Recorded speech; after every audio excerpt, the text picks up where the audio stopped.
Punch-Out! Probably one of those franchises that's, like, really up there on my list of franchises I really like but don't play. And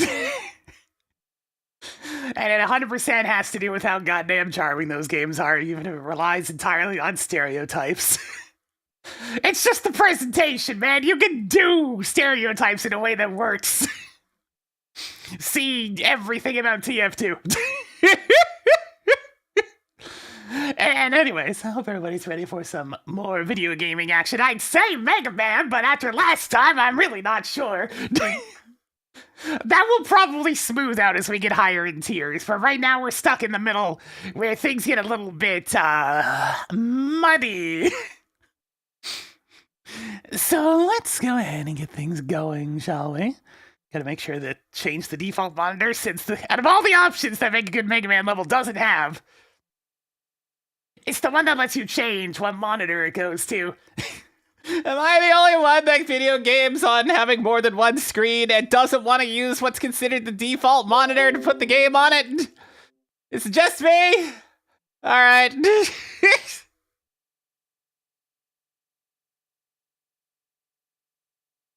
Alright, the bot's probably still dead. Let me fix that. Stupid bot breaking. It feels like it's breaking all the time lately.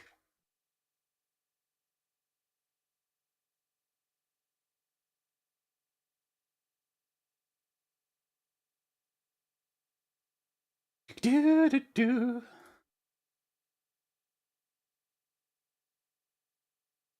Alright, the bot's alive again.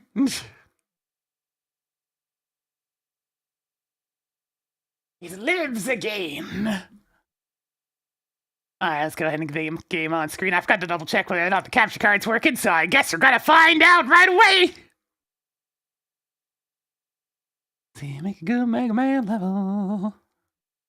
That's at least the objective. Whether or not it gets followed, well, it seems to not be the case most of the time.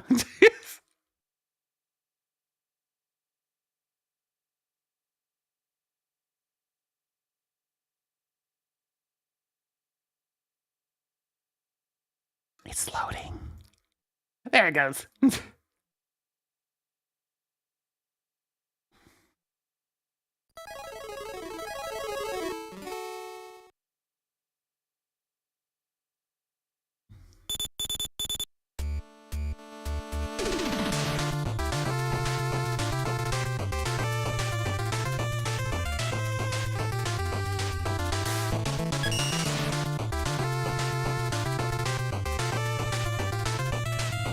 No, I haven't submitted my own level. It's one of those things I can learn to use the engine and whatnot. I've made levels for a lot of other things, but oddly not Mega Man.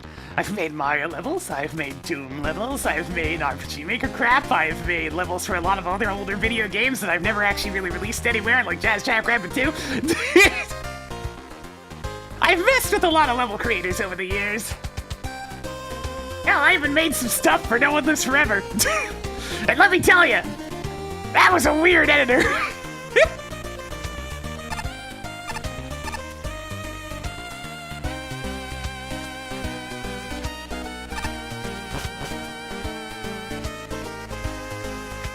Just a minute, do mod.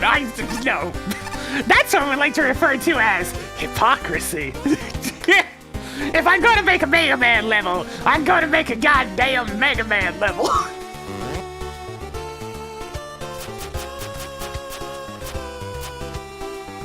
We return to the fine pine!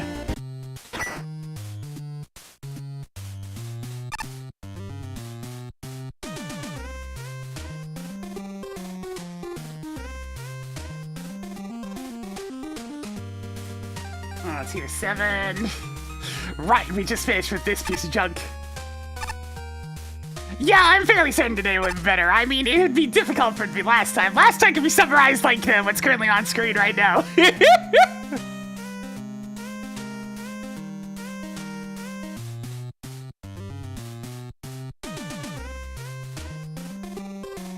Burn! Burn!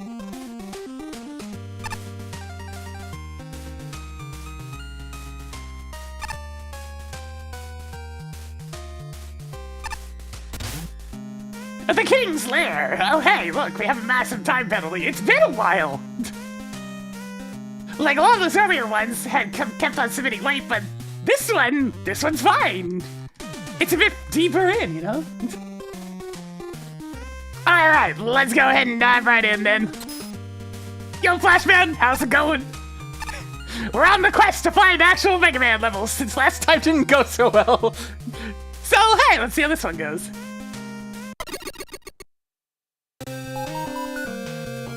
Easter egg? What's over here? Hey, how's it going, bud? Hello, little one. If you could help me, I need to ask you something. This is the Royal Man Castle? This is the Royal Man Castle, well... Sure. Oh, thank you, ma'am. I'll say to him that I can't help him at the moment because I'm pretty occupied with some pink puffball. He got a pickaxe out and now I'm just here. No, Kirby! No! Ah, amazing mirror.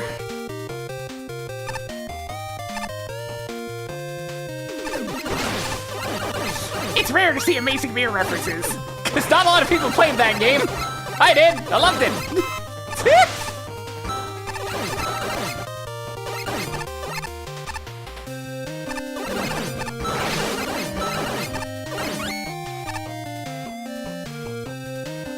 I'm just saying, we're out to a promising start with this one, even if it is just Blade Man's level right now.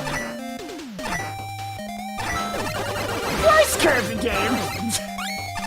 Madness. Madness! Utter madness! It's definitely unconventional.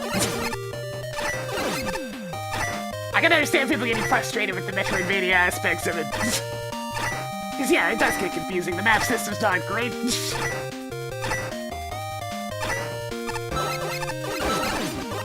There's definitely worse Kirby games.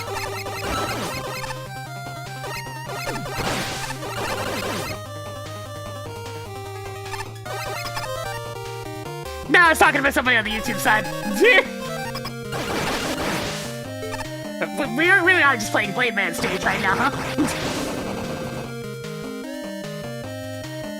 Well, I couldn't slide out of the screen.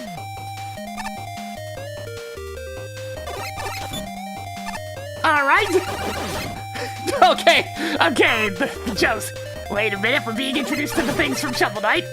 In a safe environment, even! Yeah, it's tier 7 right now. We were introduced to them in a safe environment, showing them what they do. Crazy, right?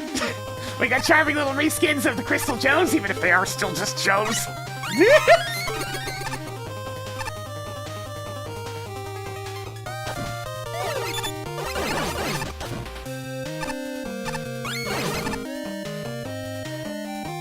That one's down the hall.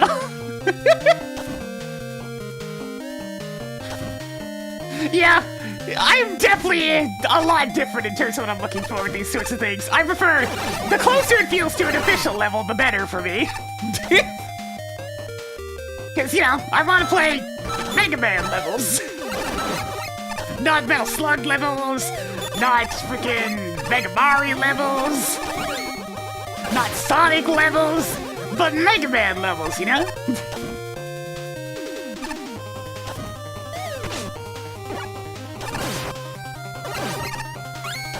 But there hasn't been an official release in, like, nearly a decade. When it comes to standard Mega Man, well, I'm not exactly flush for options in that regard. So I'm definitely not exhausted from standard level structure yet.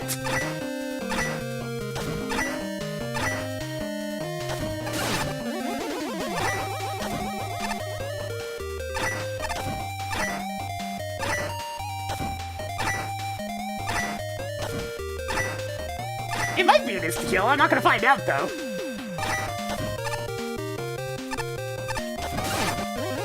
Mega Man 11 was a long time ago.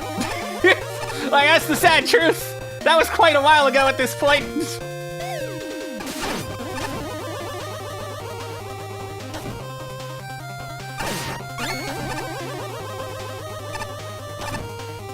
And it was the highest selling Mega Man game, but then they didn't make another one. Oh. So I'm like waiting for so many fan games to finish.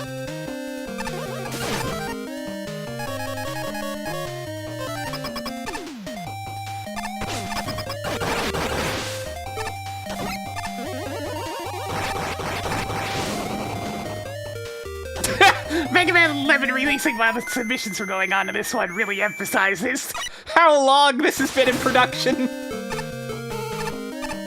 Easter egg? Yo, how's it going? Magical Joe, I see you found my hideout. Anyway, there's something you need to ask? Yeah, what are these statues? Statues have some history. The first was the statue of one of the old kings, Power Piston. He won the contest of king for a day. He was a really nice king. The other statue I don't really know about the people on it. It seems to have a several cats, a rabbit, a wolf, and a bear in some sort of human form. I think Royal Man's the only one who knows the meaning of this statue, since he cleans it every day.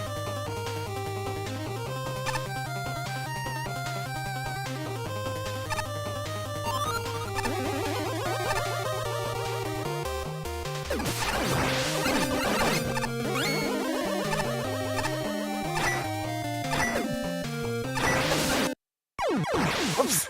At least that was right after a checkpoint.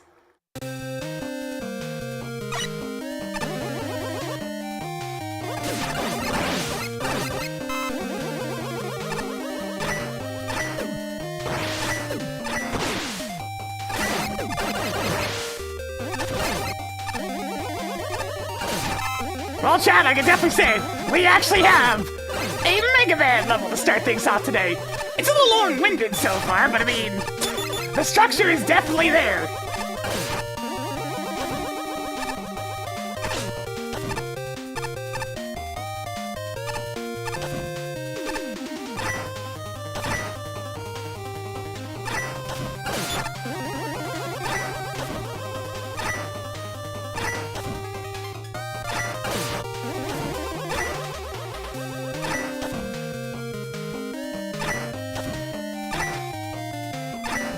Oh dear. Oh dear.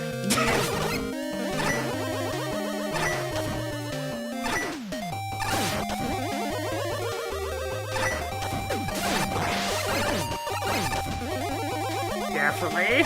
Carefully.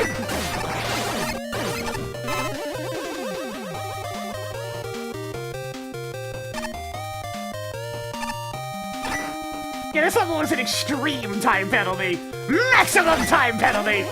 Most unfortunate. Because it's a good level.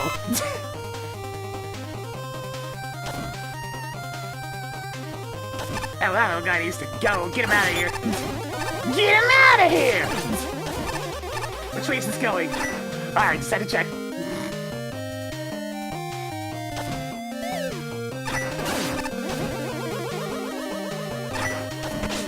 Okay, they're not instant death. Good to know.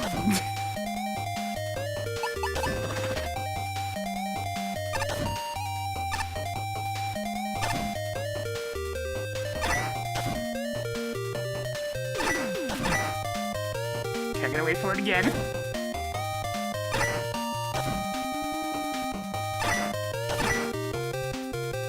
And we're actually building off of the seesaw mechanic. Now that said, it is pretty much just these the entire stage, but like it's something, man. But they're building off of them, you know? They keep on making more and more challenging obstacles for it.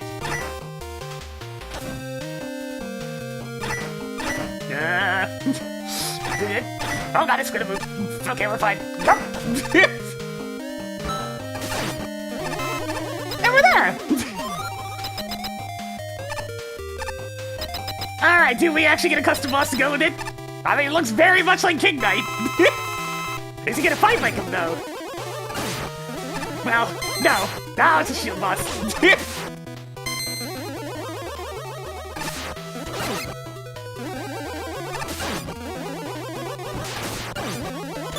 Oh no, the crown is after me!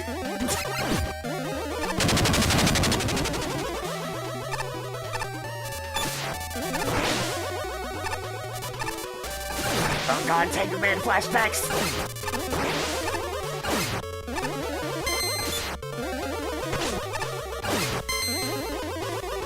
Stop!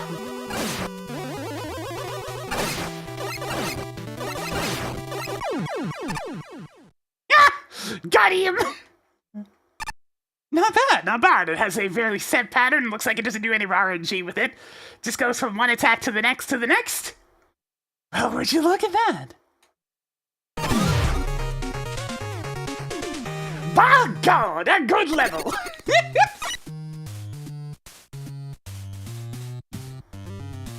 Alright, gonna give pretty good points on design for that one. It definitely could have used something more to break it up when it got so long. But hey, your creativity with the seesaw platforms and the King Knight's like liquid things. I had a good time with this one. I think I'll rate it pretty good on fun. Functionality, nothing seemed broken.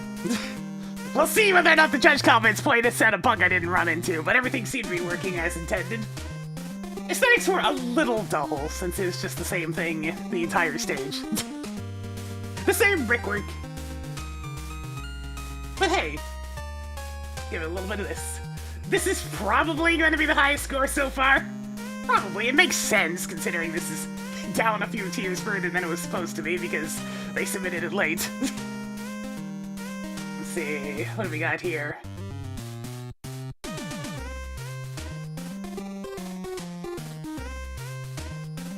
That's a 63! That's getting there!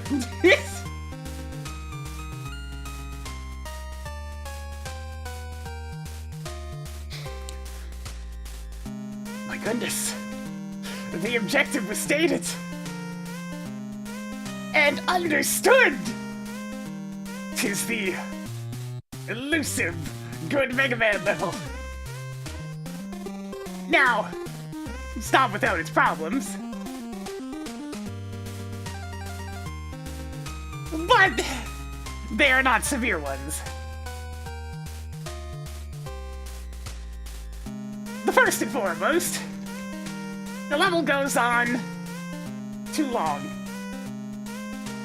Especially with how few gimmicks it ultimately ends up using. It is mostly just the seesaws and King Knight's cauldrons for the entire stage. But they do get used in a lot of different ways. Some of those last screens especially get pretty neat. Definitely could have stood to cut a few of them. To keep the pace up, though.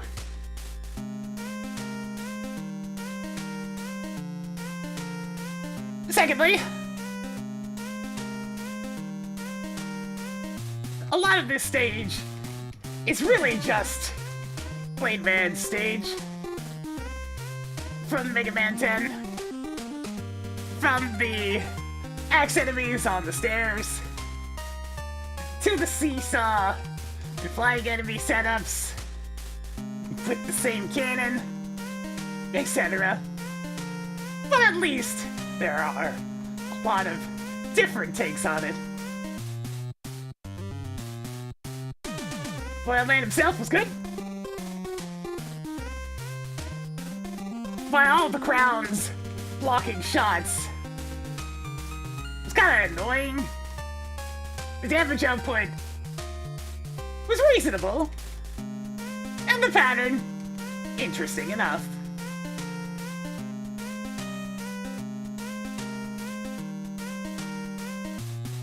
Also, aesthetics were kind of dull. If only because it was essentially the same brickwork throughout the whole stage. Good level! Would play again. Alright, let's see. That was indeed a Mega Man level, and it wasn't... It wasn't just like one that was trying its best like a lot of the earlier tiers. It was actually, you know, a pretty run-of-the-mill good Mega Man level.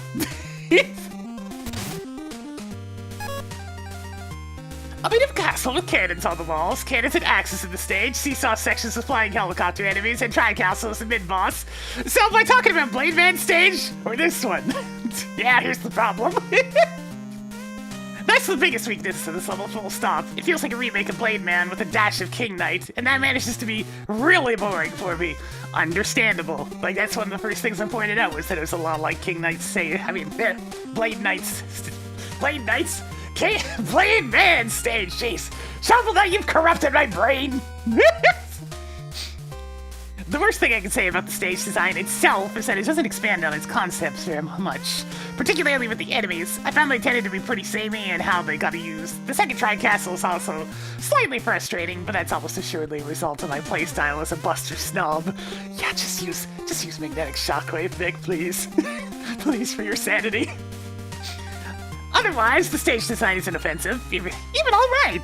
It does have a solid difficulty curve and all that, so there's not a lot of advice I could give in that area. Maybe shorten it a bit, yeah. Even then, most of the issue is just how uninspired it feels. All that being said, there is one silver lining. Royal Man's such an interesting boss that I was floored by the difference between him and his level. Royal Man has all of the creativity I was looking for, with an interesting variety that supports the length of this fight.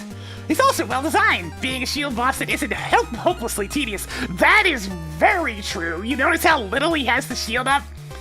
He puts it up, throws it at you, and teleports across. Does that like 3 times, and it's a short period of time where he's invulnerable. All the other things that block your shots, you can work around. It's pretty neat. Anyways, he's also well designed being shield boss. Yeah. I've replayed this level if only to rematch him, and I'm looking forward to facing him in the boss gallery. Outside of general aesthetics and the end boss, I can't really think of too many noteworthy things here. It's not a bad stage per se, it's just a bit unremarkable. That's basically the underlying problem all throughout this level. The room layouts and platforming challenges aren't badly designed or anything like that, they're mostly just not all that interesting. I think the main culprit here is that the level is very, very similar to Blade Man stage for Mega Man 10, yeah. To the point where it feels almost like a retreading of it. The level has similar aesthetics, it has similar enemy choice, and some of the seesaw segments feel like they'd be right at home in Blade Man's level. Yeah. Granted, the seesaws do give more interesting usage towards the end, yes. Where the rooms focus more on vertical progression, as opposed to the long hallway-based segments that came before. And while the bowling pod gimmick isn't exactly unique, given it's ripped directly from Shovel Knight, I still think it was used to good effect during the vertical segments. I just wish there were more interesting layouts like that throughout the whole stage, rather than all of them being directly before the boss. Yeah, that's the thing, it needed to trim out some of the fat. And hey, the nice thing about the vertical ones especially is you didn't have the issues where enemies were constantly respawning. Which is also an issue in Blade Man stage, where you're going back and forth on the seesaw and it's causing those flying enemies to respawn and start shooting at you from all directions. Speaking of which, Royal Man is easily the highlight of this level. While the fight is a bit on the easy side, his attacks certainly threw me for a loop the first time I fought him. His shield teleport is really unique, and I definitely didn't expect him to get rid of the floor and start flying around, which, by the way, thank you for the warning that he was getting rid of the floor, that's good. So even though he doesn't put up much of a fight, I'd still consider him to be a rather memorable encounter and a decent boss overall. He feels like a Mega Man boss! Crazy, right? I do wish the rest of the stage stood out just as much as Royal Man does, though. Like I said, it's not all that bad of a level in the grand scheme of things, it just needs something else to set it apart from Blade Man stage. Yes. The lair of royal floor scrubbing! That's quite a charming little level, I'd say. It's the right balance of being fun and interesting. The tile set's gorgeous. The gold and blue color combo really sells the royalness of the castle theming. Could use a bit of a breakup on some of the brick wall textures, but that's a very minor complaint. The rescreened crystal gems are also really nicely drawn and stylish looking. It's very clever to combine the seesaw platform and the lava cauldrons. I especially like the interaction of the platform also serving as a cover from the lava fall. And the crystal gems compensate with the seesaw pretty well too, to which you'd want to time your advancements to avoid getting hit by their crystal attacks. I also appreciate the fact that most of the airborne enemies can be reached with Buster only. It got a little hectic with the reduced maneuverability near the end with the cannons still lobbing shots at you, but overall I like the challenges provided by those mechanisms. Royal Man's also a pretty unique battle. His own teleportation with his shield attack, the summon minions and crowd explosives with reduced space. They all can be reasonably avoided and manipulable, making for a fair and learnable fight. There's a level that's well on its way to feeling authentically Capcom. Yeah! The sprites and tile set look highly professional, and I see lots of attention to detail in the implementation. The background shadows make me very happy. The music feels right. Fair, well-paced, and increasingly complex challenge arcs are the backbone of the level. A manageably elaborate boss fight caps it all off, and I love the creativity of the teleporting barrier and the player-friendly death traps. I might tweak a handful of things, e.g. breaking up some repetition in the otherwise pristine tile work, stopping King Golem from turning to face the player. Oh. Adding in caps to seesaw tracks, making the minions / projectiles self-destruct when the boss dies. But I think these 3 changes would do the most good. First, trimming the revamping the handful of overly familiar challenges. A few spots too closely resemble Blade Man, or are mild variations on earlier setups. Second, more rigorous playtesting. An knucklehead like me can easily get permanently stuck in a ceiling or two. Use rush and laser trying to bypass or trivialize almost every hazard, and catastrophically derail the boss fight by pausing at the right time. Oh no! Third, polishing the dialogue so it's free of spelling / grammar errors and more accessible to players who don't recognize whatever you're referencing. The good news is that even without these changes, the level is perfectly enjoyable, although I questioned the please hide here and use Spark Chaser nook. The second Tri-Castle fight is exactly what I want when I talk about combining elements and spicing up old challenges. Theming, layout, and checkpoint placement all reflect good placement. The tedium I associate with seesaw challenges is gradually broken down by progressively more interesting setups. I actually like the use of Joes, and for me, that's high praise. Yeah, go figure, they had Joes, but like, they were actually used in ways to make them an obstacle, and not just an HP sponge in the middle of the road. Crazy, right? Hi, Blade Man! In order to distinguish your level from Blade Man's, you needed to push boundaries and ideas much further than was presented here. Oftentimes, rooms are basically lifted from the original enemy selection at all, and the additional elements to the level added very few unique challenges. This is further compounded by the repetitive nature of the gimmicks and how the level seems to present almost identical rooms on occasion because the Blade Man platform gimmick is used in almost exactly the same way. This already slow gimmick is joined by equally slow enemy segments where the layout felt like an afterthought. The entire level felt like a very easy slog. Ladies and gentlemen, a Spark does not like waiting. There was a difficulty spike with the second encounter of the mini-boss. You're either fighting in a very cramped space or waiting a long time to hit it between the streams of oil. Either's fun, and it's probably best to just use Magnetic Shockwave against this thing. In a vast contrast to the rest of the level, the final few rooms offer something new, even if the execution is not great. Way too easy for the final set of challenges. The level should have used these ideas more often, which would have allowed you to properly explore the concept. I mean, is it that bad for them to be there a little bit on the easier side? I'm just saying. Graphically, the level's a step up from Blade Man, though I would have liked to see more themed enemy reskins.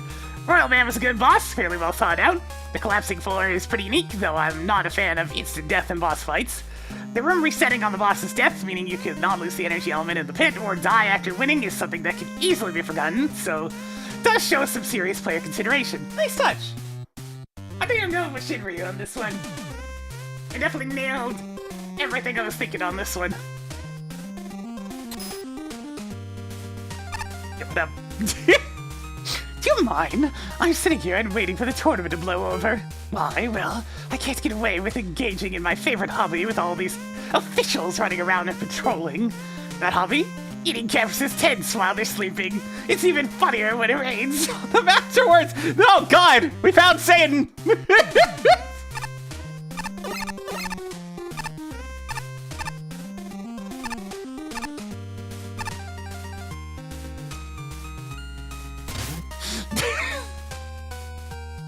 Wily in space! But what about Wily's dream space?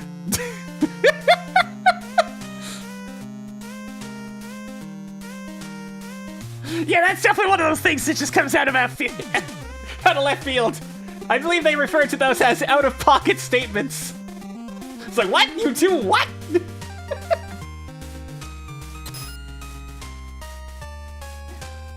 Alright, 5 tokens again, here we go!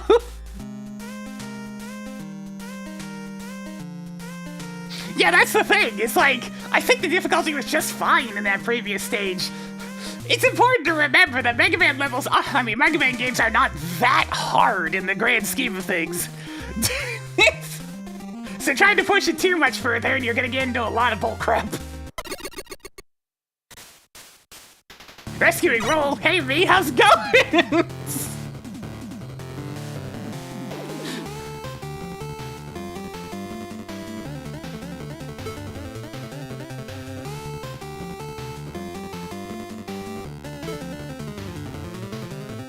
You should find a weak spot. We're not so different, you and I. Although you're apparently 1 or 2 pixels higher off the ground.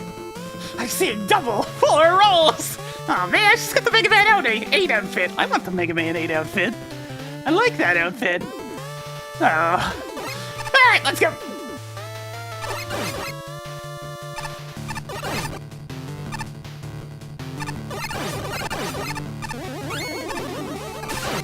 I see, the entire level's gonna be shielded enemies. Is that what that warning's about?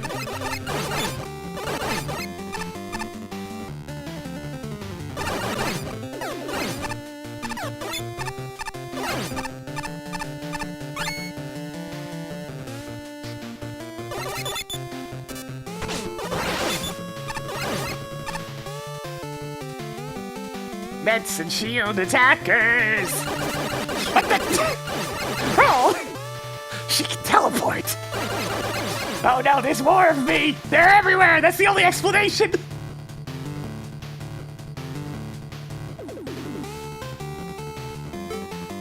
What are they get past the shields? Gee, I don't know! I'm just gonna preemptively equip Laser Trident.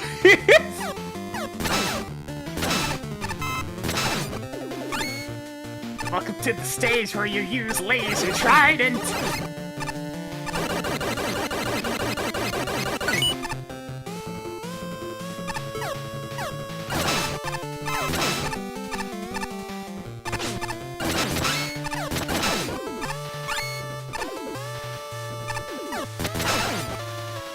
Welcome to the stage where you use Laser Trident!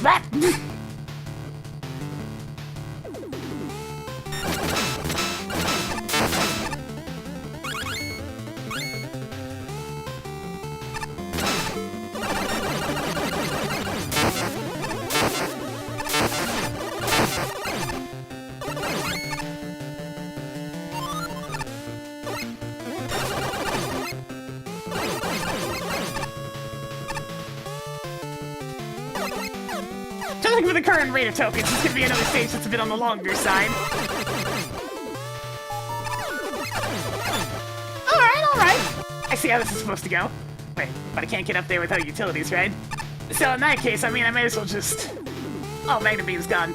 Gee, I wonder why Magnet Beam's gone. Let me have a good think about that.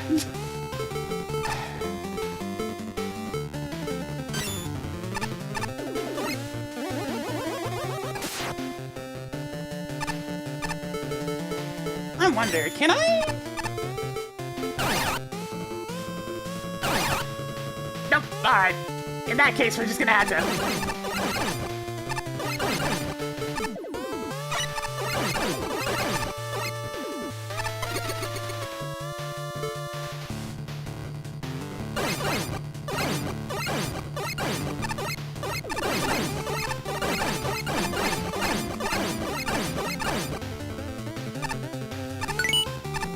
There we go!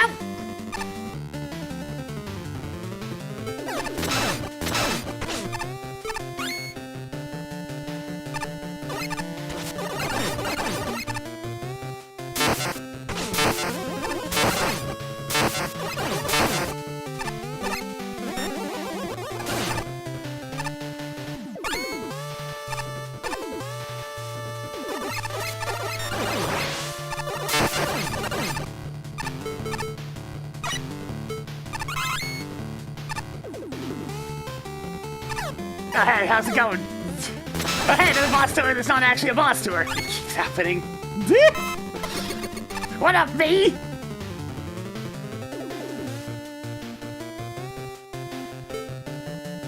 Had to go find their weak spot. Are you telling me to use the laser trident again? Because I mean, I can do that.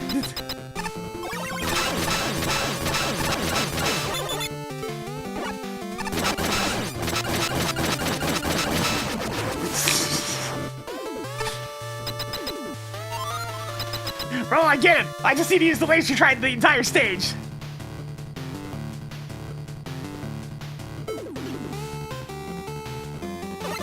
More Joes? You mean more laser trident? I suppose that can be arranged.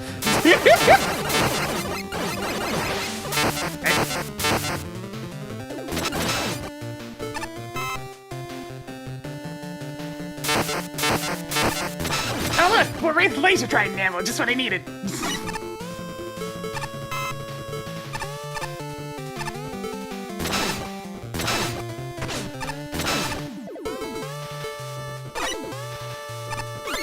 Yeah.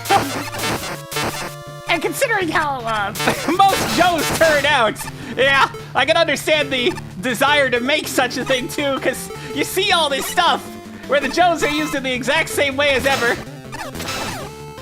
Like this right here. It's just like, come on, guys. We can use Joes in different ways.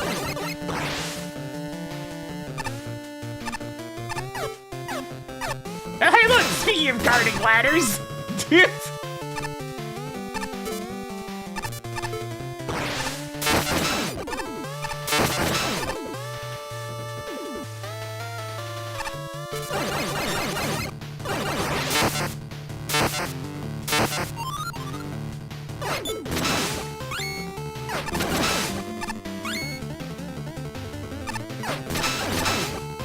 Man, making a level entirely out of shielded enemies is one hell of an uphill battle for this kind of contest.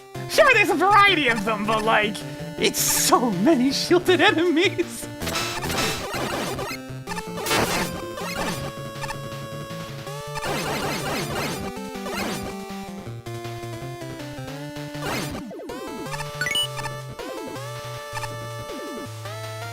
Have I even played a game that had the move hovers in it? I don't think I have.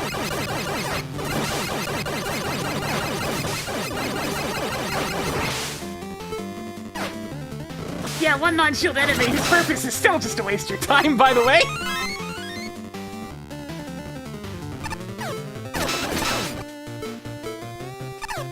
Mega Man 4 for the Game Boy? Okay, I haven't actually played a game with them in it then. So my entire exposure to them has been through this contest. I haven't played any of the Game Boy games other than the Mega Man 5 since it was the most unique one.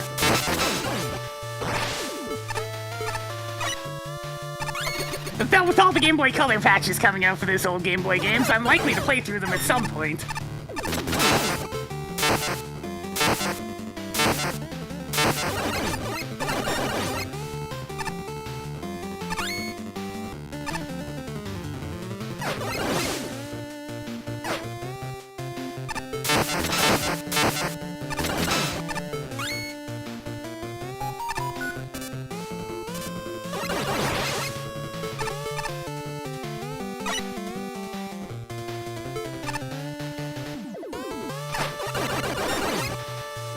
Got some fun!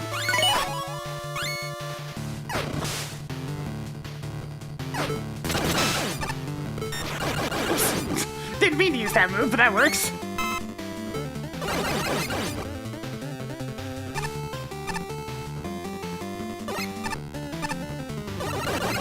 Yeah, the color patch ones have been really good. The first one I tried was for Mega Man 5, since I'd played that one before. It was really good! It made it feel official. Hi, teleporting me, what's up?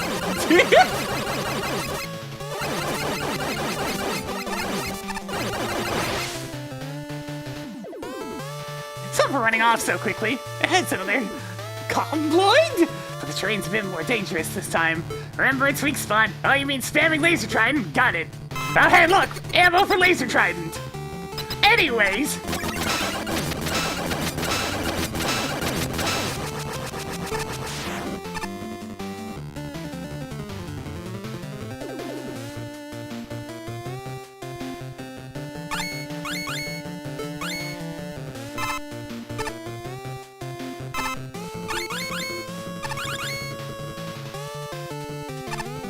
What up, me?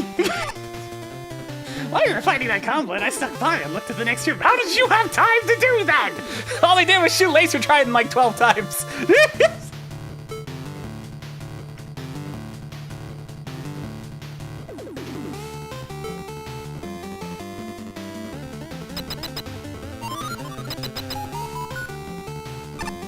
Oh, come on. Is there anything to show that that's actually there?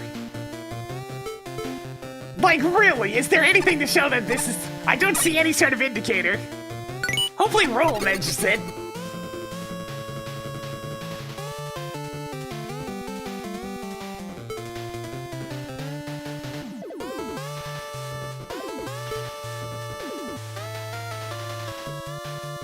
Nope! Nope, Roll doesn't mention it! Okay, so you have to straight up die to notice it on the way back in. I don't know how I feel about that. Yo, this boss music, though. Okay, it's just Met Daddy.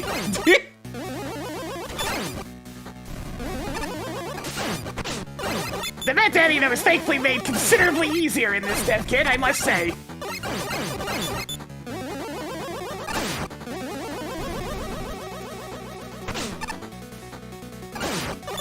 Still threatening, but like, its jumps are on average a lot floatier, which helps. Still has lots of RNG med issues, though. Met Daddy! Hey, level credits at the very end is always good.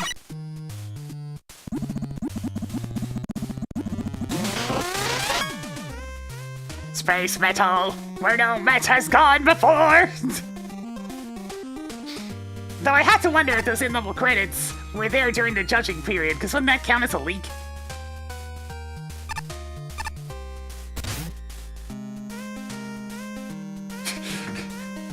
How very appropriate, yeah.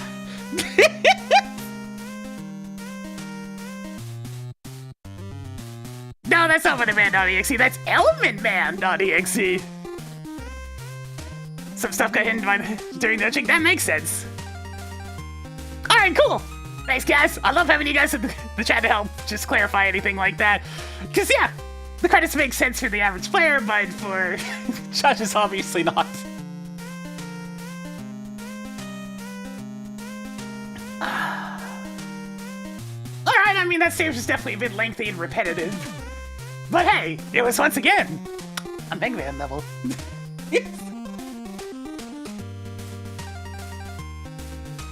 I'd say creativity, not exactly a lot to go around on this one. It was, I'll give them some points for the varietist of Joes, but it was really just Joes and Mets, Joes and Mets, Joes and Mets, and Shield Tucker!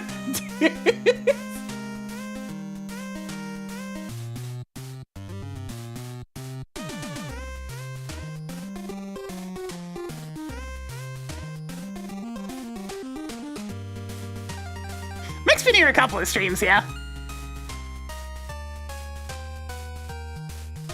Ah, function-wise. I mean, everything seemed to be perfectly functional.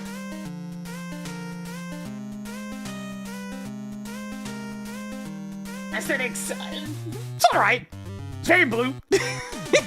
It's one of those things, it's very homogeneous aesthetic, but hey, it looks to be custom tiles, and it has some nice background elements, so, yeah. Pretty good. What we got here? 45! Joes and Mets and Joes and Mets and Joes and Mets and Joes and Mets and Shield Attackers!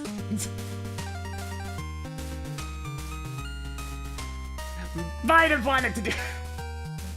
I've wanted to consider, perhaps, a less tedious set of enemies.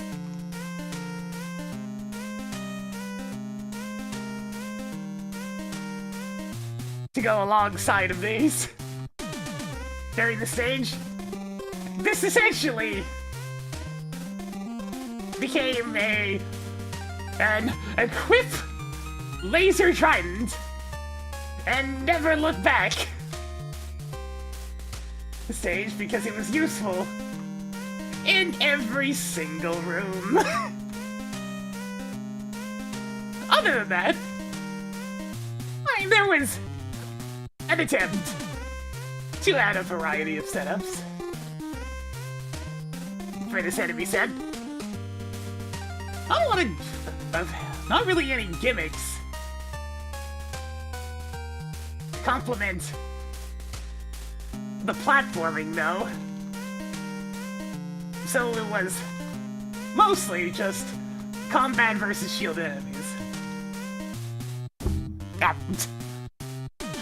Roll to hit the weak point of the mid-boss, and it being shielded, well, laser trident. Go burr.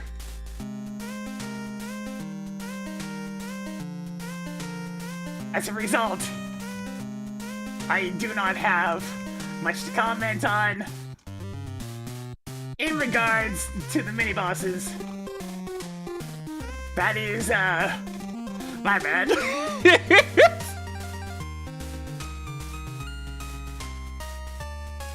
Overall, just kind of bland, but decently fun.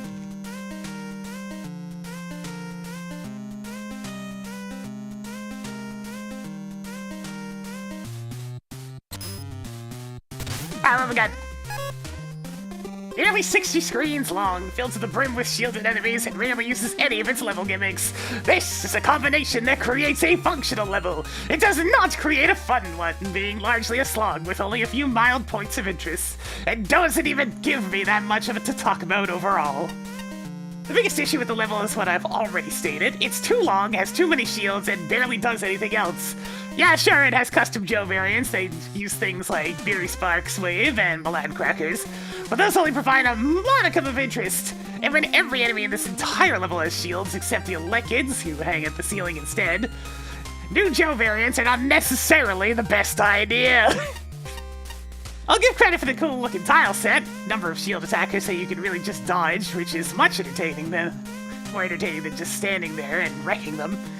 And it's fun to shove things around with Move Hover. Plus the level does have a difficulty curve, plus good introductions. I mean, the design isn't terrible, but ultimately this is unimpressive at best, if not outright mediocre.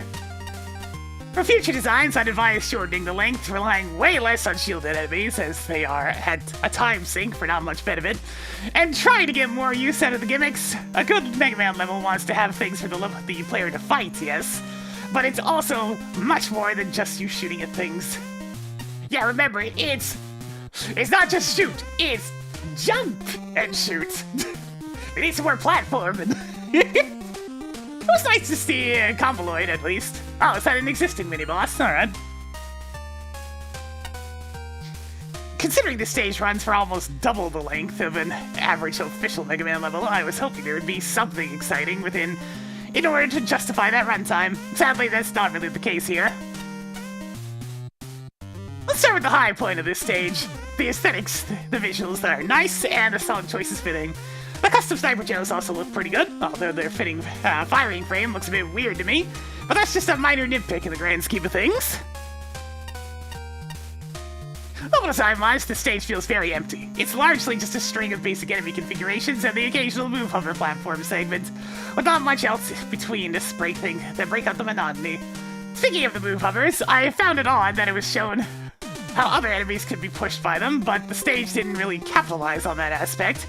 It could have made for a decent gimmick to exploit throughout, but that type of situation only comes up twice in the whole level, with both of the rooms being practically identical in terms of layout.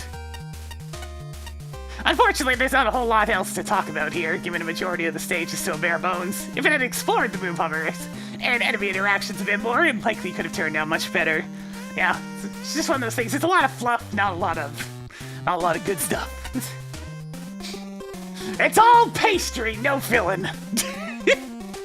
Review in text box, corny remark, beep boop. Oh no, we have to rescue Rollo from the dastardly Wily. Oh wait, she's just right there in the first room. Got a really simple rescue mission, if you ask me. That's pretty much a good summary of the stage as a whole. It's pretty much a walk in the park in space. Role's rescue. A lot of the enemies are put around without any consideration for the stage hazards or comboing with any other enemies. The enemy selection is also criminally unoriginal. Yep, our old pals, the terrible trio, strike back. They're just kind of plopped onto the stage without much care or thought. Makes for a lackluster level with a lackluster roster. I can only imagine how tired some of the judges are with Mets, Sniper Joes, and Shield attackers. Cause, I mean, how often do those three come up?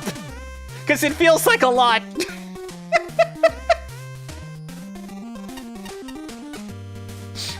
In fact, the easy nature of the level actually proved to be a detriment in the form of the final token placement. The stage boss is so easy that the player is very unlikely to respond at the checkpoint and get the hint that the token is hidden behind the during the teleport animation. I'm not sure if that's an intentional decision, still that's a bit for essentially punishing players for playing well. Yeah. It's nice when a level has one central flaw that can be discussed up front before focusing on all the good stuff. In this case, the level just feels long. It's the distance between checkpoints. Remember, every 6 to 12 screens is generally ideal. It's the relative lack of challenge progression, although new enemies are rolled out at the regular intervals. The difficulty and complexity don't change appreciably from start to finish, so things start to feel samey. The level needs one more gimmick or more interplay between the current assets. Walking bombs could be put to trickier use or fewer screens. Although condensing the level to a more normal length, 25 to 30 screens, would naturally remedy the most major complaints I have. I wouldn't mind more color contrast between foreground and background, but the graphics are nicely detailed. The background blocks subtly help the player to judge distances when positioning move hovers, which is great. The Wily battleship is a nice touch. It's a shame we don't actually get to fight Wily, given the level name. I like the new Joe designs and the animation with Roll talks. Yeah, that was cute. New elements are introduced appropriately and meaningfully. Pits and spikes enhance the challenge in a reasonable manner. I appreciate your restraint. Yeah, it's on the easier side, which is honestly fine by me. I'd rather the stage be too easy than too hard. Move hovers are used in satisfyingly difficult ways, especially where tokens are concerned. And I love using them to push Joes off ledges. The last token is exactly the right amount of sneaky. Mileage may vary on that one. I should mention that the Joes have some technical quirks. Ballad crackers should ideally be multi-directional. The boss alterations are barely noticeable. The oops, you took the bottom path token is annoying. And Roll's dialogue doesn't add as much substance as it could, but they don't matter nearly as much as the good stuff. Admittedly, Roll's dialogue comes off a little bit as like, Mega Man, Mega Man! There's shield attackers, use laser trident! Mega Man, Mega Man! There's more sniper Joes, use laser trident! Mega Man, Mega Man! The bitter boss is guarding, use laser trident!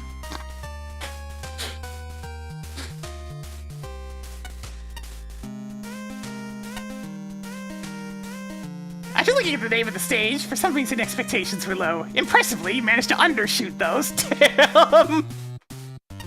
I can understand that there was an effort put into creating this, but I honestly hated it. A boring stage is sometimes worse than an objectively awful one. Ending up ironically enjoying a stage is still enjoying the stage in some fashion. Yeah, I get that. The main problem with this level is just two small flaws to the stage. One, the enemy placement. Two, the enemy placement. Alright. Now, I realize that this is technically just one flaw, but I thought it was such a big one, it was worth mentioning twice. The vast majority of enemy encounters in the stage offer no threat to the player, yet every enemy was either shielded or evasive, and there were so many of them. This is a slog in the truest sense of the word. There were multiple instances of rooms being virtually copy-pasted, none of which offered any sort of twist to the original room. Nearly all 50 of the rooms felt exactly the same. The level could have ended after 15 and I would have seen all I needed to.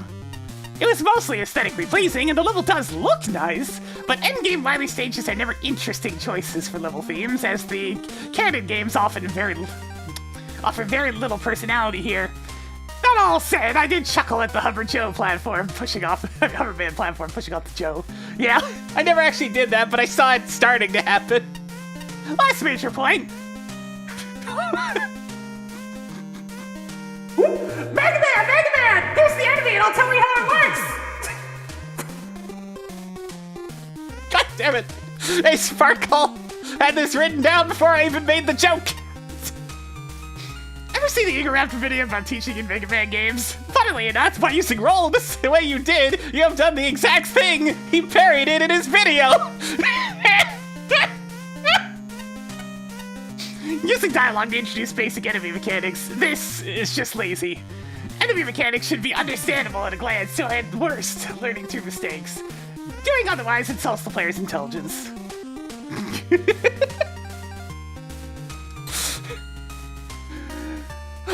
Hey, Spark. Hey, Element Man, what's up?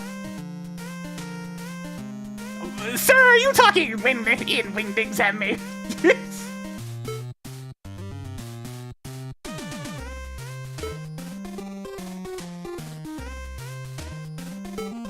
Sir?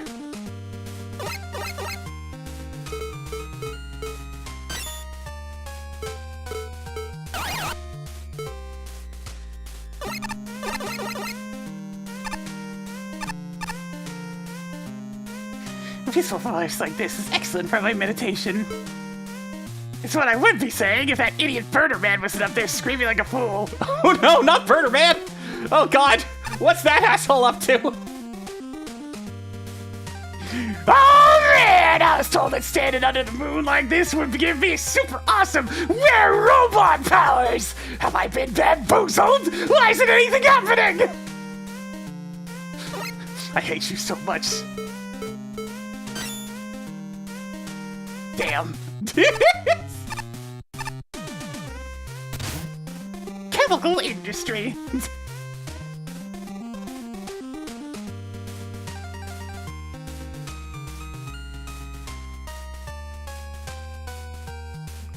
Alright, have a good one, Flashman. Thanks for dropping by while you could. Have yourself a good one. I know just one element. No, I played 102.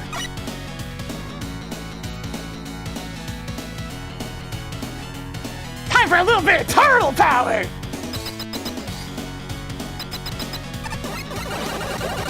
Music's, a little bit loud, but hey, we got some turtles!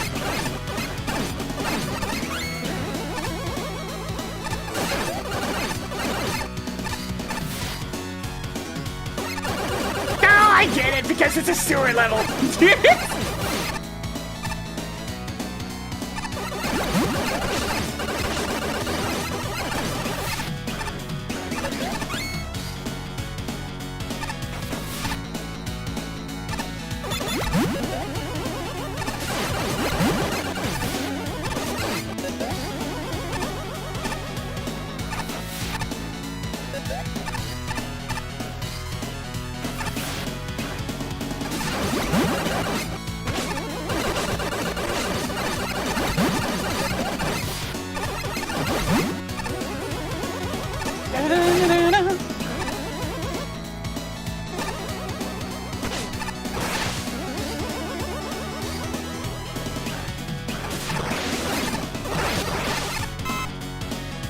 I think I heard the loop there. Oh god! Charge shot, go Burr! It feels like they're actually trying to make it feel like some turtle stage as well. But with it just being scrolling beat 'em up screen after scrolling beat 'em up screen. Son of a...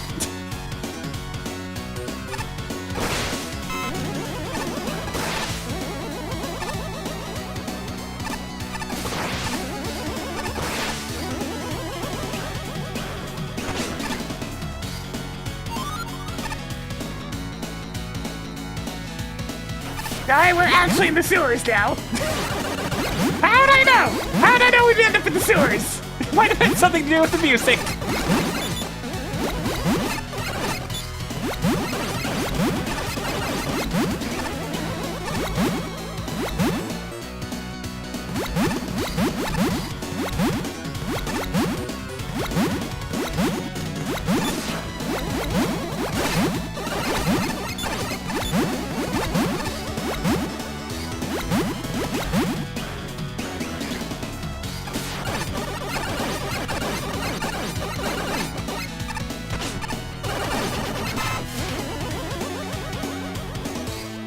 Alright,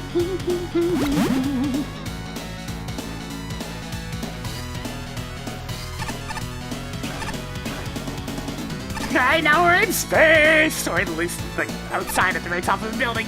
Oh, we're going on a ride, huh?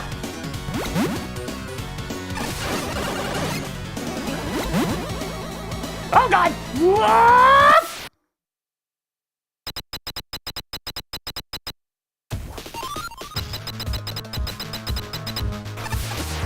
I see! There's two different routes depending on if you fall off of there or not. Interesting.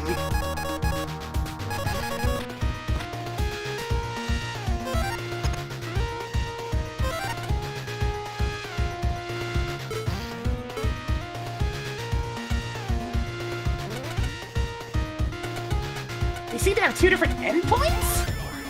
Or maybe this is gonna take me back up there or something.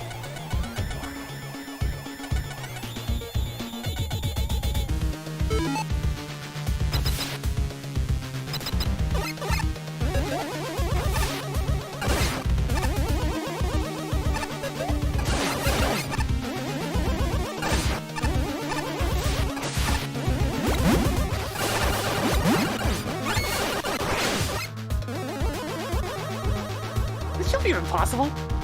Okay. Without utilities, I meant.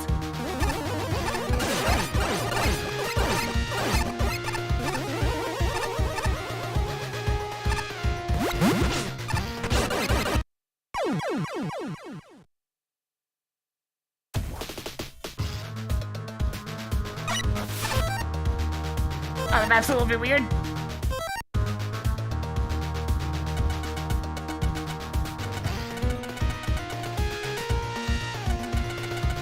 Oh, I see what's going on. Yeah, the cursor gets stuck on the right side.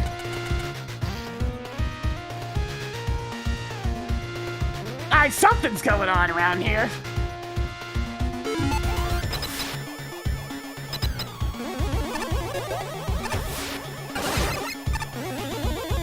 Yeah, that map probably needs some fixing.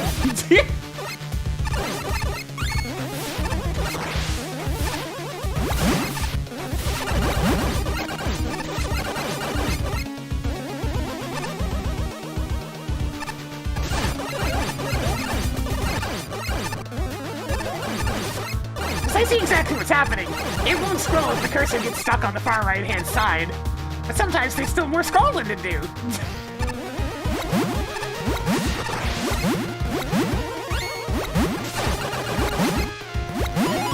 Where did that enemy come from? Oh. I guess it... Oh, it's respawning onto the screen. That's what's going on.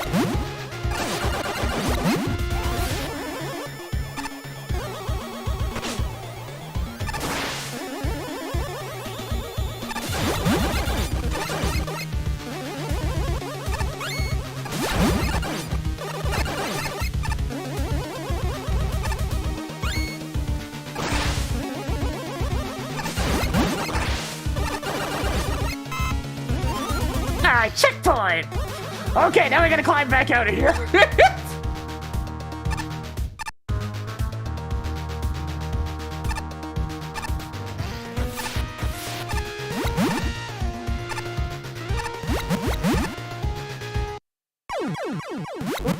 Those are death, huh? Don't look like spikes to me, but okay!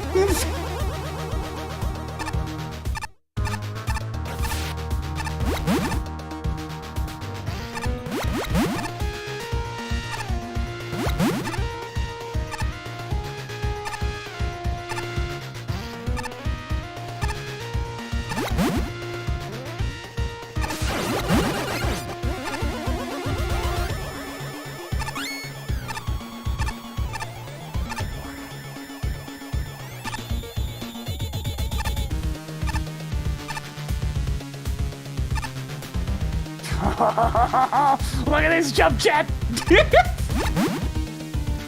Oh, we're getting a little wild these. Damn it!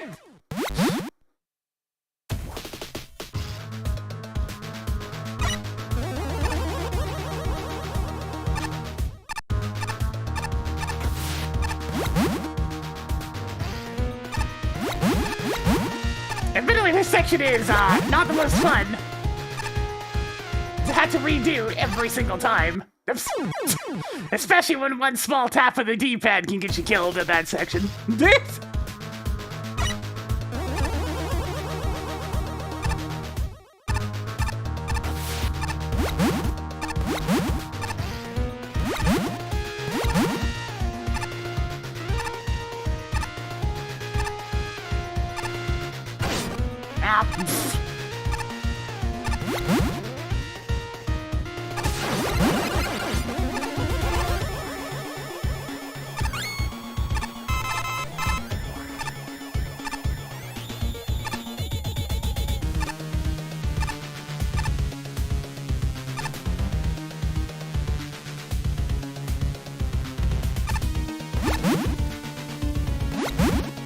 How far over does that go? Not very far at all!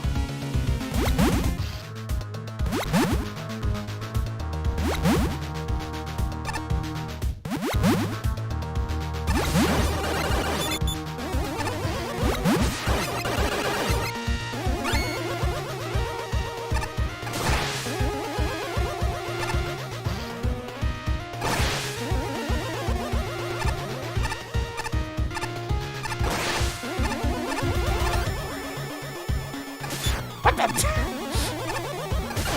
This guy on the wave bike section always feels a little bit silly.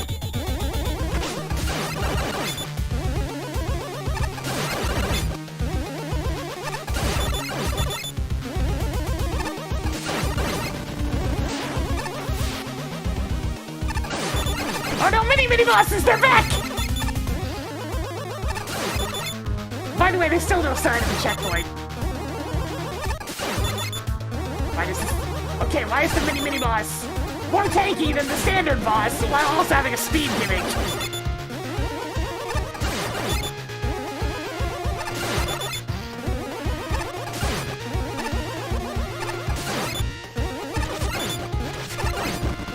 So now that I've fought 3 mini bosses, we're still going. Oh, okay. Maybe we'll scroll into a checkpoint? Maybe? Snake Eater.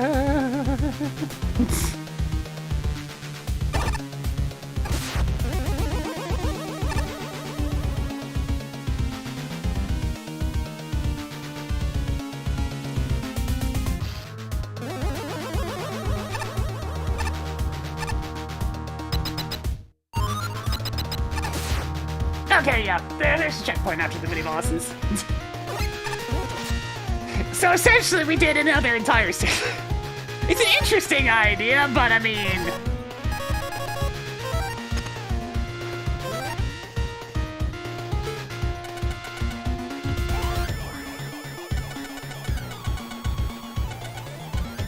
So I did all that down there instead of all this right here. Where was this room? Yeah, that's where Mega Man ate that particular teleporter. So there's all this stuff up here, mini boss. Ah, I see there's 2 mini bosses in this area as well. Interesting.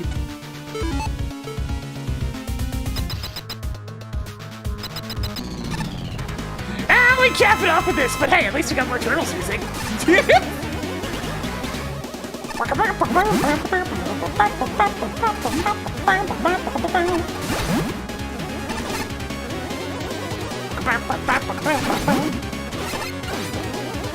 Bum, bum, bum.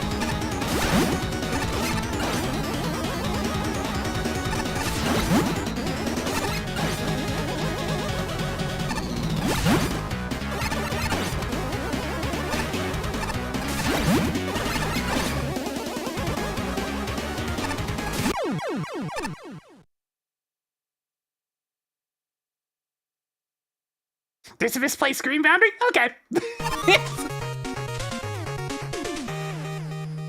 Thank you, Byron. I kind of want to see the upper path of that level.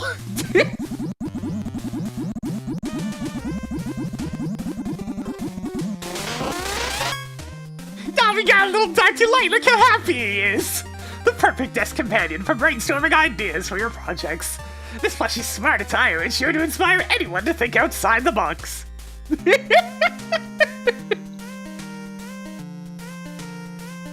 I go back in. Let's take a look at the top section of the level. Is this mostly just an excuse to listen to more Turtles music? Maybe! Don't judge!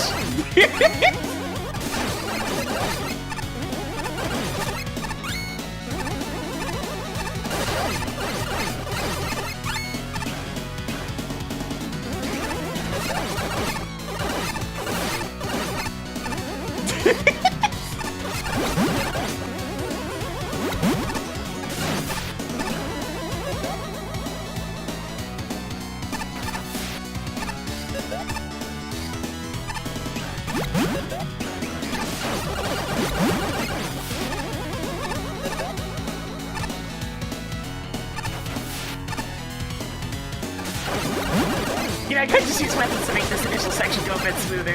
I mean, did these go down to one tornado flow? Yep.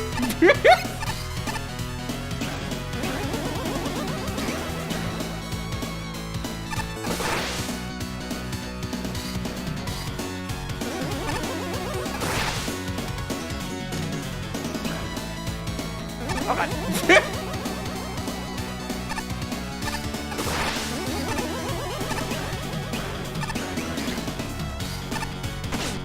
Nope, nope, nope!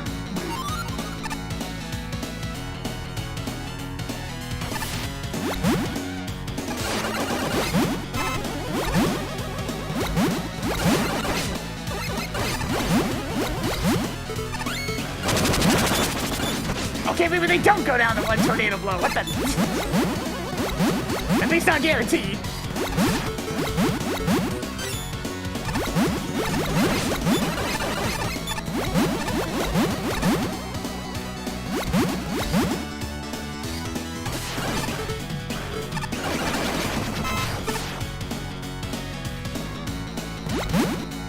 Really could have used a checkpoint like right here. Just to make access to the two routes a bit easier. Yeah, tornado blow's always been a little bit iffy, so I mean, it's accurate to the source material.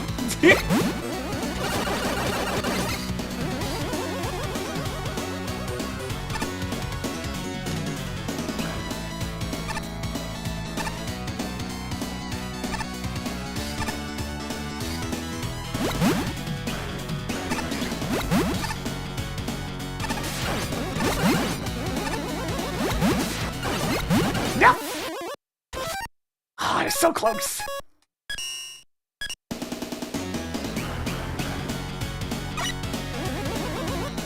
I wonder if I can just hold right. Let's do a little bit of science on this one. I'm making me my do.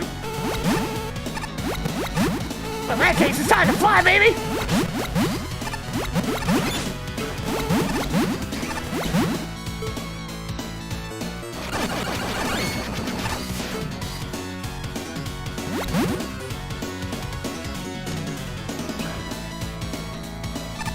Science! Whee!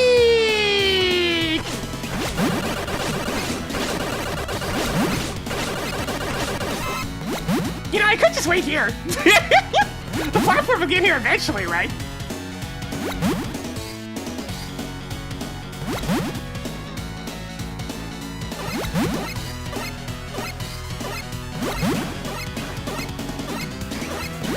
Here it comes!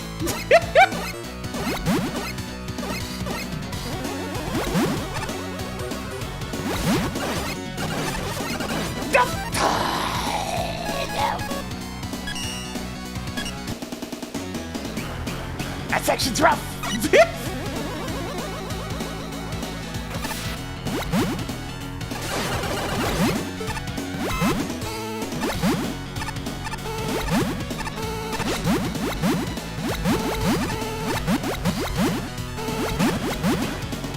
Yo, I'm getting better at that.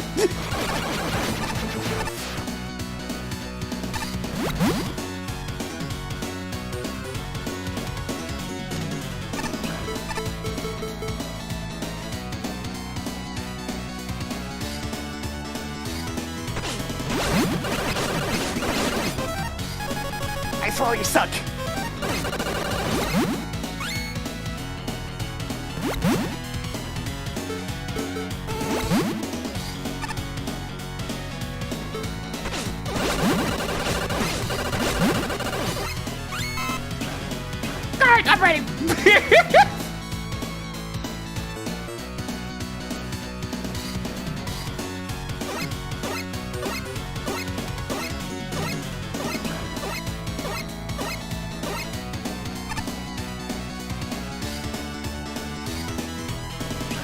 Okay, good thing I didn't just try to jump down.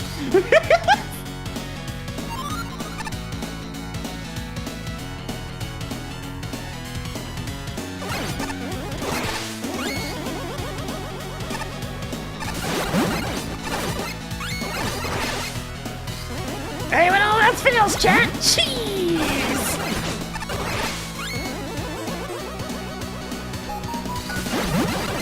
Tea?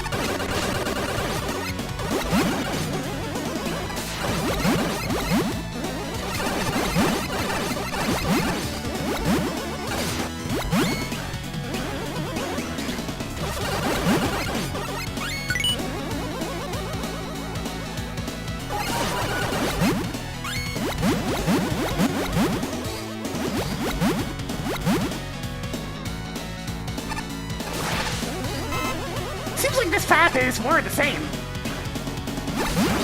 Although that's kind of cute. Hey, get off my platform! I need those!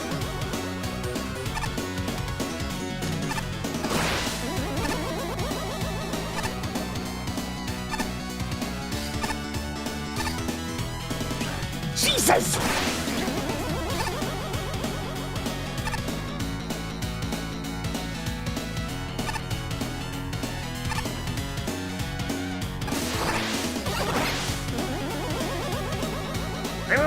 Wait.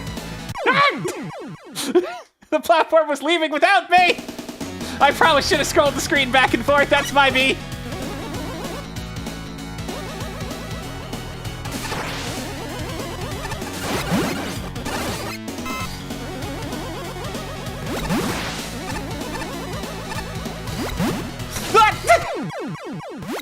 Okay, I really hate those things.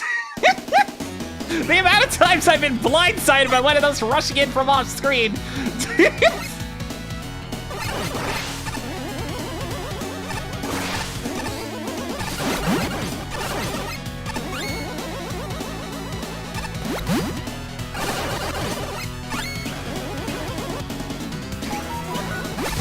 But I don't mind the checkpoints for this one. The only one that I felt kind of needed was where the split path is. So you didn't have to climb that sewer section every time you wanted to try to experience the other side. I wonder what this key's gonna be for. Oh, hey! Nice!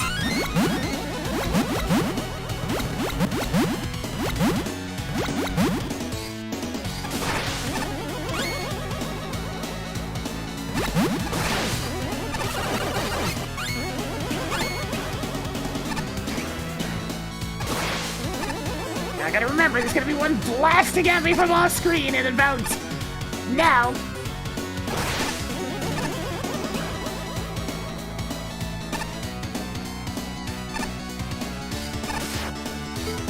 Can I just get him with this? Okay, good. Oh god, I'm gonna come back. Okay, they spoke right back off. Good. Don't die again! Good. The guts platforms are getting the best of me today!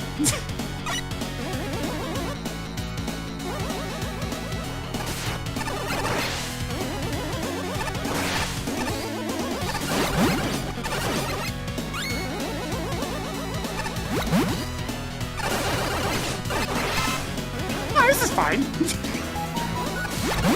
It's me who messed up the guts platform. Yeah, I don't exactly like the enemy that I saw there down at the bottom, but other than that...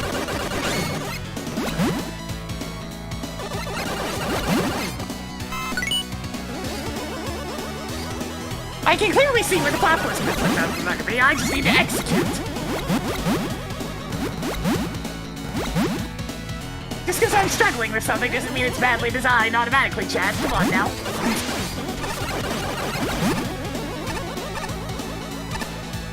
Sometimes I'm just bad, you know?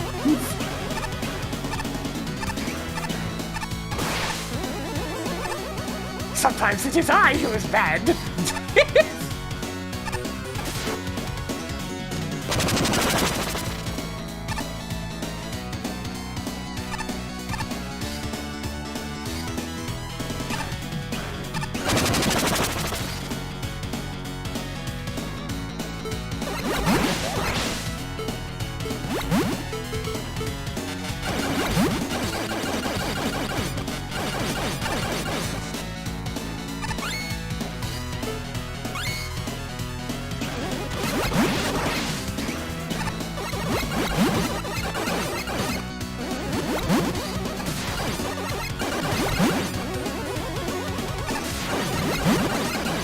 guess these frogs might be used a little too often, though.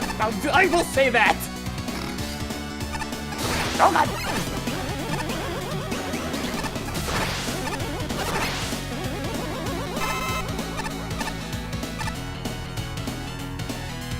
Oh dear! Oh no! Oh god, get me out of here! Ah! Oh, it's an M-tank! Well, you know what? I didn't actually get one of those in a while.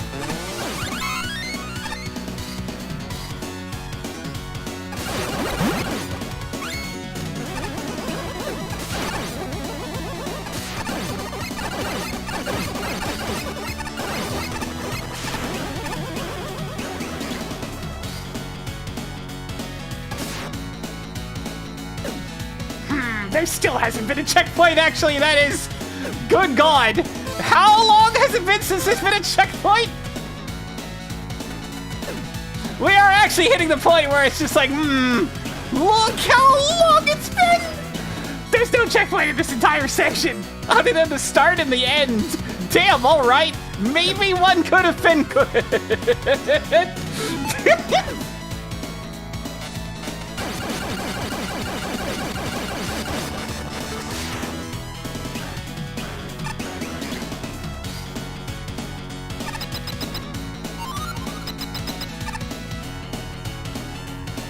Alright, there we go, that was the top path. I mean, it's still more gut-slip platforming, but more enemy-based in the bottom half.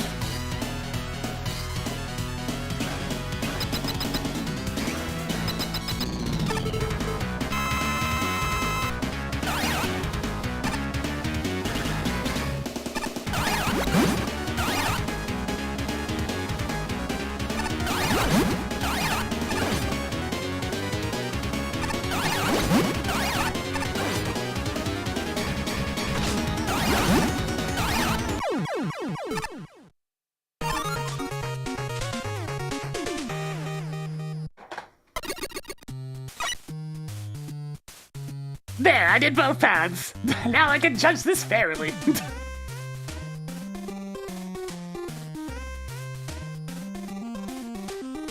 Alright, so design-wise, there are definitely some problems.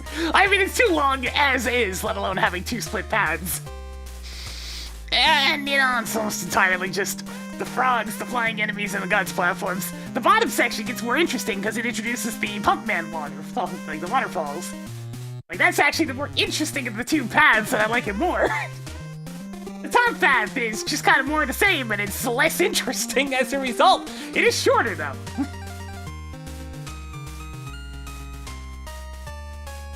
Creativity, I mean, there's not a lot done here. There's some, though. There's some.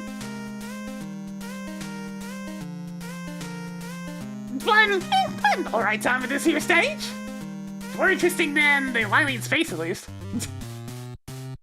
Function-wise, nothing seemed inherently broken. I'm gonna dock some points for the dang spikes that don't look like spikes, though. Aesthetics didn't really have much going on.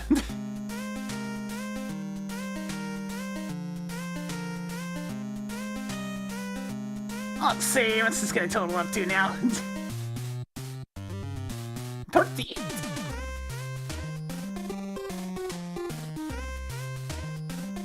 Alright, first up. Range is too long. This only gets compounded further by having a major split path between the upper and lower sections, sending the player into a longer, more dangerous path for failing a tricky Gutsman platform section is a novel idea, but like, the stage do be too long for that to not end up being exhausting. Another big issue here is checkpointing. While it is mostly fine, there are a couple of glaring omissions that can make is a very tedious first play. For one, not putting a checkpoint before the aforementioned tricky Gutsman platform was a choice of all time. It makes trying to actually experience the top route a pain in the ass of magnet beam proportions. I ended up going for cheese, because reclimbing the sewer area more than 3 times is too many. The second checkpoint issue is the upper path. I get you had a key secret, but like, that is just for collectibles. You can still put a checkpoint in between. It's not like it was for a token or anything. That section goes on way too long with several tricky platforming segments. And multiple mini-bosses before a checkpoint is finally reached. The lower section was actually the more interesting one, since it had something other than Gutsman platforms and enemy spam. The addition of the Pump Man waterfalls actually added another layer that I appreciated.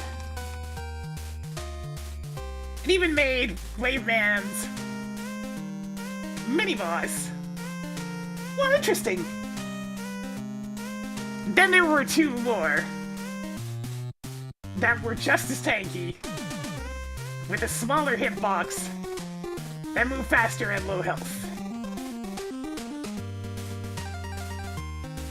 Cuteness ain't gonna save those ones from being too dang tedious.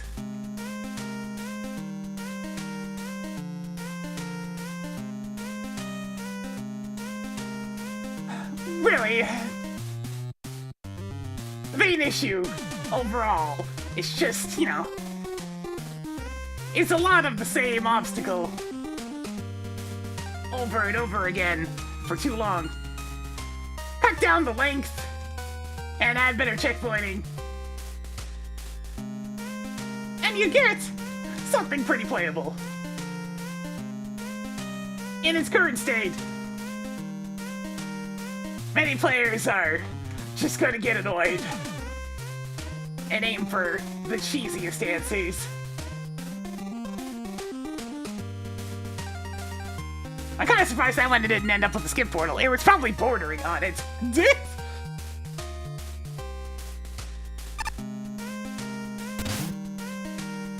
I feel like my type-ups are getting longer as we progress through this. Oh, I haven't turned on the command, right. There. I put the command back on screen. Mildly surprised this didn't use chemical plant for music, but then this didn't feel chemically. It's more of a standard water stage, albeit gutsless for added shenanigans. I don't know if you call it a standard water level. It doesn't really spend that much time underwater unless you go to the lower path. The level sticks out for its unusual enemy set: Fever, Glooper, and Sybil. Fever somehow is the most normal enemy of the stage. None of its appearances stood out as great, but outside of a few without something to knock you into, it was never used poorly. Glooper is one of the more effective enemies to be paired with Gutslifts, supplied sections excluded, and it also makes a pretty interesting turret. It also makes a rather frustrating turret due to how much of a damage sponge it is, but for the most part I found it okay. Unfortunately, Sybil is a pain in the tail. The giant clouds of them get annoying after the 4th time, and they tend to come from nowhere and punch you off a cliff. The 4th time, eh? So I guess he wasn't too fond of the other 17 times.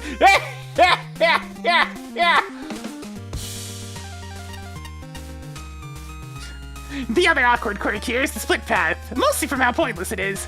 The bottom path is presumably, or hopefully, the main path, and it's a decent experience overall. falls into some of the generic water level trappings, but as a whole, it's inoffensive.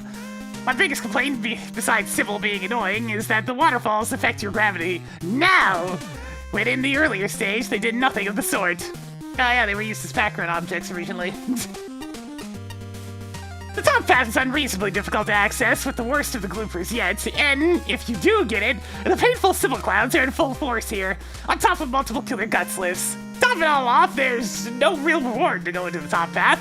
I didn't even bother tracking down that one key for tanks, because players can just shop for those. I suppose I appreciate it you can't lock yourself out into those tanks with checkpoints, but that's because there's barely any on the top route. There's actually 0, Nick. There's not even one. There's no checkpoints at all. There's one at the start, and there's one at the end, but nothing in between. Which can become quite the pain. Ultimately, as it stands, the reward for succeeding those Gutsliff is a less entertaining route, which makes you wonder why that top route even existed. All it seems to do is hurt the pace. Hurt the place. I think he was trying to go for pace? I don't know, place seems out of place? There's probably more to say about this level, but beyond some frustration points, this really didn't leave much of an impression on me. Could be better, could be worse. I'm sure others will have more to say than I do. I have a feeling Shinryu's gonna have plenty to say. If it weren't for how the split path was handled, this stage probably would have sat a lot better with me. As it is currently, I found this level to be a very frustrating level instead. Yeah, I didn't like the top route either, but I'm just saying. There were 0 checkpoints. Initial impressions weren't all that bad, since most of the room layouts leading up to the first problem area are pretty good. Although the repeating rooms, but now with X amount more of the same enemies, are a bit questionable. Besides that, plus some odd tile usage, there wasn't much to write home about. I'm pretty sure the X room with a bunch more enemies was really just trying to simulate a beat-em-up experience, thus the Turtles music. Overall, that ends up falling apart once we get to the first Gutslift segment. Falling here, and in the second Gutslift section, puts you on the lower/sewer path of the level, which you'll be locked into unless you replay the stage from the beginning. Actually, trying to reach the upper path is more trouble than it's worth. However, it's mainly due to the enemy placement. Blooper is a relatively tanky enemy that requires a decent amount of commitment to take down, and the way he's used in the first Gutslift segment is nothing short of frustrating. While you can get through it without using weapons to preemptively get rid of him, the precision required is way too much for a section this early in the level. By comparison, the second Gutslift segment, for as rare as it is to even get there, feels way easier thanks to the lack of bloopers. The most frustrating part about all of this, though, is that the upper path doesn't really feel all that special compared to the sewers, right? It's just more of the same! I guess it's a little bit shorter than the lower path, but not by much. I know I'm harping on the split path a lot, but I think the way it's executed really brings the stage down. A vast majority of the stage's issues would be solved if the split path was made an actual choice on the player's part, along with perhaps toning down the glooper and fever usage. Both those enemies, when they're overused together as they are in this stage, make for a very tedious experience, especially if you're going Buster only. By the way, I need to actually add a little bit more to this. By the way, maybe you should stick to having spikes look like spikes. That death was a unpleasant surprise.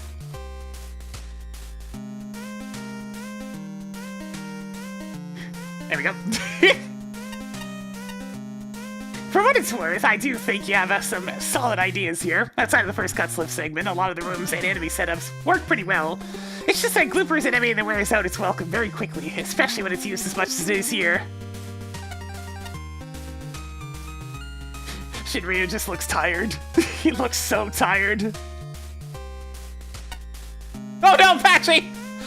Red Mountain Zone, Act 3, but it's not a Sonic stage this time! Okay, yeah, I get it, it was Chemical Plant. But like, it was more turtles this time, Patchy! Turtles, not hedgehogs!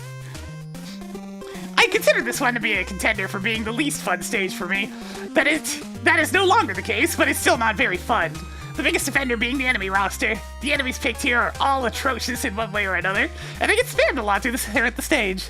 You know, I do wonder if she wrote down this Red Mountain Zone acts, like, in the order that she was reviewing them in, and they coincidentally lined up with where they placed in the contest, or if, after the fact, they numbered them differently. questions. For example, the frogs that shoot those goo balls at you, force you to button mash out of the gooey state if you ever get hit by one, which can leave you vulnerable to other attacks because your shots get absorbed by the goo during it. Even worse is you get forced out of your climbing state too, and fall straight down with no way of re-grabbing until you get to mash out of the goo.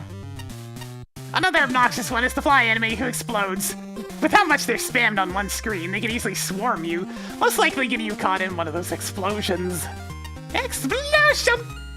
There's definitely some thought put into the level design. Enemies do complement the platforming, the challenges for sure, but it mostly consists of the frogs hiding behind reflect blocks, which serve to increase the annoyance of the experience furthermore as a side effect. There were spikes that don't look like spikes, literally the first person to mention it, so that was fun. Also a somewhat odd design choice, having a split path in the form of it if the player fails the long-winded guts lift section. Yeah, there's just this whole alternative section if you fall off. Since both paths eventually lead to the same boss anyways, and there aren't any tokens to find, there isn't any incentive to stay on the top path. It's especially redundant since the bottom path ended up being the easier path of the two. I suppose it was made as some form of mercy. I found the top path easier, but I mean, to each their own. Different people struggle with different things after all. Edge turtles? There are three main things I like about this level. First, the beautiful use of slopes. Second, guts lifts, which, despite some polish issues, are enjoyably tricky, especially where Tyhorn is involved. Third, invisible blocks that are integrated into the challenges rather than tacked on stymie to stymie any cheating. Regrettably, those positives only go so far in boosting this level score. I'm surprised literally no one has mentioned the Turtles music yet. Am I the only one who played the Turtles? Ideally, architecture and screen transitions should consciously define the flow of a level. Considering how easy it is to backtrack into danger, destabilize the scrolling mechanic, get into places you physically can't get out of, and screen transition into oblivion, I can tell this wasn't made by an idealist. Man, Flashman is really good at finding screen transition issues, goddamn! Overly frequent screen transitions make the first half feel longer than it actually is, and the paucity of checkpoints and power-ups only aggravates the situation. The vertical section, I'd say the one with all the frogs, but that describes practically every section, needs more safety nets to prevent players from losing several screens of progress if they get hit. Enemy swarms and ambushes are individually successful, but collectively exhausting and repetitive. Special weapons are too useful here. I didn't actually find the weapons all that useful. Tornado Blow, I guess. I'll give you credit for a discernible challenge progression, earnest attempts at safe enemy/gimmick introductions, and aesthetic and gameplay elements working together to create some semblance of theming. Most levels with this many rough edges don't even try. Same deal with the tile work. Even though I could play Hard Critic, it's still clear what you were going for, and some sections, e.g. the interior sewer climb, look rather good. Even the boss, which is blandly plopped in from the dev kit with no alteration that I can detect, was the best possible choice to fit for these aesthetics and challenges. Yeah. Mega Man, get your button mashing ready! Honestly, we suck accessibility settings in the game for many reasons, and this is as good a place as any to switch on Rapid Fire! Rapid Fire! This is a weird one. There are two completely divergent routes. A lesser or more arrogant level designer would force you to go through both routes. The fact that the upper path is a ton more stressful to even get to, and the lower is often entered by sheer accident, is gonna completely kill the level's enjoyment. But no! There's one element, one boss, both paths converge. I legitimately appreciate the restraint. Yes. And it garners a lot of goodwill towards the stage. Whilst there seems to be a rather obvious missing checkpoint at the halfway point that the player isn't locked out of an element, just means it didn't really hurt the level all that much from a casual perspective. Not great for judging, sure, but I doubt it'll annoy the end user that much. The difficulty curve of this stage is all over the place. The hardest and most deadly segment is the first few rooms. Mistakes here cause Mega Man to plummet into a pit bound by gooey, slimy death. Past this point, the enemies of the stage are more forgiving, but trickier to avoid. The introductions to enemies and gimmicks are pretty solid, considering the enemies are from rather obscure Mega Man games. That's a good thing. Of the two paths, the lower path is the more basic, but also the more enjoyable. That said, overall, the guts lifts resulted in the best rooms of the level, a rarity given the gimmick. Use of the Game Gear October OA as the second phase of the mini-boss here was a nice touch, and both tile lines, 5 gigabyte mid-boss, 5 Game Boy mid-boss, on the upper path felt different too. There's so much else noteworthy other than the waterfall-based jumps to spice it up just enough. On the upper path, several of the rooms with large quantities of Sybils, the exploding enemy from 5 Game Boy, are ridiculously hard to get through unscathed. In a stage full of gut slips and enemies that can entrap you, these buzzy jits prove themselves the biggest nuisance. The biggest recurring gripe with the stage is the screen transitions. The use of two-way transition speed scrolling back at best gets you hit by an enemy, but in several instances resulted in the player dying and once getting stuck in a wall. Oh dear. And then dying. It's surprising how difficult this made some rooms. Most of the graphical tiling is pretty inconsistent. This level has an amazing atmosphere. Konami music's always a highlight, and the choices here are really enhance the stage. And for the most part, the tile set, Secret Plant Zone from Sonic Pocket Adventure, and Animated Puppet tile set really help the stage's identity for more than the stock assets suggest. I really want to go with Ace Spark, but I'm gonna go with Patchy for no other reason than being the only one to mention the spikes that don't look like spikes.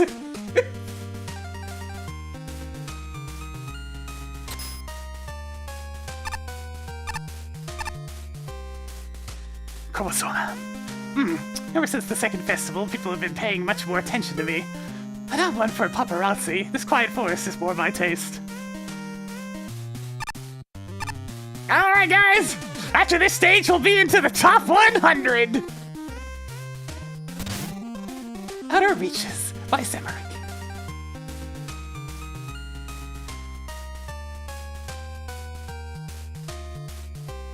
Samario.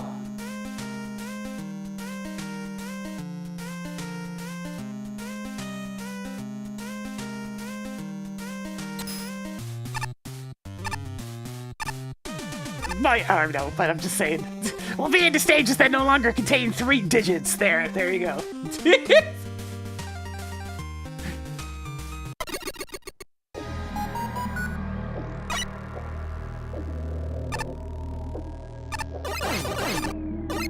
Hey guys, it's our good friend! The music is Immediately noticeably tuned too loud.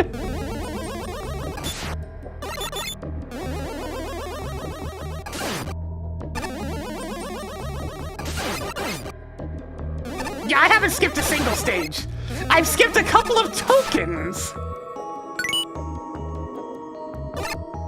One of which was just, X6 meme because it was in a random pit. Not really proving anything by going through the stage a second time. I skipped one in Stall Woman stage because it didn't give me the key when I had met the requirements for the key, so that one bugged out on me. The only ones that I legitimately skipped content for were the grinding in the middle slug stage. That's it. We've done everything else.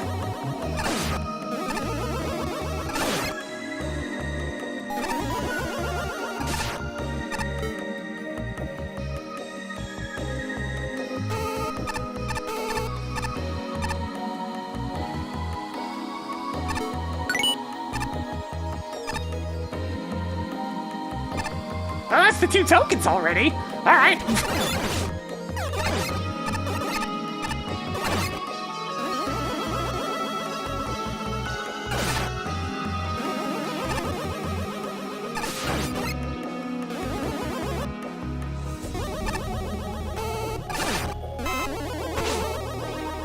Whee!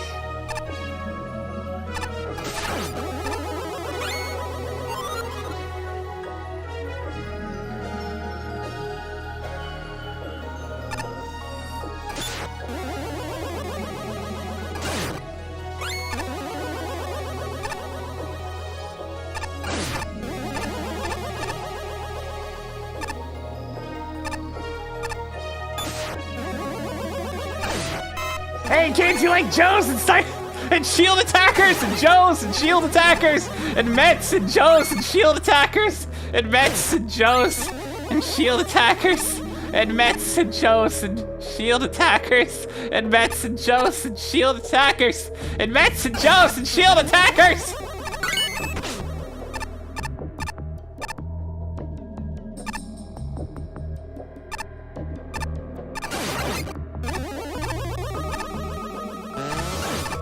Yeah, Turtles didn't have any shield attackers or Joes and whatnot. It had Mets, I think, maybe. Yeah, it did have the splitting ones. But no, we were Joe free last stage.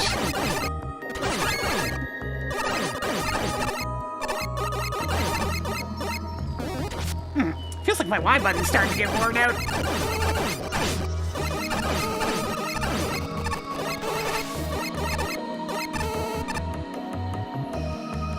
Yeah, Mets are fine. They're like the default enemy in Mega Man, but Joes aren't.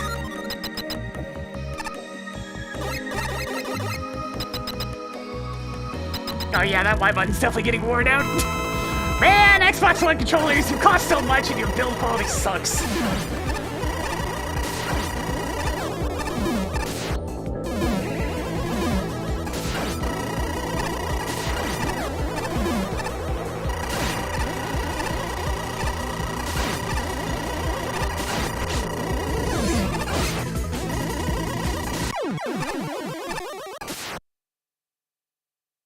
Interesting gimmick.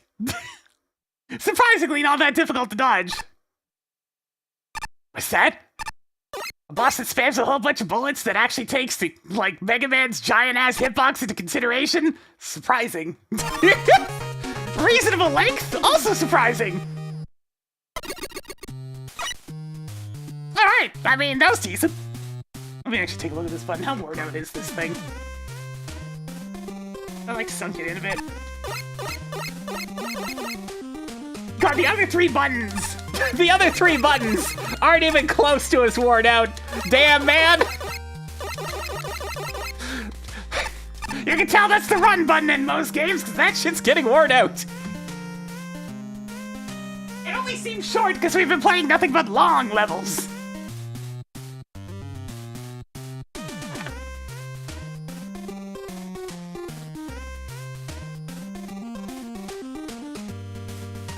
Let's see. I mean, the design's still nothing to really write home about. There wasn't really a gimmick in this stage at all. We used the key things once. Creativity. I mean, there's not really a lot to be seen here. It was just Joes and shield attackers and Mets. Again, the one section with key fragments. It's alright, fun-wise, I guess. Function! Yeah, mostly fine. Aesthetic, it was mostly just Starman style set, but I mean, it looked fine.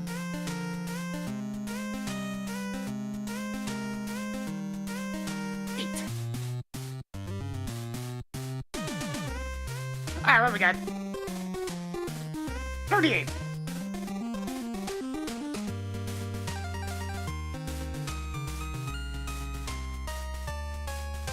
Not really a lot to talk about with this one. The level certainly did not overstay its welcome, which is appreciated. The tokens feel like afterthoughts that were thrown in at the last minute. And the stage is very lacking in terms of any sort of gimmick to mix up the gameplay. Really just comes down to a pleasant romp through space with everyone's favorite, in quotes, trio: Mets, Joes, and shield attackers! Woo! Possibly a bullet-based boss with patterns that actually take Mega Man's chunky hitbox into account. Made it a lot of fun. If a little out of place in classic Mega Man.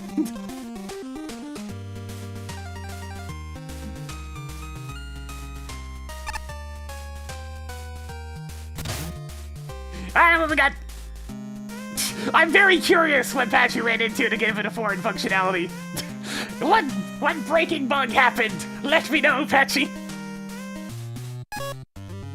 Finally, the level goes, this isn't much. There's a few neat ideas, particularly the key coin room with Crystal Joes, but on the whole, this is just there. Inoffensive, but unmemorable. Elect beams especially don't get much attention. Yeah, you can just jump off the ladder.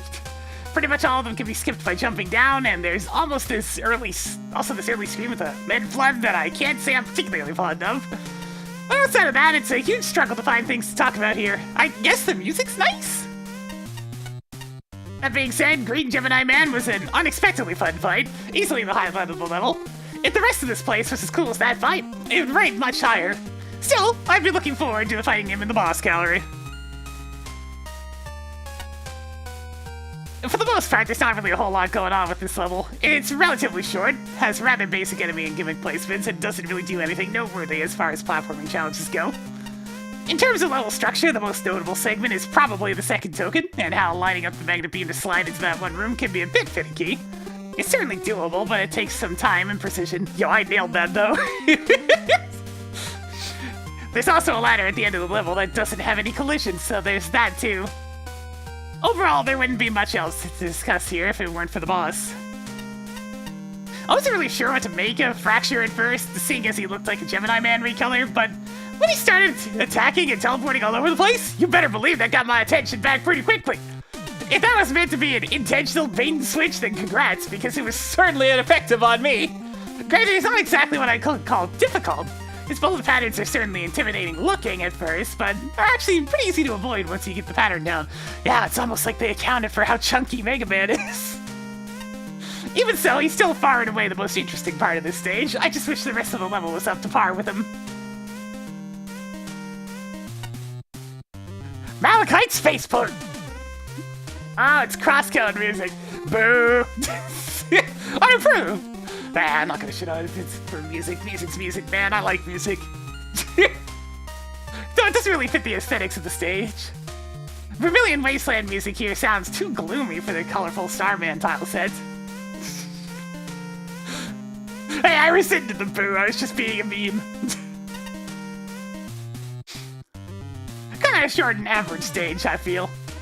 Only several screens of Crystal Joes and Mets in which their placements don't feel all that intuitive. There are also those electric traps that you can go through easily simply by falling. One softlock situation with the key coin collecting, you cannot go back through the sliding path to reach the upper part coins that you missed, which is pretty bad when the key is needed for progression. Patchy! Patchy! Patchy, no! You just climb back up the ladder and jump back out! Unless that was bugged in the judging build, then, Patchy, no! Also, the ladder beneath Fen Maker doesn't have collision. The fight at the end is the highlight of the stage. I find Green Gemini Man here is kind of intimidating with the amount of projectiles he fires, but they're ultimately harmless if you don't let yourself get cornered. It definitely makes the fight very unique. Dynamic with how his shots limit your playing field. Uniquely dynamic. Patchy, no! You got the framework for a solid level here. Nice pacing, fair challenges, and checkpoints at regular intervals. Aesthetics are good, with appealing tile work, interesting use of architecture outside of the play area, and engagingly eerie music. The thing is, it needs more. More variety, more challenges, more playtesting. In the absence of gimmicks, the easy-to-bypass Elect Man beams are barely prominent enough to count. Enemy selection needs to be extra thoughtful and harmonious. Space metals pair well with almost everything, but there's an overabundance of shielded enemies, usually in very familiar setups that can be handled one enemy at a time. Laser Trident shreds this level to bits. The amount of level... If ever there was a time to bring out the old, do you have any idea how little that narrows it down? Meme for it is pretty much this contest and levels that Laser Trident makes go a lot more smoothly.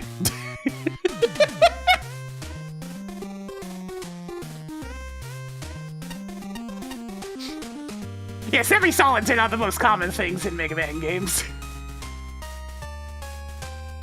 A couple screens offer a decent challenge, e.g. falling into a tight space with a shield attacker, fending off two types of Mets at once, using Magna Beam to access the second token, but almost all I remember are Crystal Joes blocking hallways and guarding the tops of ladders. Difficulty and complexity jump around a bit too, especially if you miss the first token and don't receive that gentle introduction to the enemies. Lexical polish could be better. Tokens aside, the level doesn't need two-way horizontal transitions. Backtracking is liable to get you hurt. One-liner is an unclimbable background decoration. The boss has several technical quirks, including a huge exploit during the super attack and being invulnerable to damage while invisible. I mean, I don't think that's necessarily that bad a thing. I wish the level were longer. There's definitely room to develop more of a theme with the gameplay. I also wish Break Dash or Ice Wall were the boss's main weakness. Spark Chaser makes him too much of a pushover. Really, Spark Chaser? Yeah, I can agree on having a different weakness. Break Dash would be interesting. Nevertheless, the boss is the highlight of the level. Tricky, unique, and fun. The atmosphere of the level is out of this world! Sorry. But unfortunately, it didn't give us the payoff folks are looking for. I like quite a bit about this stage. It's really well tiled, had an excellent music choice, enemies that fit the level design really well, Penguin aside. And the whole package felt very refreshing for a Mega Man level. I generally felt like I was playing in a space station. However, the level finishes just as it feels like it's getting started. It's just too short. The few gimmicks were only ever introduced, but never built upon. The elect blocks were never a threat, except for the one below a non-existent ladder near the end, and I don't think that was intentional. The key cards were only used once, and I was expecting another larger, more complicated room like the one in the level afterwards. This shows enough promise that I still enjoy the stage, but it really ended on a high note. The boss is impressive, fun to learn, and just the right challenge. Even ended up perfect running in my spare time. So, positive end of the level, and another 10 rooms of increased difficulty using the same assets as this would have been an excellent level, rather than just a decent romp of fun. A very positive Ace Spike review. Those are kind of few and far between, honestly, sometimes. They'll get a lot more common as we go up in the ranks, I believe. Anyways, flashback this time for the honestly really cool suggestion on the boss weakness.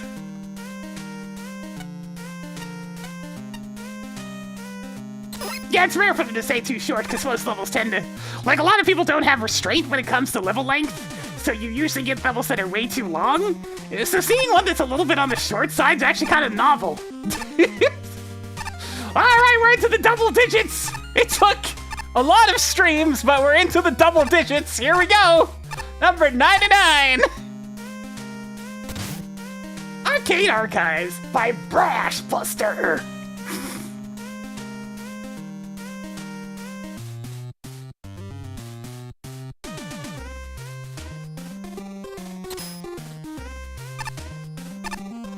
Mud 3, alright. Let's go!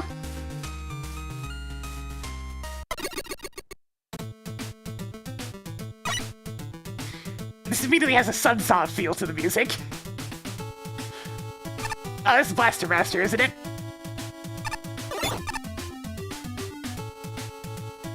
What the red armor?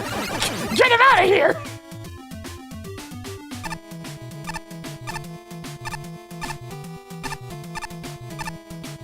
Damn, can't quite make that jump.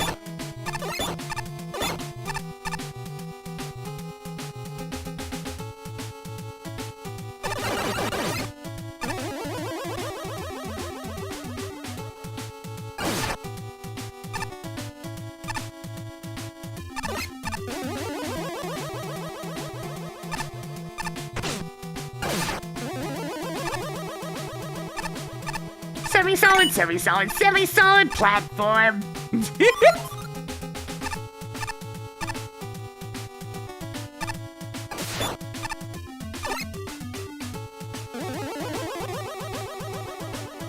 That is the most afterthought token I've ever seen.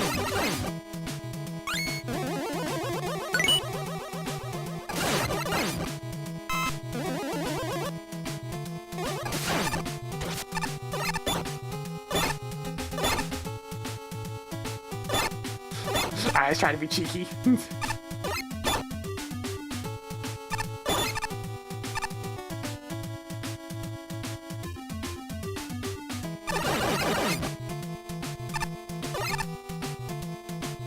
That's not a Yashishi! That's not a Yashishi at all!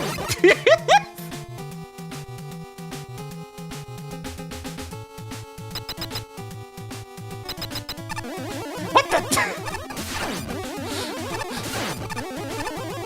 Am I fighting an aeroplane?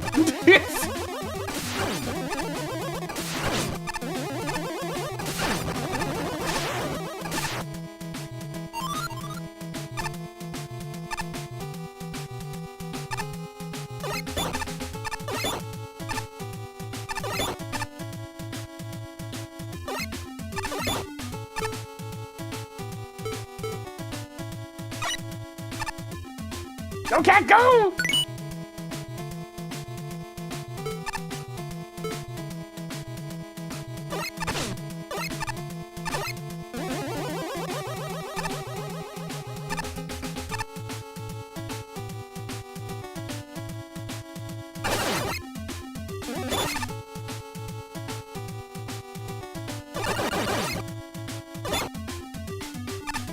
What if there's tile sets for the Sunsoft game? It wouldn't surprise me.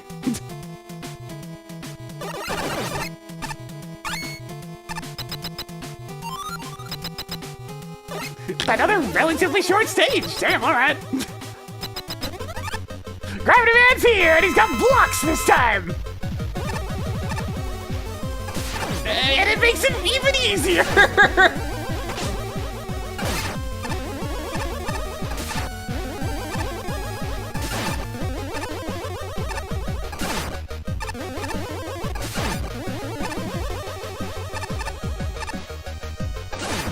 Yeah, I'm not sure which one of these either, but that's definitely right. The Mega Man 9 or 10 endless tiles. I think it's 10, I want to say? It looks like 10.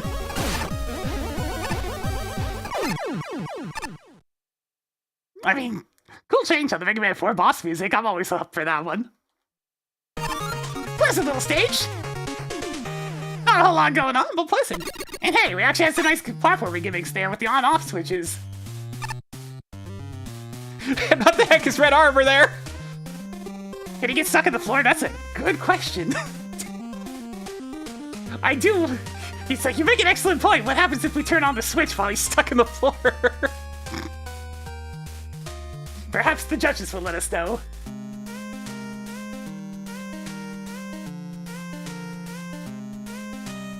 Let's see.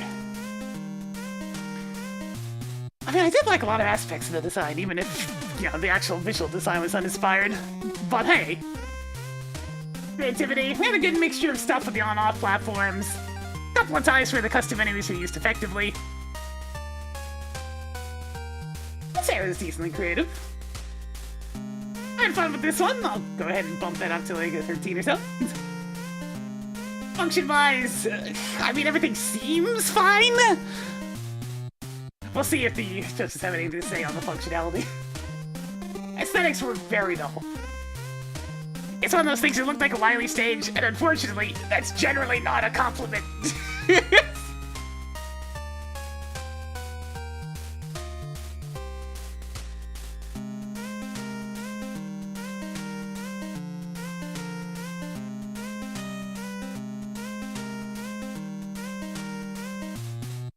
Ah, 36. Hey, we have another passing grade, barely. A fun, quirky little stage. It knew what it wanted to do, and built upon that throughout its duration. You get progressively more interesting setups with the on-off switches, and incorporate the scrolling platforms, and a few of them as well. Even get some of the enemies involved. It has a nice upward curve that really feels just right. No, there wasn't exactly a lot of variety in said enemies. Especially the shield attackers. Just kinda existing, but I mean, I would rather a small amount used in mixed up ways than an overly large roster used in one way at a time. If you know what I mean. The level is a bit on the short side. But I also would rather a too short level that could have used a little more versus something that overstays its welcome. A different take on Gravity Man was interesting, but I feel like it ended up making it even easier. I wonder if hitting the switches while he is in the floor does anything.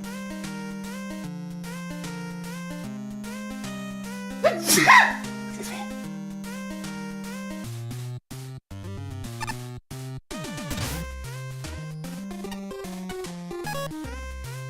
Okay, this is pretty cute. Red armors that dive into you when lined up, skull shield attackers that reflect your shots, flying Ashishi blades, and all combined with girders, switches, and old school music.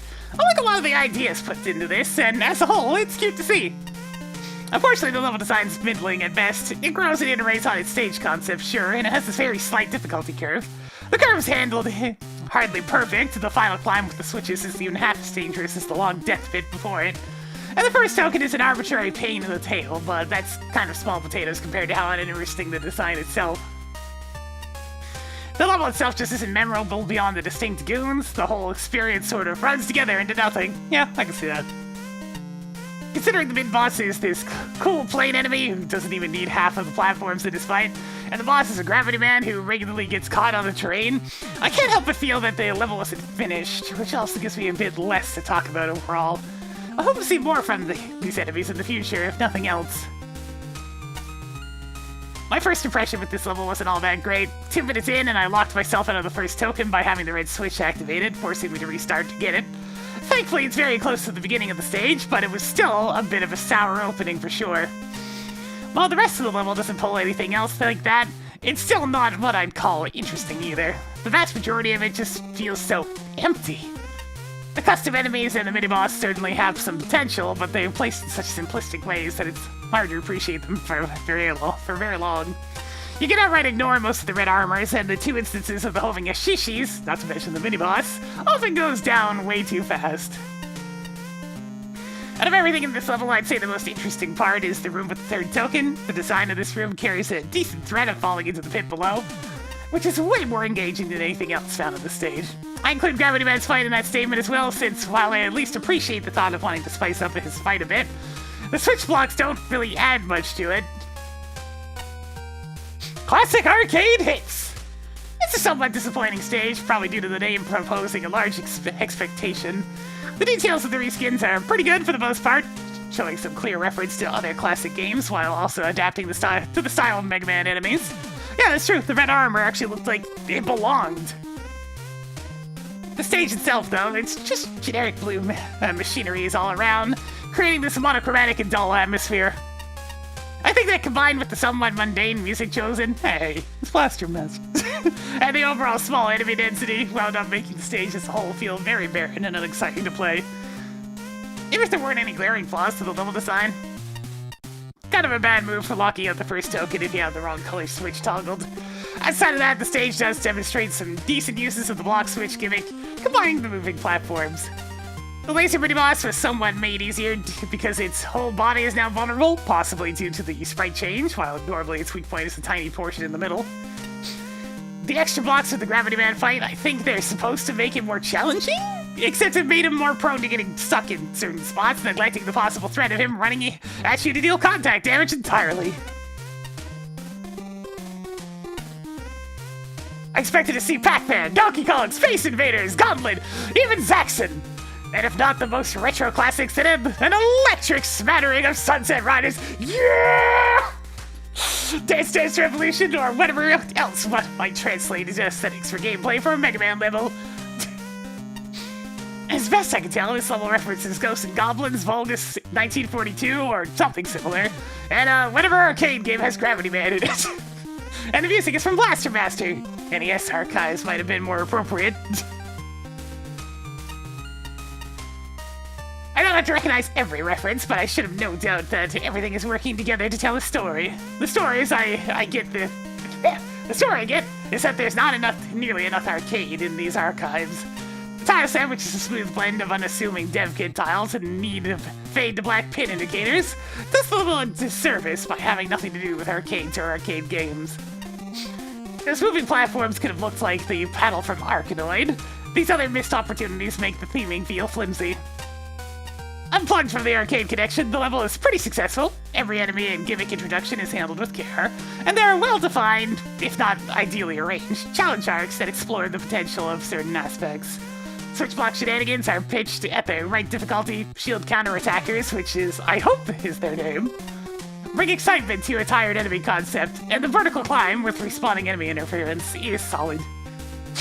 I didn't hit the shield on the shield attacker even once, so I didn't know they reflected shots!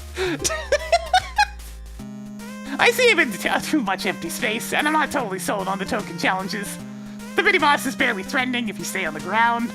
Object placement in the moving platform plus switch area allows for a gap-related sliding glitch. Any power-ups at all would be nice. The level displays some good game design instincts, the need for a little more playtesting, and just enough creativity to leave me wanting so much more. This is a very basic stage. At times it feels like it's going through the motions and just kind of ends up on a whimper. That pretty much sums up a stage that ends rather quickly, with the switch blocks present throughout the stage, never really doing anything of note. It feels like an alpha build of a stage rather than a finished one. Graphically, it's also very basic, and the tile set is immensely generic. I'm not sure what on earth the stage's setting is supposed to be. The samey-looking backgrounds mean the entire stage lacks identity or charm outside of the new enemies, and frankly, the music is as equally repetitive as the stage graphics. Oh no! Blaster Master's taking strays! And I do like the new enemies, and the few reskinned ones. They're cute! Robo Red Armor Sprite is adorable, and the 1942-inspired plane mid-boss is good old goofy Mega Man. The Ashishi enemy is also rather fun, even if it's woefully underutilized. I've been intentionally not mentioning dev kit bosses and stages unless they either enhance or detract from a level, since they're usually fairly filler, and in this case, I'm disappointed I fought Gravity Man rather than anything that really suited the stage's enemy set. He feels like a placeholder boss, and the switch blocks add nothing to the encounter. I think I'm going with Patchy this time. They kind of grasp the overall feel I was getting from this one. Also, our scores are 1 point off. Crazy.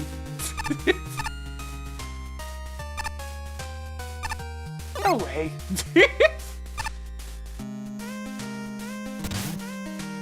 5% time penalty. They missed it by that much. The 5% time penalty is like, you know when you have an assignment to hand in at college, right? And yet some places still have the physical drop boxes for you to put assignments in. And you're like rushing there. It's like you just did it at the last minute. You need to get in on time. You're going to slide that thing into the drop-off box. But you're just a little too late by a few minutes and the professors already came by. And it's like, no!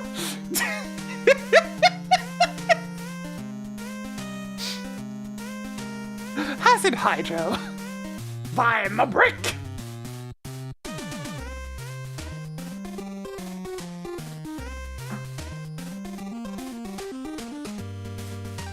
Yeah, this one's definitely notable for the most consistent across-the-board scores we've seen yet, pretty much. Look how consistent that is, that's crazy. 1 and 1, let's go!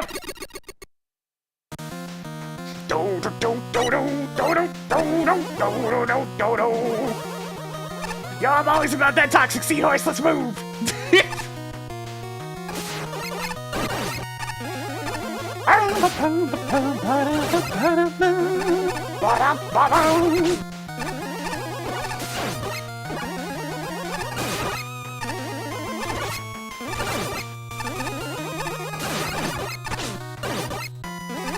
Look, it is easily, without a doubt, my favorite song from X3, so...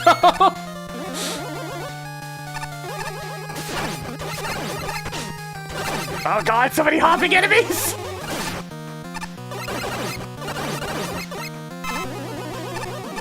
It's a pretty good arrangement, yeah. I feel like it's missing something. Something about it feels a little bit hollow, but hey. It's pretty good.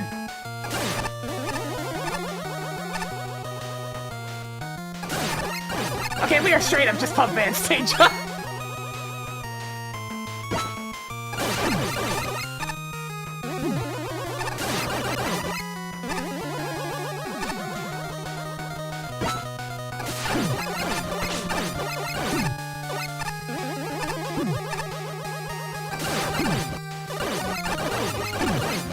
In fact, give me a second.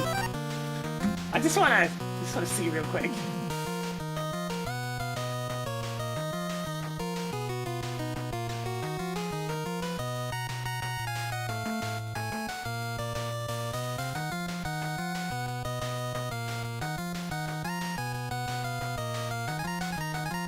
I do recognize this individual. I wonder what this one sounds like. Alright, give me a sec. Hey, at least the loop's good on this one. You notice how we've been seeing less, like, badly looping music as time's gone on?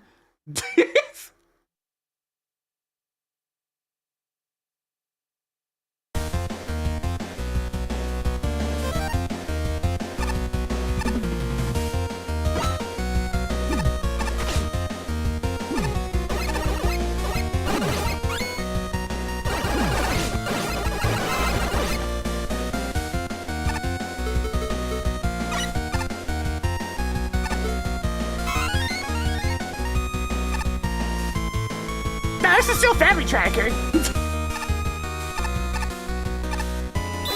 Ultimately, what was missing was a bit more active percussion. W! Wait. How the hell? I mean, I guess good magnet beam usage is how you get this one, because it's not like the bike can jump that high.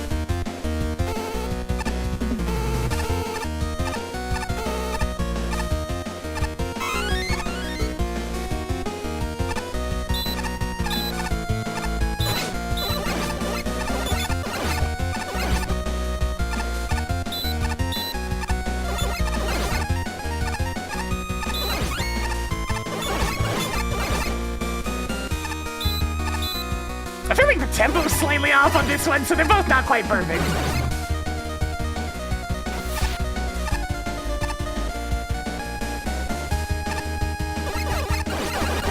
Oh god! Bullets!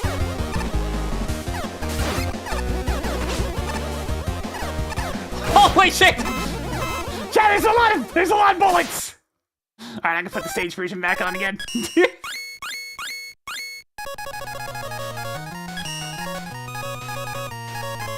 So tempo's better in this version. Percussion's way better in another version.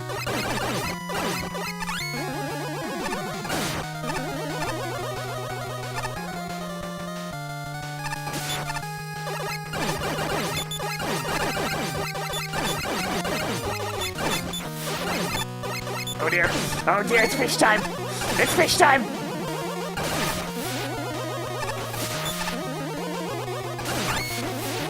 I mean, the other one was a YouTube video. Of course it doesn't move properly. It's not supposed to!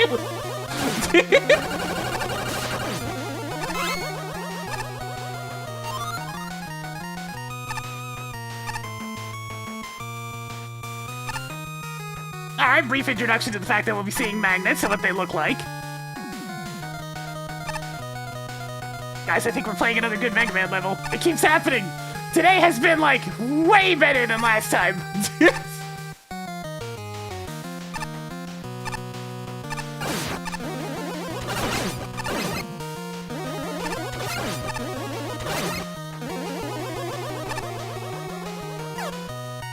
Bullet. Bullet.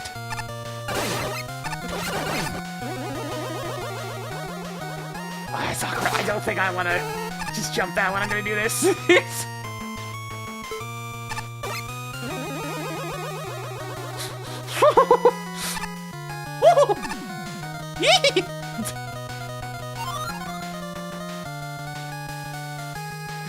Good lord, Eddie!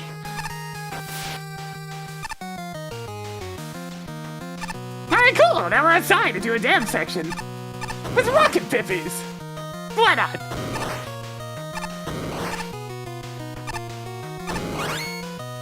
It's like, yo, wait, this level's good. It's going. My god. Oh, shit. Man, those rocket pippies hurt! Also, I should just be, are they spawning really frequently? Like, holy crap, that spawn rate is pretty high! Hippie! Hippie, calm down! There I go! Hope you're having a good one! There might be a bit of an issue with enemy spam. Just slightly.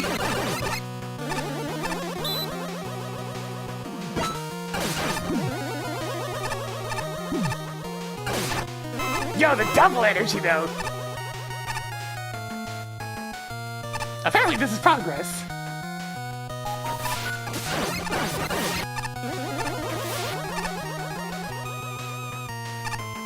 Alright, I mean, if... Okay, I was expecting the magnet to have an effect for a bit longer. So I had to go through the entire damn section every time I want to try that token, huh? Probably could use checkpoint after this bit.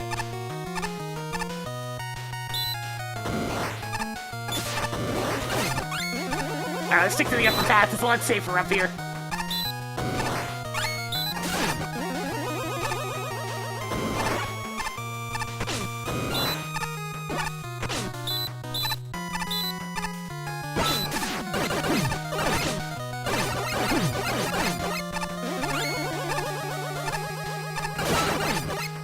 Again?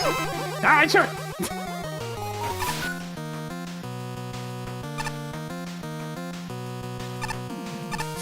Oh, got me again! Okay, I'm using Beta Beam there. That's a weird feeling section. Your polarity essentially reversing halfway through the jumps. It's a little awkward. A little awkward.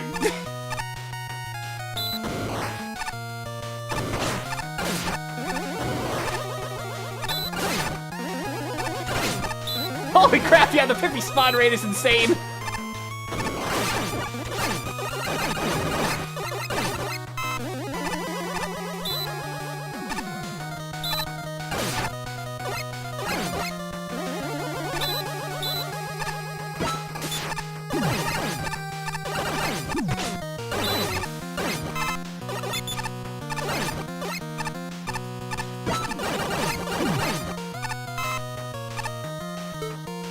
Magnet Beam, go!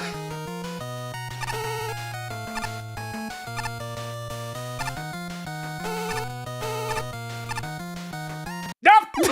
Check! Oh god, that token's gonna be a doozy, huh?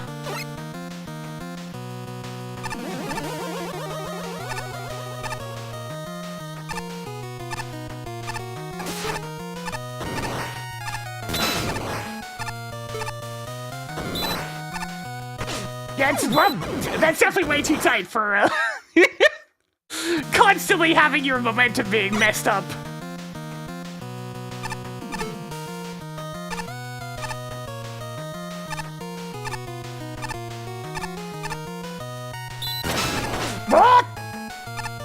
Alright, fine, we'll go down to the lower section.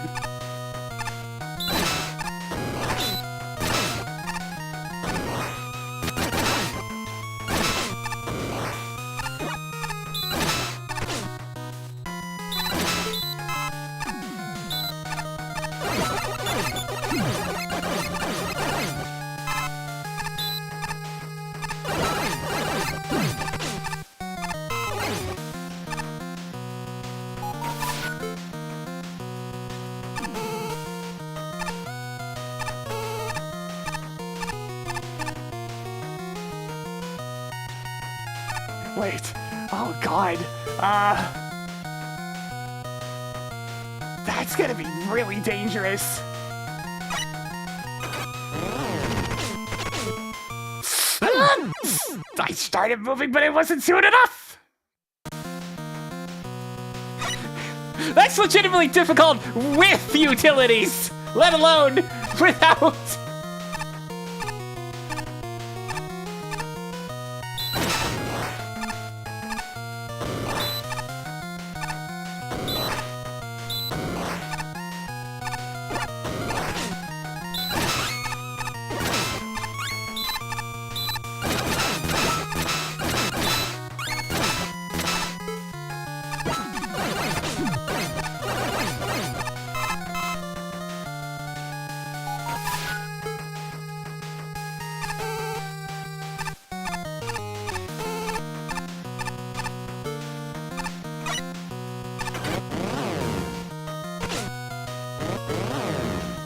Get me out of here!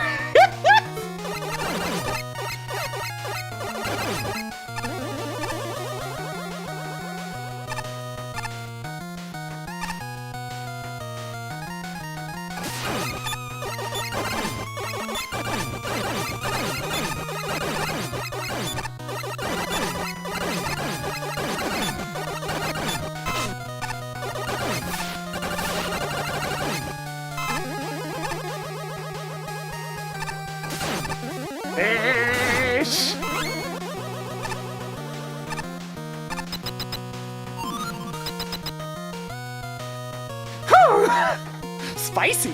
Kinda like it. Alright, let's go. Who are we facing? Ah, it's just Splash Woman. Alright, fine. Splash Woman, what are you doing here? This water's filthy.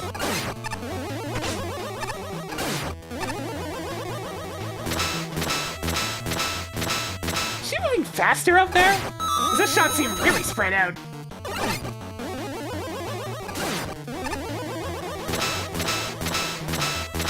Actually, these ladies are trying easier to dodge.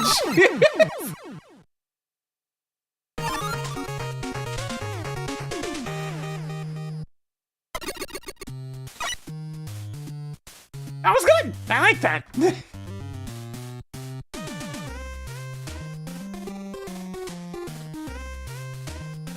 Design-wise, it definitely Irritator is giving. The outdoor section was a bit nuts.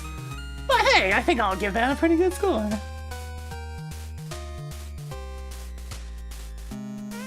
Creativity? I mean, sewer level, but at least it did a lot with it.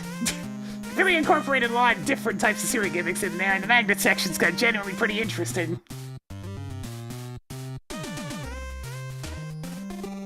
Fun? I mean, I had a good time, but I'm also less likely to get perturbed by challenge.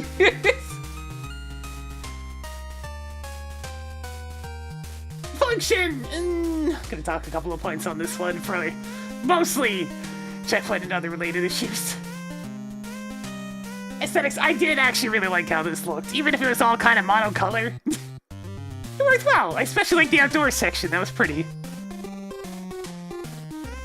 This one's gonna score pretty good, chat.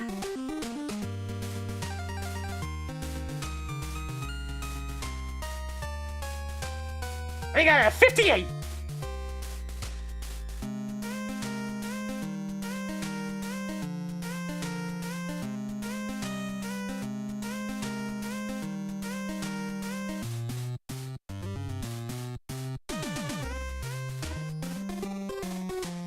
Alright, so this level is really good. I like it quite a bit. Even still, it has some issues that cannot be overlooked. I 58 is pretty good with my particular scoring metric, yes. Consider that most stages have come out of this with a between 20 and 35. I wouldn't call this stage average, I'd call it above average.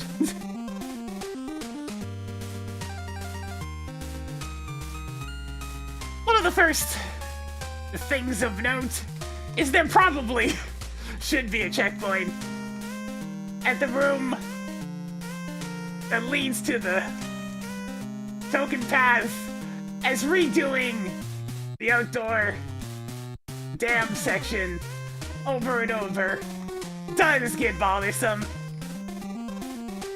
Speaking of that section, whoa, nearly slow down those pippies! Those things are spawning in at the speed of sound. Remember, official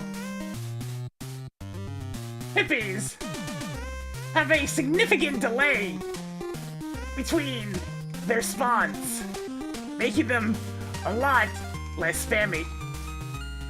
Spammy kind of summarizes some of the nastier bits of this stage. When enemies do get involved, they bring their friends. And their friends' friends. Absolutely everywhere.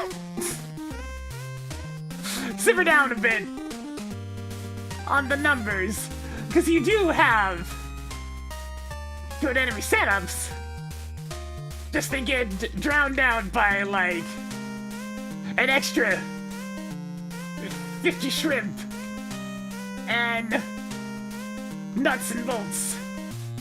Exaggeration, I know, but the point is made. Also, I mean, like, the token section itself is insane. Your direction of pull switching in the middle of a platform with precision spike jumping. Well, that just gets pretty wild to try to get a feel on. Especially when every failure means doing Rocket Pippy Hell yet again. Even with utilities, this section is pretty tough.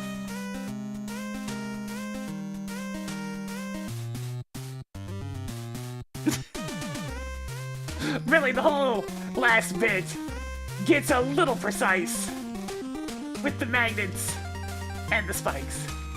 A good idea, but maybe reel it back just a bit. Otherwise, stage itself was just the right length. Looked pretty good, even if the colors were pretty monotone.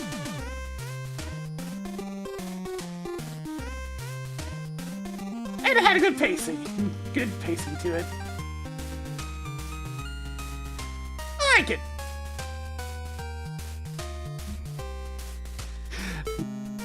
Alright, we'll get from the judges. You know, I'm kind of amazed it took till MAGMML3 for a bona fide sewer level to show up in the mainline contest entries. There's been several now! Anyway, Hazard Hydro is definitely a sewer level. There's water, water currents, spiders, fish, shrimp, an obscene amount of nuts and bolts, a splash movement, and Apparently a swarm of birds at the nearby dam. the birds. The birds!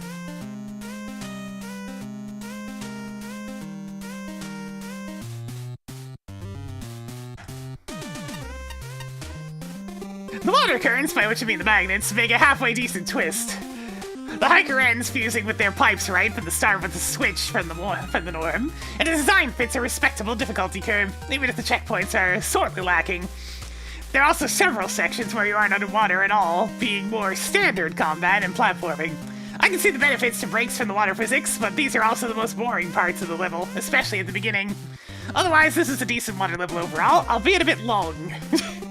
Long, short, right in the middle. It's one of those things where it's really close. Unfortunately, that's also its biggest weakness. This clearly went to the Capcom school of level design and majored in wetness because it's completely by-the-books water level. Spike-stuffed waterways are a dime a dozen in Mega Man, and this is no different. About the only memorable aspect is the one time I slid through a wall and soft-locked in the ceiling. Oops. And also the general lack of checkpoints. Otherwise, this is just a plain old water level. Decently designed, but not interesting. I can't say I'm a fan. I mean, I'd say the Magnum sections are quite a bit different than your standard fare. The outdoor dam section was definitely a fair bit different than your standard fare. Rick, I'm not sure about this one. I left this stage feeling a little annoyed, to be honest. Up until a certain point, this was a relatively inoffensive stage. Nothing here stood out too much, in that he was neither amazing or bad, save for a few segments towards the end, of course. This is really emphasizing that I just really like traditional feeling stages, okay? Okay? I like Mega Man levels, what could I say? I'm getting a little ahead of myself, though. Starting off with the stage is pretty simple, with some nice aesthetics to boot. Even when it goes into the underwater segments, there's enough detail in the background to help keep things from looking too plain. In terms of the actual platforming, that also starts off simple enough, with water currents and a few magnet machines near the midway point. Maybe it's due to the tile sets that was used, but it makes me think of an alternate title, take on Pump Man's level. Either way, the platforming is all mostly reasonable and well put together. Up until the last third of the stage, once you reach the outdoor segment, the difficulty spikes up pretty dramatically. While the outdoor segment isn't the worst thing ever, the surprise Bolton and Nuns can lead to more than a few cheap deaths by knocking you into the water at the last second. And then there's the underwater segments, which went from passable to everything I don't want to see when it comes to these types of stages. Extremely tight jumps with spikes / pits everywhere, along with a current that pushes / pulls you. It's way too stressful and easy to die in these sections, thanks to the overly precise movement required. The token room is the absolute worst, though, to the point where I honestly would have suggested just scrapping it and redoing the room entirely. Overall, you had a pretty decent stage up until that point, but things got way too brutal, way too fast with those final few segments leading up to Splash Woman. I can see that. Warning! Hydro hazards! Can't say I quite enjoyed playing through this one. While there aren't that many glaring level design flaws in this, a few factors kept it from being a fun stage to play for me. A lot of the enemies chosen here require too specific strategies to deal with them, e.g. the hopping cannon dudes hopping up to you if you shoot at the wrong time, the spiders that can easily overwhelm you if you don't dispatch them quickly, the egg rockets for the pippies sometimes launching above the ground level if you don't hold still for a bit. It gets too punishing should you screw up at any point. The long stretch with the swallow eggs, the rockets, and the nuts and bolts in the way. Where do I start? There's so much blue on screen causing the enemies to blend in, and distracting background elements make it very hard to focus on the most hazardous threat at the moment. Tiny platforms give you very little room to dodge the eggs, as you get pinned down by devious nuts and bolt placement. The top path is impossible to hold on to because of the swallow eggs getting in the way from platforms, and for some bizarre reason, Laser Trident doesn't destroy the egg as it hits the swallow eggs, despite the level encouraging the use of the weapon due to the amount of nuts and bolts enemies. The token room just after this stretch is completely unreasonable, with the low spike ceiling and the magnets pulling you all around as you struggle to adjust yourself to hop across one-tile platforms. There's also the evil placement in the middle bunch of magnets immediately pulling you off the platform as you scroll the screen slightly. Yeah, that got me twice. That's where I'm just like, alright, magnet beam go burr. I was fully expecting Toxic Seahorse being the boss, honestly, but it was just Splash Woman bundled with ceiling spikes. What a deal! Yo, if they had Toxic Seahorse as the boss, though. But alas, that would take a lot of work. There's probably 8-bit Toxic Seahorse sprites out there, somewhere. You wouldn't be able to get him animating particularly well, because, I mean, you know how ridiculous Toxic Seahorse animates with his head kind of going in weird, wacky circles? He's one of the strangest animating bosses in both series combined.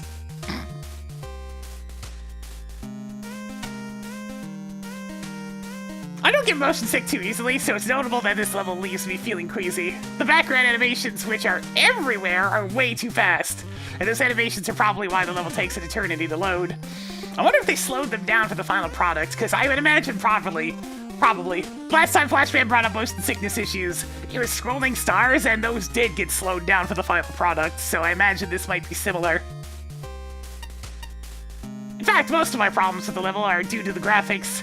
Because the arrow indicators are fairly subtle, it's not clear at quick glance which direction the magnets will send you. Bottomless pits look identical to screen transitions, a little more color contrast would go a long way. The opening stretch looks a bit samey underwater, backgrounds and foregrounds are a smidge too similar, and enemy projectiles sometimes blend into the background. I suspect the dam area was painted by Happy Happiest. Blue.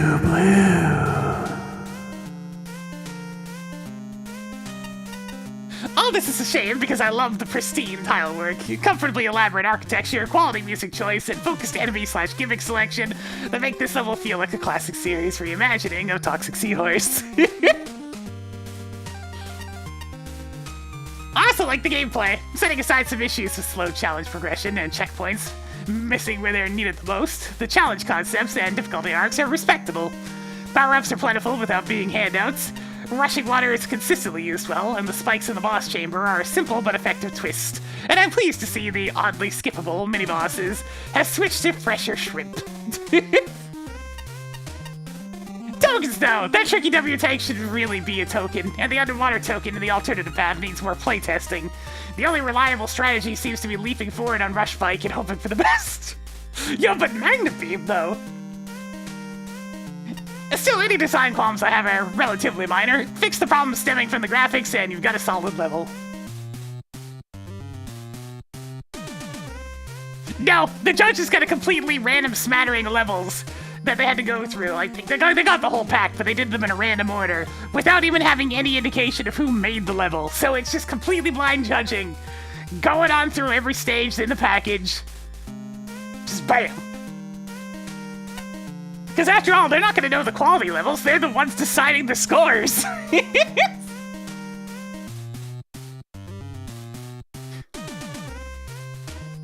For the most part, this level isn't offensive. It's your bog standard and thoroughly unoriginal Mega Man water stage. It looks nice, it's fairly atmospheric, but sticks to the basics. It might as well be called knockoff Pump Man stage. What changes it makes usually result in something much less interesting than the original Mega Man 10. Because this stage felt all too familiar, with the water current generators being introduced so late, most of the level is spent fighting fairly basic enemies. But the stage shares so many foes, Pumpman certainly doesn't help matters. Honestly, there's very few talking points. You notice how we're running into a bunch of extremely Mega Man 10 levels. Considering Mega Man 10 was, for the most part, the newest at the time when submissions were being done. 11 just came out. But there are some. The side pass being absurdly difficult but little reward is one. Seriously, what is up with that hidden W-tank room? What, it's just magnet beam. And then there's the sheer number of Bolton and Nuns. There's a reason this enemy was fairly infrequent in Tom Man's stage. They're just not fun to fight. You spend so much time waiting on an overly long animation to play out. The outdoor segments that combines them with the Chillman bird bombers is particularly nasty. Alas, this checkpoint probably contains the biggest misstep in your stage. The singular Trickster Token. Not only is it the hardest segment of the stage, cramped with legitimately hard to parse water currents, making platforming between death spikes haphazard at best, serious lack of graphical indication for just how far the currents go make this a guessing game. The fact it's so far away from the last checkpoint single-handedly sideswipes a lot of the goodwill you might have gained otherwise. It's utterly miserable. Like I said, it really needed a checkpoint right before the token section. That would have fixed so much problems. It would have fixed it. You wouldn't have had to go through the dam so many times. It'd really highlight how spammy that section is.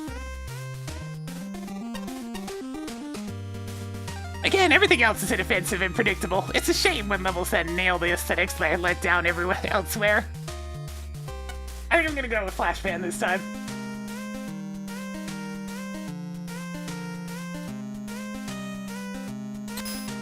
I had a feeling the token would be one thing that'd be really picked at, because it was ridiculous. What about me?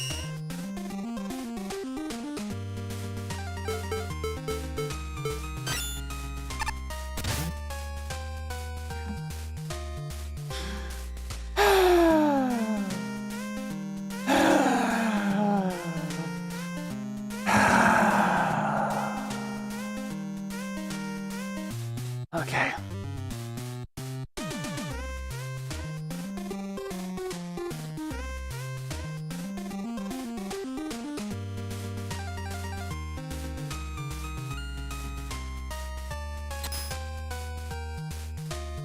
One token, 1 of 5 tokens!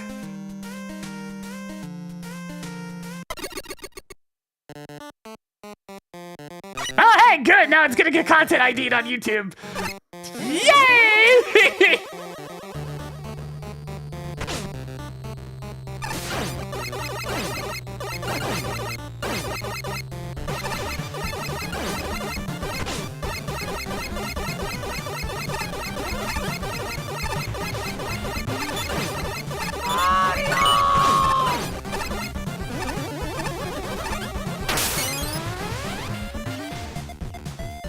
So this is literally just Skullman stage so far with a bunch of crap added to it. I'm just pointing that out. So far, it's just Skullman stage.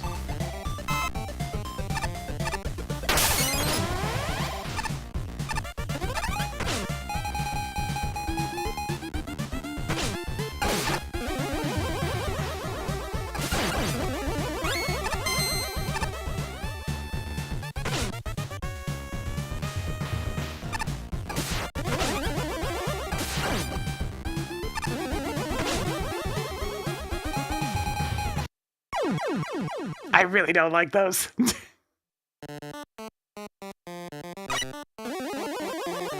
I can pretty much guarantee, by the way, that the content ID is not by the original copyright owner. For something like this.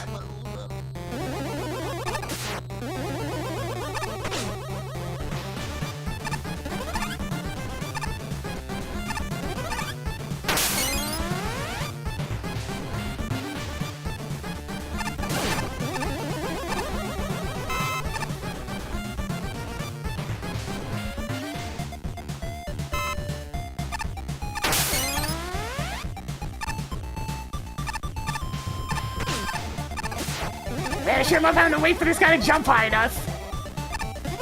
Yo, you actually gonna get... Hello? You gonna jump high enough for me to actually hit you with the buster? No? No? You're just gonna sit there?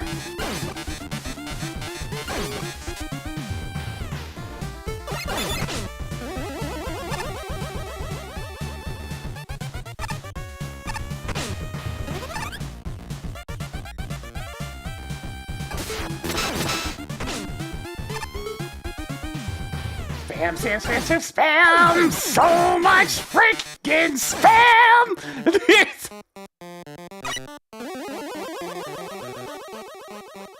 It's like maybe I should try a bit harder, but for some reason I don't feel much enthusiasm towards it.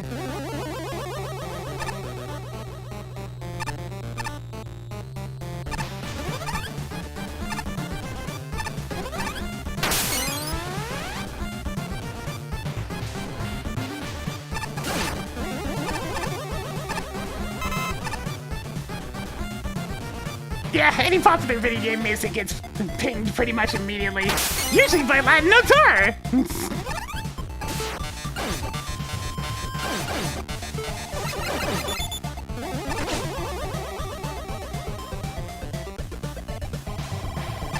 Cause you know, YouTube copyright! It's a joke!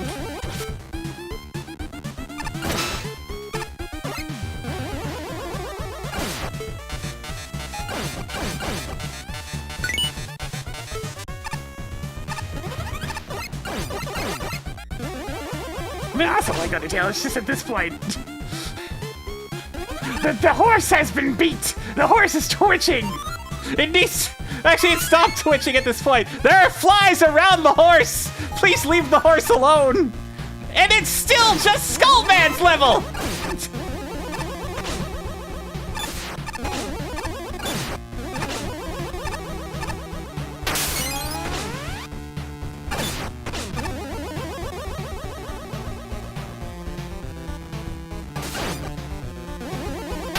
Yeah, the age definitely has something to do with it.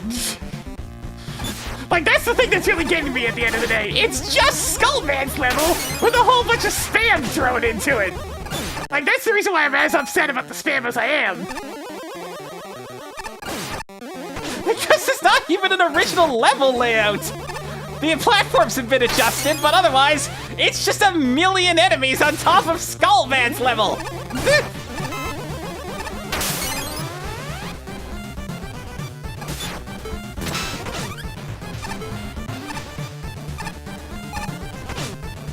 Also, this is a problem! How often those things will just not jump at you. So you have to either sit there if you're trying to go buster only, which it would be a regrettable decision at this point.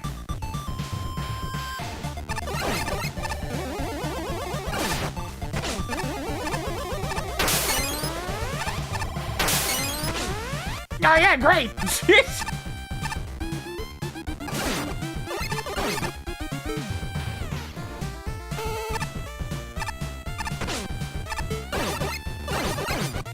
I'm not even fully sure how to get through some of these sections without getting hit.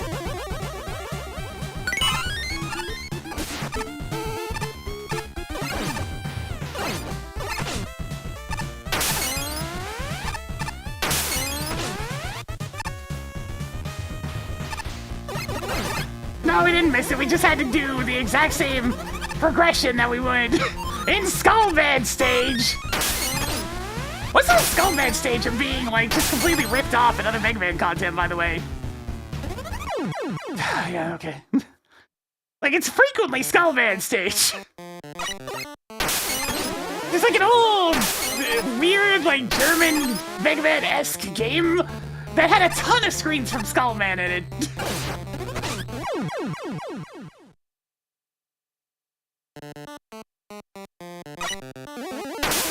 Yeah, if you hit the cap, the game automatically uses the tank, which is really nice.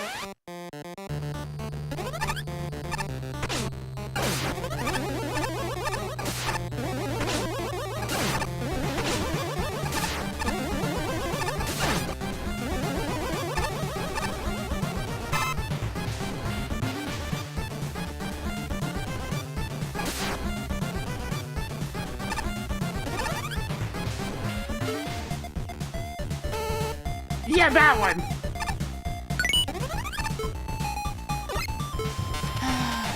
Oh, he jumped off screen. Yeah, it's just Skullman stage! The whole thing! The whole thing is Skullman stage! Like, that's even worse than a remix stage! Alright, now the unreasonable boss fight. I'm not even gonna bother. I can already tell from this immediately that it's Smart Chaser time. Just get rid of him! Freaking zero in design, it's just Skullman stage!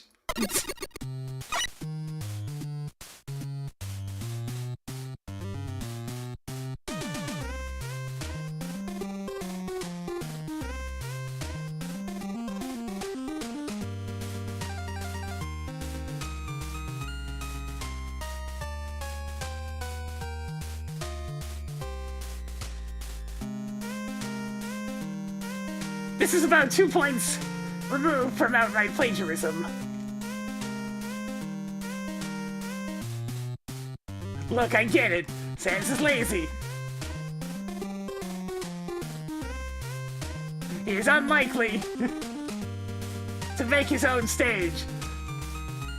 But like, this is just Skullman's stage! Sure, platforms have been altered. And gravity flips have been added. But the layout is otherwise exactly the same with about a bajillion more enemies slapped in.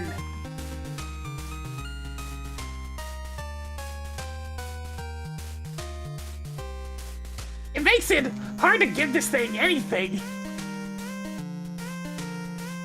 Design is out, because it's just an official level, mostly copy-pasted. That hits aesthetics, too. And creativity gets shot in the foot as a result as well. This is certainly a risky idea. It fits the source material of what you were going for. But my goodness! Is it ever not fun to play? That is not even like hitting the tip of the iceberg in terms of bullshit enemy spam, by the way.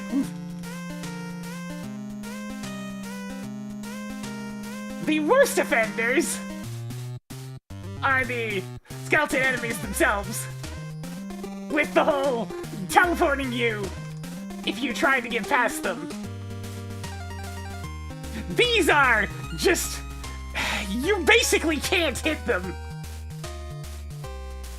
with the Buster unless they decide to jump high enough. Which, let me tell ya, can take a while!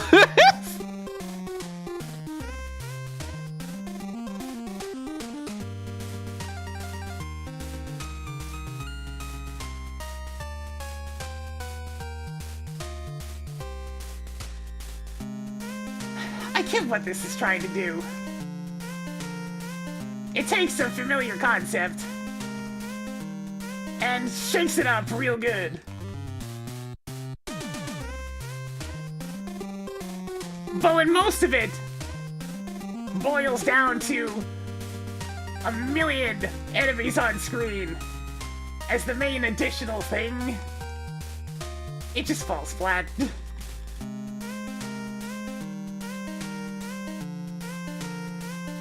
Like, other than the enemies, the only real gimmick was the enemy flipper, was the gravity flippers. There were cool setups, like the teleporting skeletons, forcing you to progress back through screens in a particular way. Like, there are a lot of things here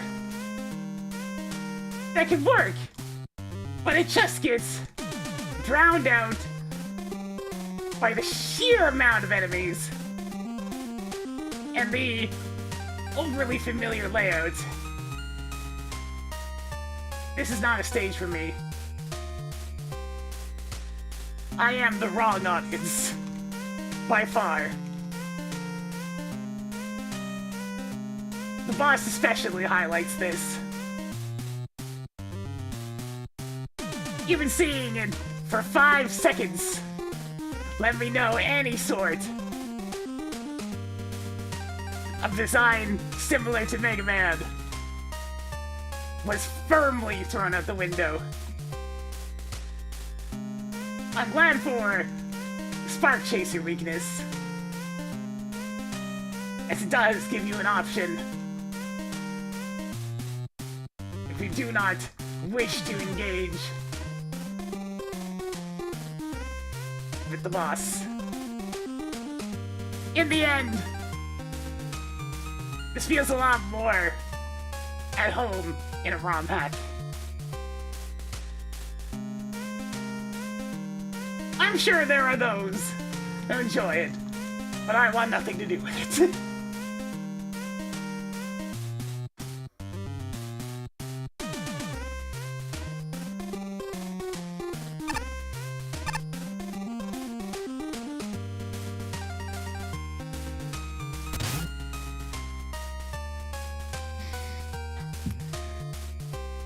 This is definitely one of those ones that highlights how frustrated I get when things go too far off of, like, traditional design. Because I understand the appeal and what this is going for, but it is so the antithesis of what I'm looking for that it's going to just completely rebound. That's just how it works. Everybody has their personal preferences and biases, and mine is traditional level design.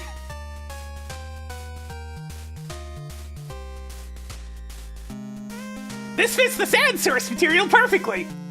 It pretty much encompasses everything having to do with that fight and his personality. But that's not what I'm here for.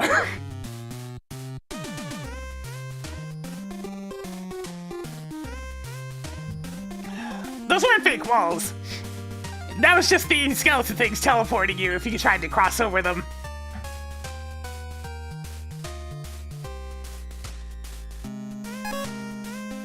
Not gonna lie, that name did not give positive expectations. However, what I expected dumb Megalovania memes was instead a genuine attempt at a Sans level, so hey, I'm impressed there.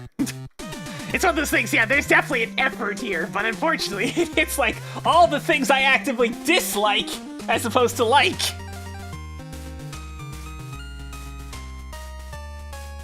The enemy set definitely forms the core of this place, for better or for worse. The exclamation point and dot dot dot enemies are the prominent ones. And my only issue is that I wish there was a hint of which type was spawning. The Gaster Blasters are just all around great, with their placements rewarding strong observational skills. And Sans shows a lot more interesting than regular skeleton shows, and he gets some creative setups with the diamond tokens and level ending. That being said, their movement blocker needs some kind of visual. It looks and feels like a glitch. Right now, even though it's not. The biggest letdown was Sans meant. There's only one of him, and he's not hard to kill before he attacks, so I really wonder why he was there. Honestly, if you just, like, slowed down the spawning rate of those various, like, respawning enemy sections just a little bit, so it's a little bit simpler to slip through them, that would fix a lot of the problems, because there was just so many issues, like times there where I just could not be bothered to try and time it properly because the timing was a little too tight for how many of them there were.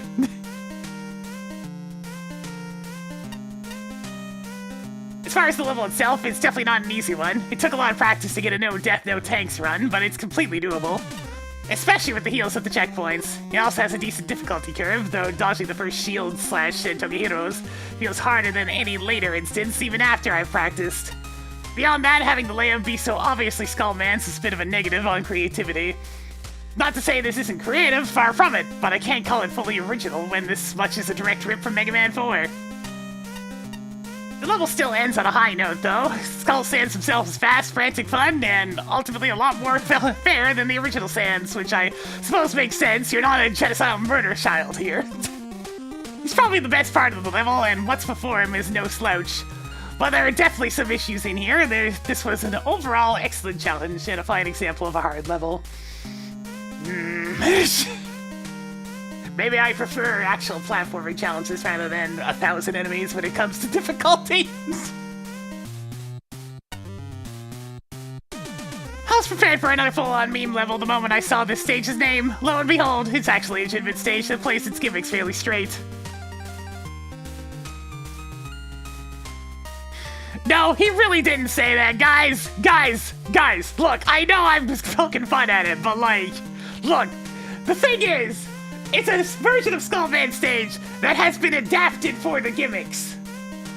It's not ripped straight. There are a lot of changes made to compensate for the gravity flippers and like the range of the teleportation skeletons. It needed more refinements, but that's what it was going for. Ashton smiling, that's a rarity. No! Oh, God. This is the highest Shinryu's score we've seen so far. Maybe. Oi, chat, oi. I know I'm riffing on it, but that's because I have a very particular taste for traditional levels. That's important to remember. I tried to emphasize the good aspects, and then chat continues to dig down on the other things, and it's like, come on. Chat, settle down. Aside from said gimmicks, one of the main things that stuck out to me was the stage's difficulty. It's actually not quite as hard as I thought it'd be, given the source material. Everything has a pretty clear introduction here, and the level structure even gives you some hints to avoid being blindsided by the Gaster Blasters. I do like the name Gaster Blasters. But granted, it's still possible to miss out on a few of those, like the first Skeleton Joe's warp ability, or the preview of the Gaster Blaster immediately afterwards if you don't go for the small health items. I would say this is my biggest gripe of the level, but I actually ended up having more issues with some of the enemy spawner placements. I found myself getting hit frequently while standing in the safe zones in between some of the spawners, which made getting past them a bit finicky. It's definitely possible to get through without taking damage, but it's a very precise process. That's my main beef with those. They're too precise for how many of them there are. If they were slowed down a little bit to give you like another half a second to slip through, they'd feel a lot more reasonable, but when there's that many throughout the entire stage, it wears you down, you know?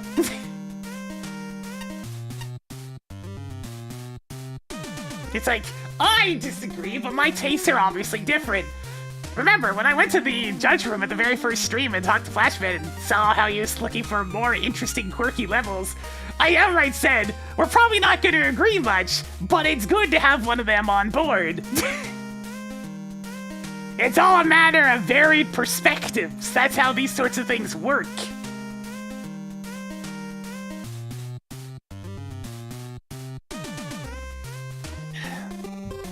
Despite that one issue, however, I wouldn't say this stage gets too out of hand unless you're going for the tokens. This is where the level goes from tough and manageable to very punishing. The third token in particular is pretty bad, mostly due to the enemy spawner and Skeleton Joe placements making everything way too hectic during the backtrack out of the room. Thankfully, the rest of the main stage isn't anywhere near as chaotic, and the frustration is alleviated thanks to full health refills being at every checkpoint. Oh yeah, I guess there was. I was being a bit moody to notice that, I must admit. The boss, meanwhile, is a bit of a gray area somewhere in between. I wouldn't say he's overwhelming, but he definitely takes some time to get used to if you're buster dueling him. Yeah, I'm good on that. I'll just use Spark Chaser, thanks. That said, Spark Chaser almost completely shuts him down, since it's not only his weakness, but also destroys the tiny shield attackers he summons. Bless the very merciful weakness choice. Like, they could have chosen an awkward weakness weapon, but they gave us one to make it a lot easier.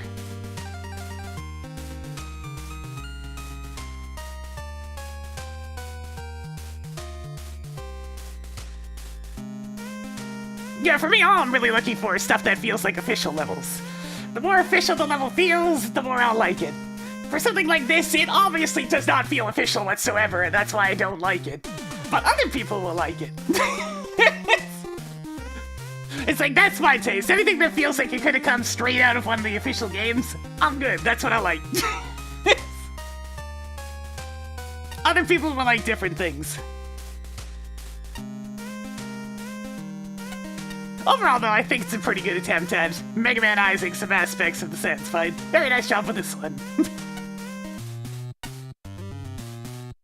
Humorous destitute.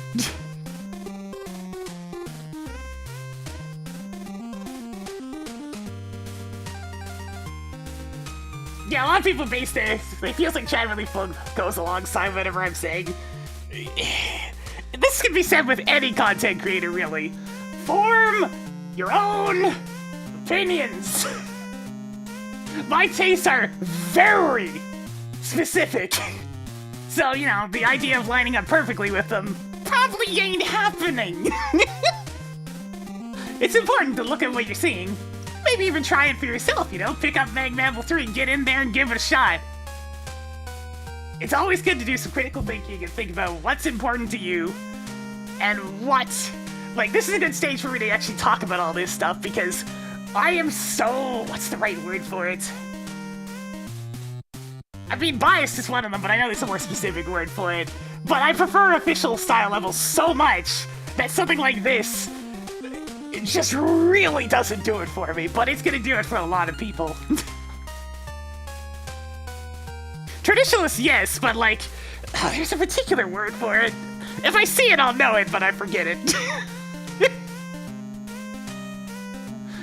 That was certainly a bizarre stage, but it's certainly not bad. Never played Undertale, so some of the references may be lost on me here. But I'm quite aware of the Sans character and his mean glory. Stringent, no. Jaded, no. Purist, no. Conventional, no. Routine, no.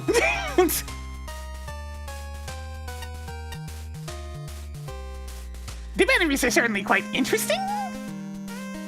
If you can call them enemies, they're more glorified stage obstacles in the form of spawners that the spawnees travel through only a few tiles before getting despawned. Pretty unique, that. Cichlid, no. Wrong kind of thing that you're going for. Something along the lines of like attuned or something like that. I forget what it is.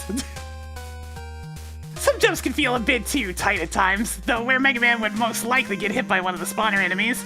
Maybe if the spawn rate were a bit slower. Yes, that, very much that. In one section, once you're upside down, you can rush coil back to the previous screen, then fall into the section above from the underside. Obviously not intentional, as things can get a bit wacky.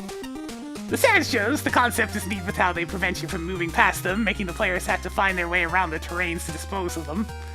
Though that aspect can also be rather awkward in some layouts. Together with their behavior of reacting to your buster shots that can cause them to throw several bones at once, things can get hectic. Skull Sans is fast-paced and incredibly fun boss fight.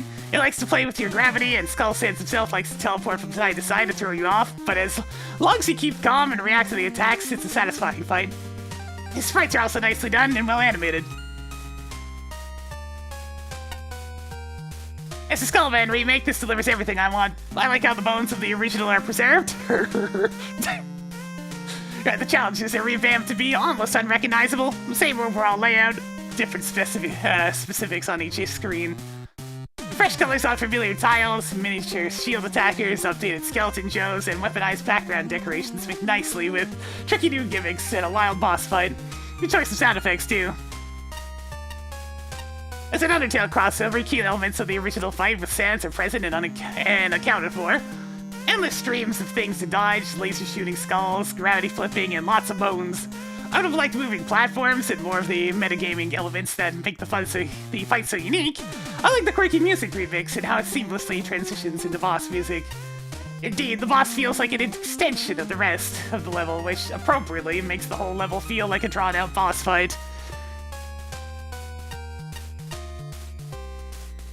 However, the design lacks elegance, and the sudden and unfair difficulty feels like a misguided stab at authenticity. Challenge progression is all over the place, and the level expects the player to be an expert from the get-go. Special weapons are practically mandatory to avoid damage, and Break Dash demolishes half the level. Oh yeah, I should use Break Dash, that's a good point. I always forget I have Break Dash. It's there, I should use it. Iframes are good. Just because it's not quite as useful as Phase Locking from Shovel Knight doesn't mean I shouldn't use it. Invisible force fields are on an incomprehensible cheap shot. They need a more careful introduction. Tiles missing behind the boss gates, lasers persisting after the boss dies, and other little problems also hold the level back. When judging began, I couldn't appreciate any references to Undertale because I hadn't played it. This is one of the levels that prompted me to give the game a spin. Now that I'm in the know, my opinion is largely the same as it was initially. This level is a mess, yet I enjoy it anyhow. Yeah, that's kind of a sad truth. I use Ice Wall more than Break Dash. What's wrong with me? I could quote an Undertale meme here, but I never really bothered with the UT genocide route, so, yeah. Same, Spark. Same. And in full disclosure, despite being a furry, at the time of judging, I had not really put much time into Toby Fox's stuff, so many references from them went over my head. Another remake stage, way more literally, this entire stage is just Skullmans with new enemies and gimmicks. But it's amazing how much those new enemies and gimmicks change how this stage feels to play. I'm not just playing Skullman stage with a few enemy swaps or Skullman stage, but worse! Oh, well. This is a new level. This has a new identity. It's a stage to itself that took a chance to use Skullman's layout and against the odds to find them. This isn't Skullman stage, it's Sans. I don't recommend anyone trying this for future contests. This is incredibly hard to pull off. The first time I encountered this stage, I had a bad first impression, or rather I initially experienced this by proxy. So Loyana, who had played Undertale to completion, couldn't figure out what was going on. I, who hadn't at the time, certainly couldn't figure it out. It seemed cheap, and we were getting frustrated. We had already gone through several annoying stages that day, and this just seemed like another one of those things. We came into it tired, we figured it wasn't fair on this level, and it just left my notes, a placeholder score, and plan to come back to it in another day. Folks, this is an example of why you need to take your time with these things. And when I finally got to play the level myself, my opinion pretty much flipped. This is actually a pretty decent level. It does have issues, but let's state the obvious positives. These are some cool enemies. Combining the Sans show as both enemy and stage gimmick is an inspired touch. And the four background elements, the large dinosaur skulls, take vengeance. They aren't cheap. They blend in, but for the most part, you don't encounter these guys in the midst of battle, so you have the time to look at your surroundings. They also have a pretty good tell when they activate, at least for the horizontal ones, dodging by reaction is fairly reasonable. The enemy spawners provide some hard but fair timing challenges, being able to kill most of them with the Buster, and in a pinch, use weapons against others helps if a player isn't able to reliably manage it. The biggest issue with the stage in general is the visuals. Sure, it's pretty much ugly. It's a pretty ugly recolor of Skullman, but that's not what I mean. The hitboxes all seem off. The gravity flip never seems to quite trigger when you expect it. Just how close can he stand next to the spawners? But as cool as the Sans show is, he's also my biggest problem with the stage. There's enough confusion when you run into him the first time. In the heat of battle, it's often way too difficult to tell you've gotten close to the guy, and the sound effect is just too generic to cue you in by itself. I think it was using the exact one. This is one of those things where if you haven't actually seen or fought Sans, then that's gonna be so goddamn confusing. And it seems it was for a lot of the judges. This often leads to being comboed into oblivion or dying if you accidentally spawn one in by backtracking and suddenly no longer finding a safe platform in your way. The confusion could have been greatly mitigated by means of an additional visual effect, even if it's just a burst of energy or something to show you're being pushed back. How about, like, a very visible blue eye flash on the Sans show if you're gonna do a Sans show? To make it a bit clearer that it's his fault. The fight against Sans, man! Sans. The fight against Sans is the highlight of the stage. A hectic-looking fight that has clearly had a lot of thought put into it. Other than a potentially cheap hit at the start of the fight, he has good tells, and once you grok how he works, he's fun. Good job with this guy. Even like this fight not to come back in no damage buster it. With better visuals and tells, I might have had a more positive first experience. It's a little hard to tell what's going on even on replays. The easier your mechanics and hitboxes are to tell, the better. As it stands, this is still a pretty good level, but it's a bit difficult. I can only wonder how radically different my first impression of this stage would have been if the spawn rate on the enemies wasn't so freakishly high. And the good old Sans Joe was always in a buster hittable position. Since those two beefs Really put me in a bad mood and stayed in a bad mood.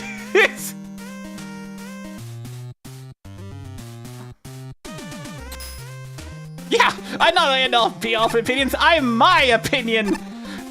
Mine, like underlined here.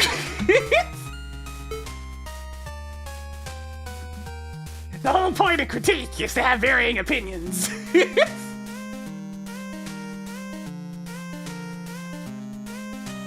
Do I even have somebody I most agree with?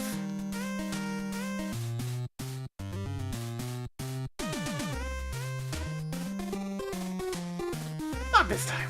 This.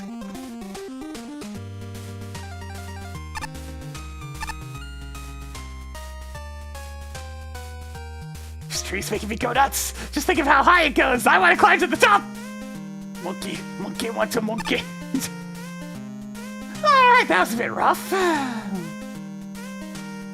I mean, probably Flashman, but at the same time, it's so radically against everything I'd want to play in a Mega Man level that it's just, I can't fairly agree with anyone.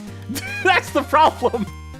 It's so the antithesis of what I'm looking for that I can't really mesh with anything.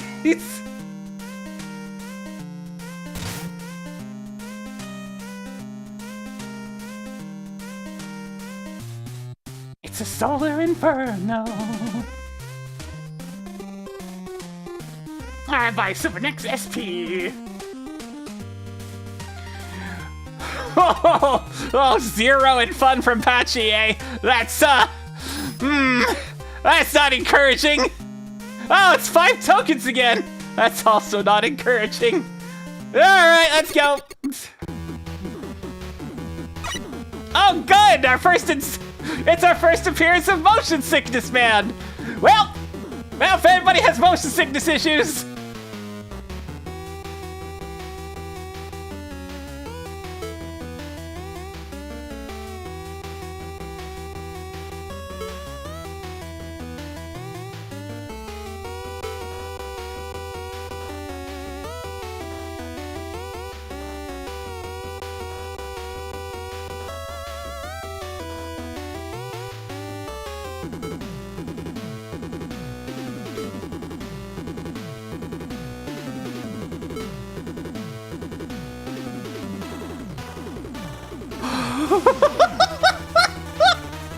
God damn it, why is this back to the previous one?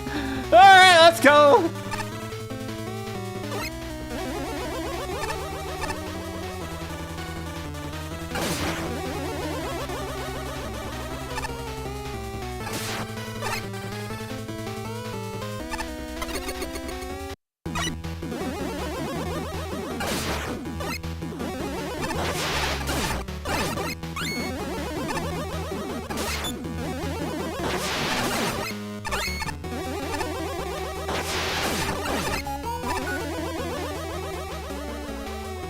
I heard the boop boop boop boop, but where was it?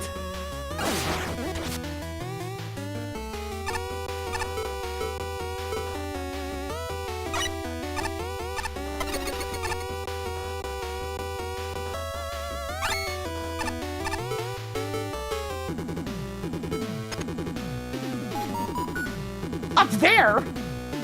Wait, but how do I get up there?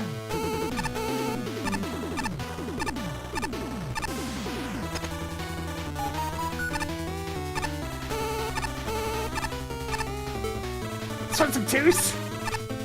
Okay, what do I do? Just like, I'm looking at this, it's like, the hell do I do? Can I go above the stage?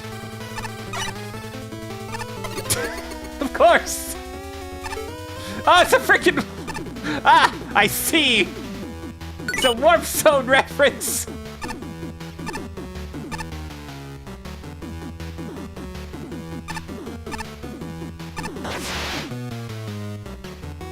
Welcome to Warp Zone!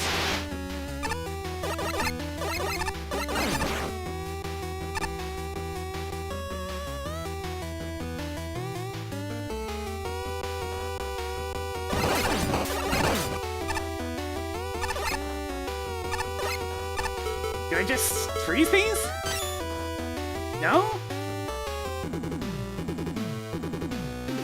Can I mean, I can just,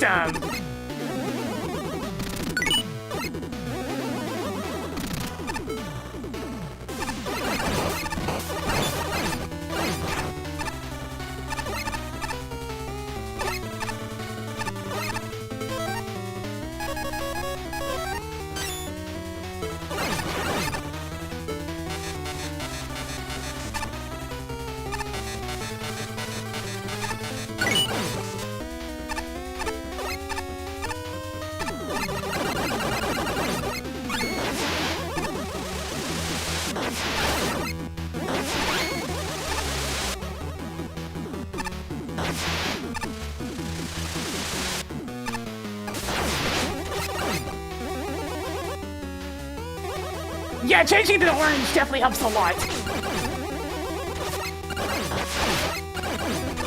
That was a very good call on the dense part.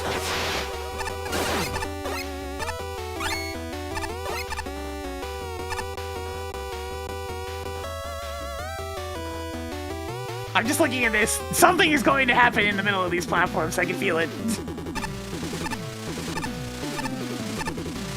Or not. Just play straight. All right, sure. Whoa.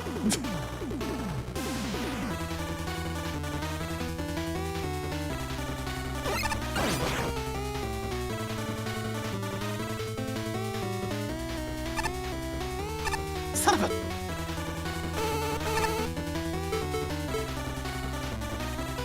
But I want to take the upper route.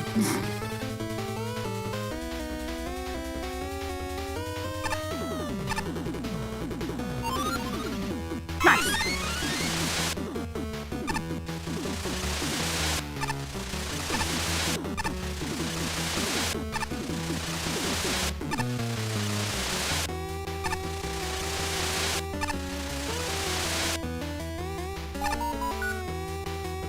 How the heck am I gonna go in there? And of course I have a respawning flashbang enemy when I'm trying to puzzle this out. How the... Okay, I think I see it. So I do that, I do that. So I do that, touch that one, and that'll allow me to cross over there to touch the green one, which allows me to get down there to yellow, which I think I can jump 3 tiles high, yeah, which I can squeeze up there, slide in there.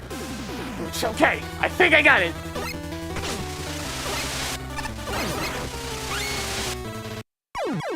Nope, never mind, that doesn't actually get rid of the yellow spikes there. You can't get rid of those, because there's no way you can actually stand on top of that one. Right then, back to the drawing board. Unless I use my good old friend Break Dash.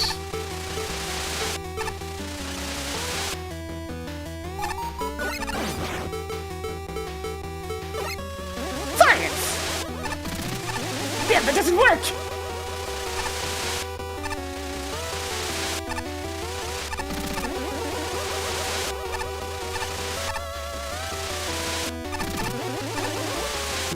There we go.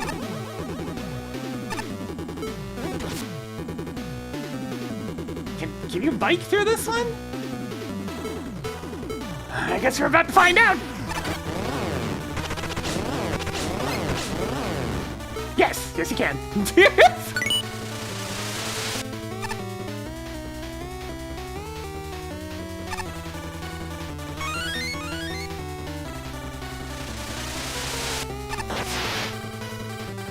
Oh, that's just decorative fire, not actual lethal fire, huh?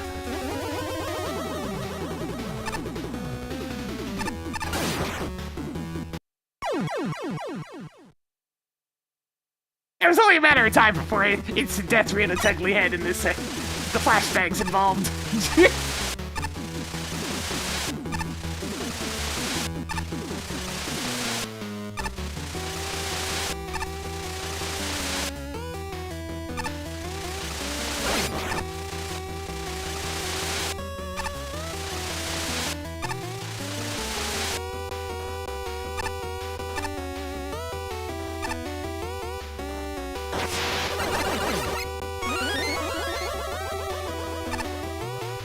Alright, so I'm just gonna not shoot those. We're just gonna ignore those as much as possible.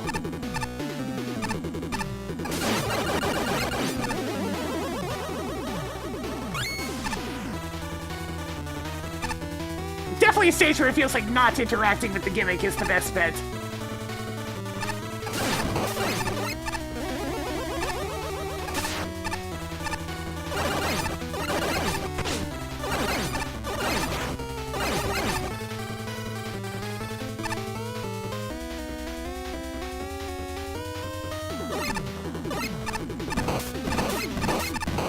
Jesus!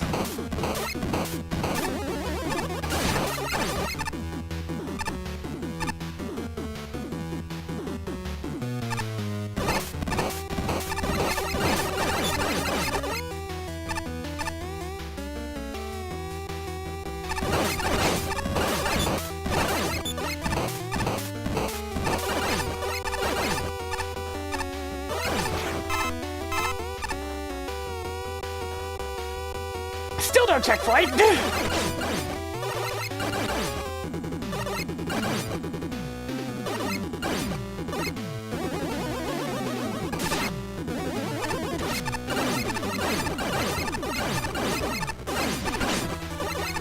Also, I think I'm gonna have to scroll back into this. So I need to take out these guys without shooting that second platform there.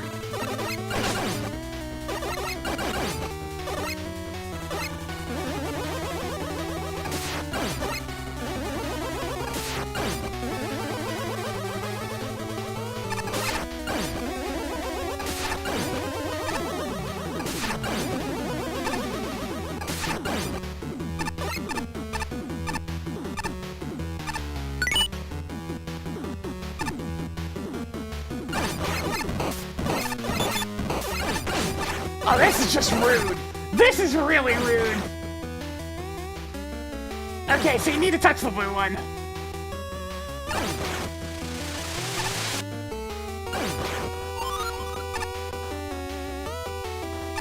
I can only imagine how annoying that screen must have been for anybody who had to deal with the original flashbang.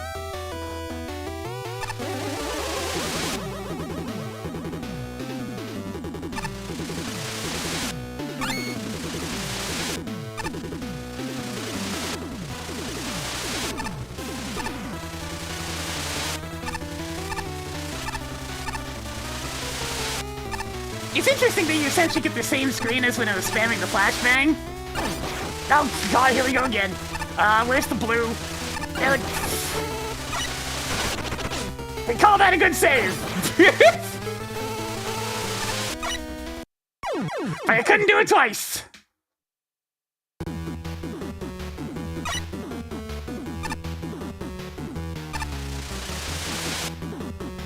Let's get my new best friend Break Dash out, okay? That seems like a good thing to have on hand for this one for some reason. Call it a hunch.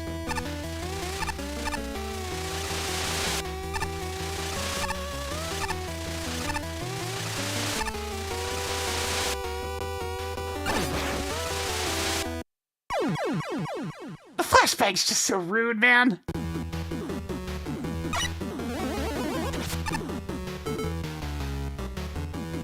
Like, the fact that it happens instantly before I can even see which one of those I'm supposed to be deactivating? Ridiculous.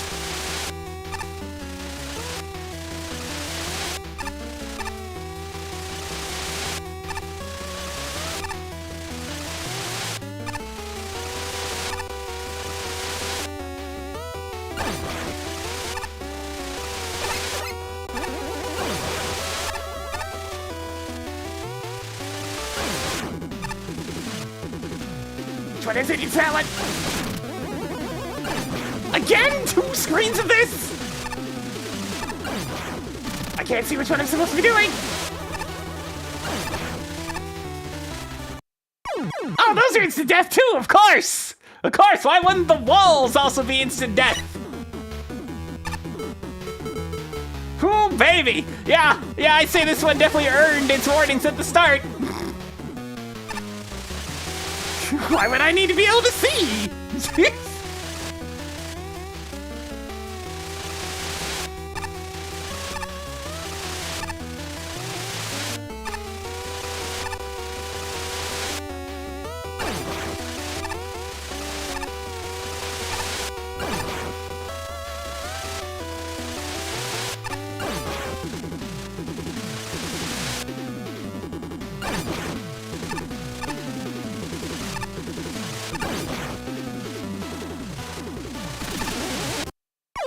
It was that way, not that I could see it.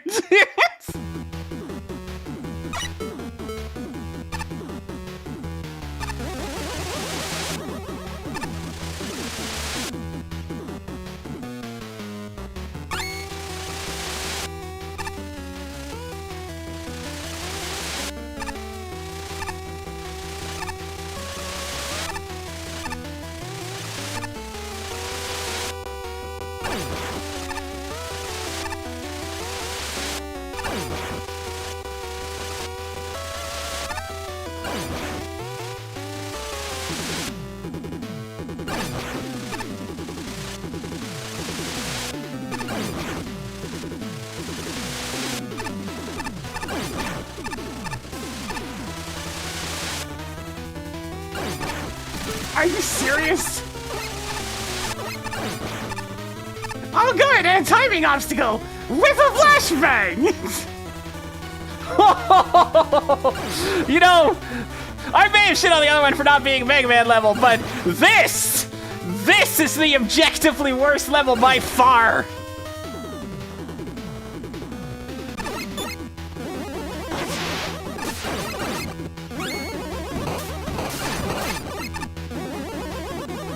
Oh, they tested this. There's nothing about lack of testing in this one. This was tested. This is deliberately malicious. There's a difference between accidentally malicious and deliberately malicious. This is deliberately malicious.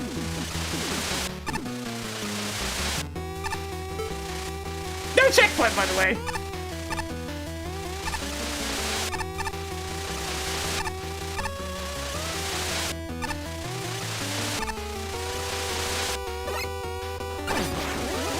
I get to tier 5 or 6 because, I mean, here's the thing. It's deliberately malicious, but it still checks all the boxes of design, you know? It has a sick gimmick that it iterates on. It visually looks appealing. Like, all the things that you need to checkbox on this one to get a good score are there. That's the important thing to remember, is that by a scoring metric, yes, it has the things. It just also happens to be deliberately malicious at the same time.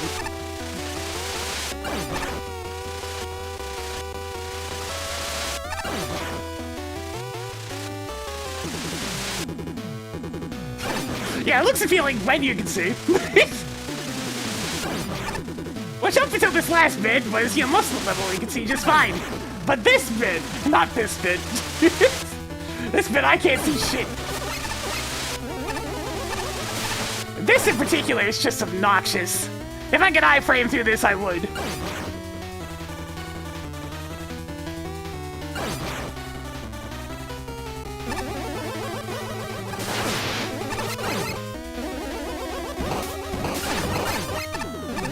Alright, now I gotta deal with this.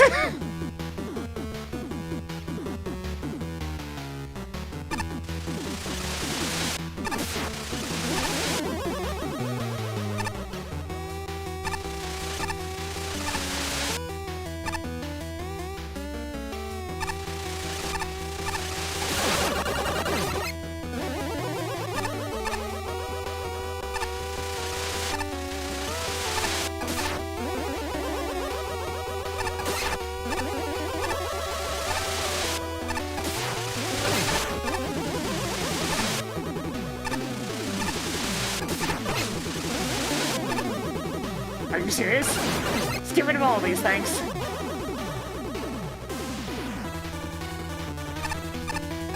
Yeah, the lack of checkpointing here is just nasty. No! The perfectly placed RNG fire from that guy, are you serious?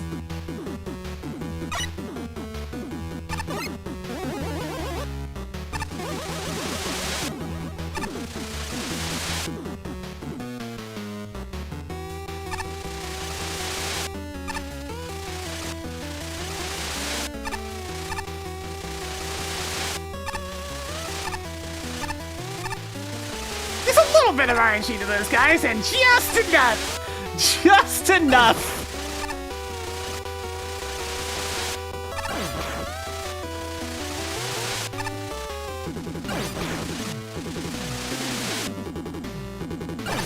Yeah, the lack of checkpoints is the big thing.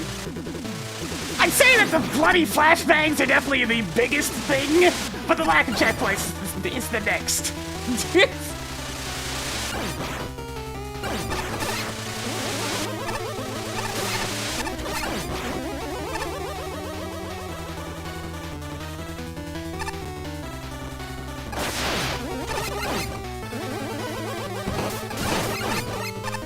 Alright, here we go again! Hope nobody's claustrophobic, because that's what this part is.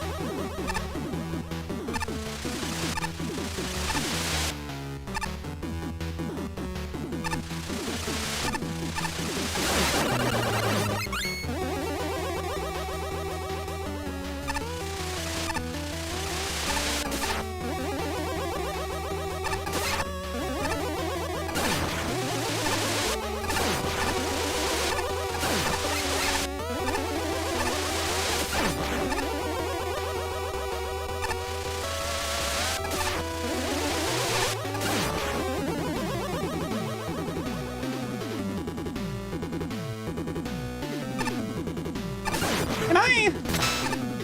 Yeah, what about... Yeah, well, I'll go for this then.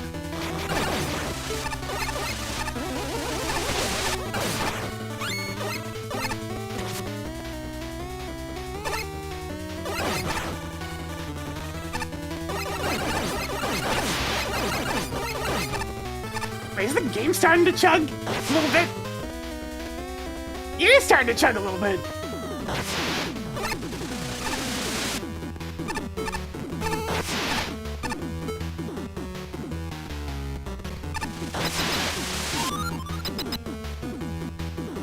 I can hear it starting to crackle and the jumping was getting oddly slow.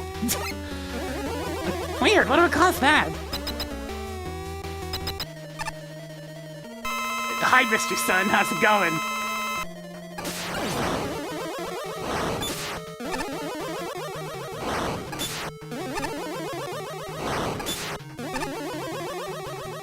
I mean, most of that 20 minutes was just waiting on the Sheepman platforms.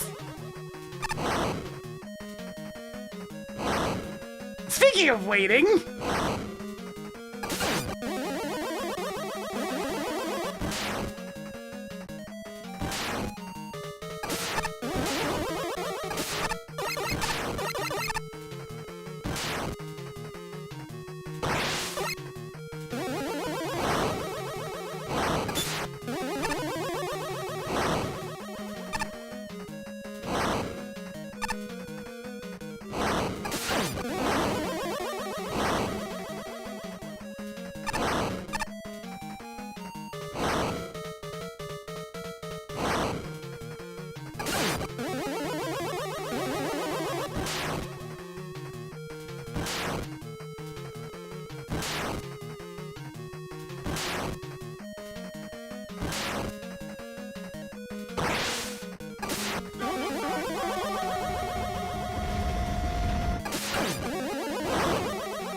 I have no real comment on that.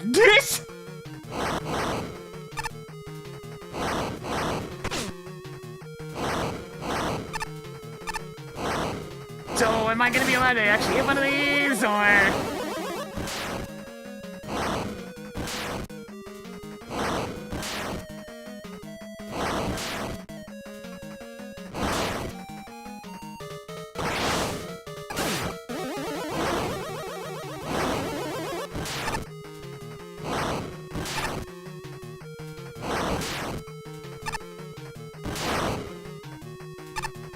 Yup.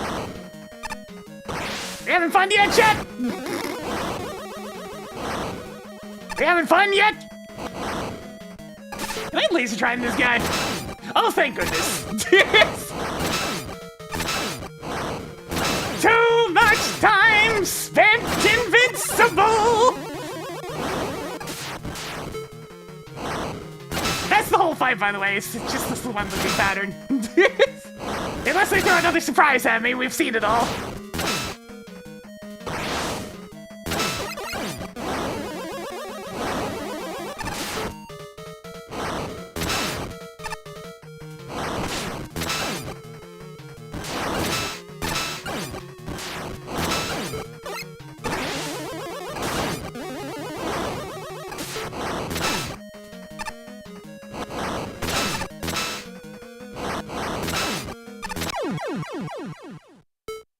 Thank goodness for Laser Trident.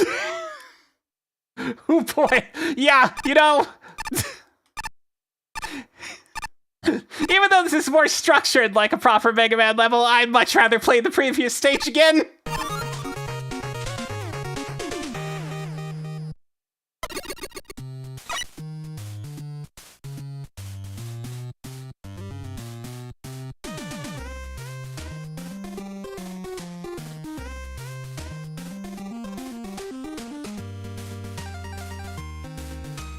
It's like, sure, it has some creative setups and whatnot, but jeez. I mean, remember, that 22 minutes, a lot of that was just death to that one Sheepman section that didn't have enough checkpoints. Fine. I can't help but agree with Patchy on this one with the 0. Function. I mean, mostly functioned, but the things that didn't function were things that could legitimately make people feel uneasy and sickly.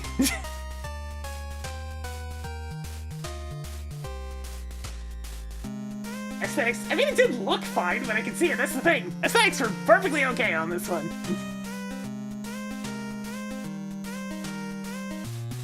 What a rough couple of back-to-backs.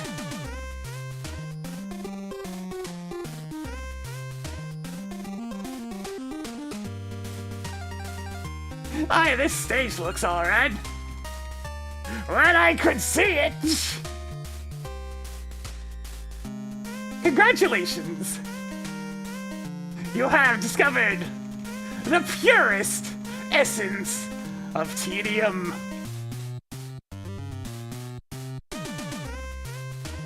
There are many elephants in this room. Best that can be done here is kinda go through them one at a time. First, the flashbangs. They were originally white, I hear. Hey, remember how a lot of old video games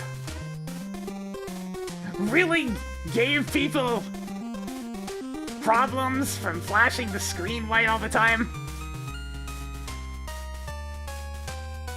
And how we do not see that much anymore as a result of it actually making people feel ill / straight up epilepsy warnings?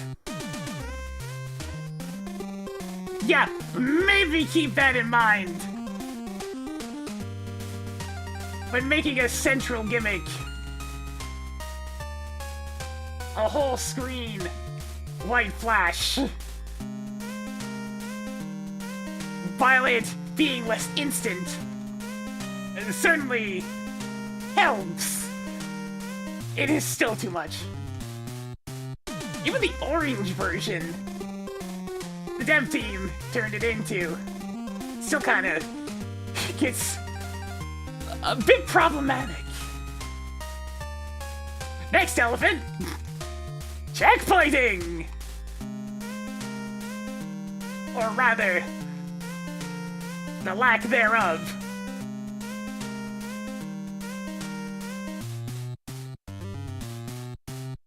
The big one here is after the descending sheepman block section, leading to the claustrophobic wave of fire. There is no checkpoint in between, which means every time you fail this super long horizontal room, you gotta go wait on sheepman blocks while having your eyes repeatedly blasted again.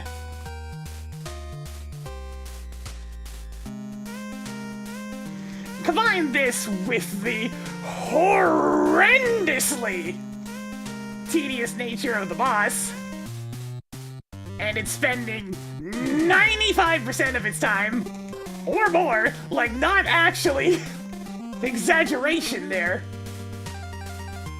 invulnerable,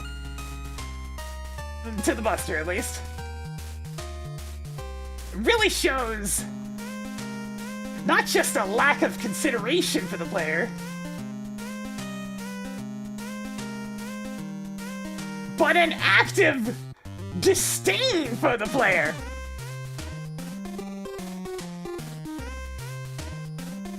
In a contest that has a fun score, maybe being actively malicious in design is not the best plan.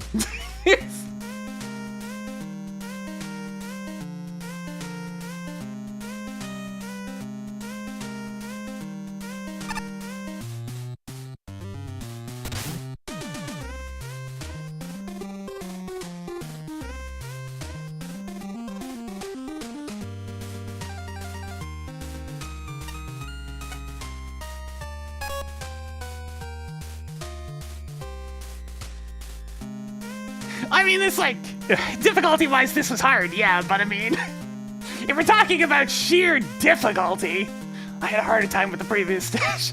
This one's big issue is the checkpointing. Then, you know, being blinded. Gotta say, warping into a giant room of solar flames is one heck of a first impression.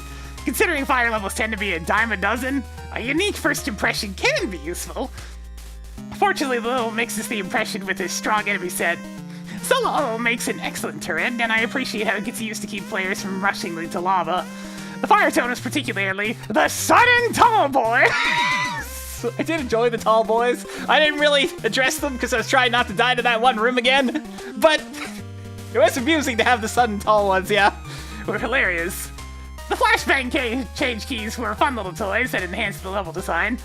And the hotheads, while less memorable, made excellent bombardment threats while trying to work through the level. Okay, Mick is definitely not affected by screen flashing, good to know. Sadly, the gimmick usage has a lot of flaws. The sheet block section is alright in concept, but in practice, it's an utter suffering if you can't read the room fast enough. Never mind colorblindness issues. The lack of checkpoints also doesn't help. Any depth between the sheet blocks and the boss forces you to redo that whole thing. And even considering I could read the sheet blocks fast enough to ace that section, redoing it all is really not fun. The huge firewalls have better overall design than the sheet blocks, but they're also royally laggy when they drown out the entire room, which doesn't reflect well. Most importantly, while I generally like the flashbangs, combined with the level's heavy animation, they are an assault on the eyes. Even with dev team modifications to the visuals, it's still a health risk. And while it's true that even professionals can struggle with this, proper playtesting should have been enough to catch and fix things. I count myself thankful that I was able to play without issues, but the literally painful visuals were a ding on fun, aesthetics, and functionality. For that matter, while the level was fun enough besides the last segment, I did not enjoy the boss at all. Mr. Bright is entirely too long a fight for his own good, and Terry Crews's double sun power was similarly hard on the eyes. Overall, there's potential here, and I ultimately enjoyed most of what was presented. I'm also certain that I'm an outlier here, as there's a lot of this level that could render it unplayable for folks, and I scored accordingly. Don't be surprised that the other judges have harsher reviews than I do, and there's no way this isn't getting a skip. Yeah, definitely. Yeah, I can only imagine, like, Flashman's review is gonna be something on this one, because this would be prior to the colorblindness sheet blocks, while also having the flashbangs in pure white instead of orange. He is going to have a bad time.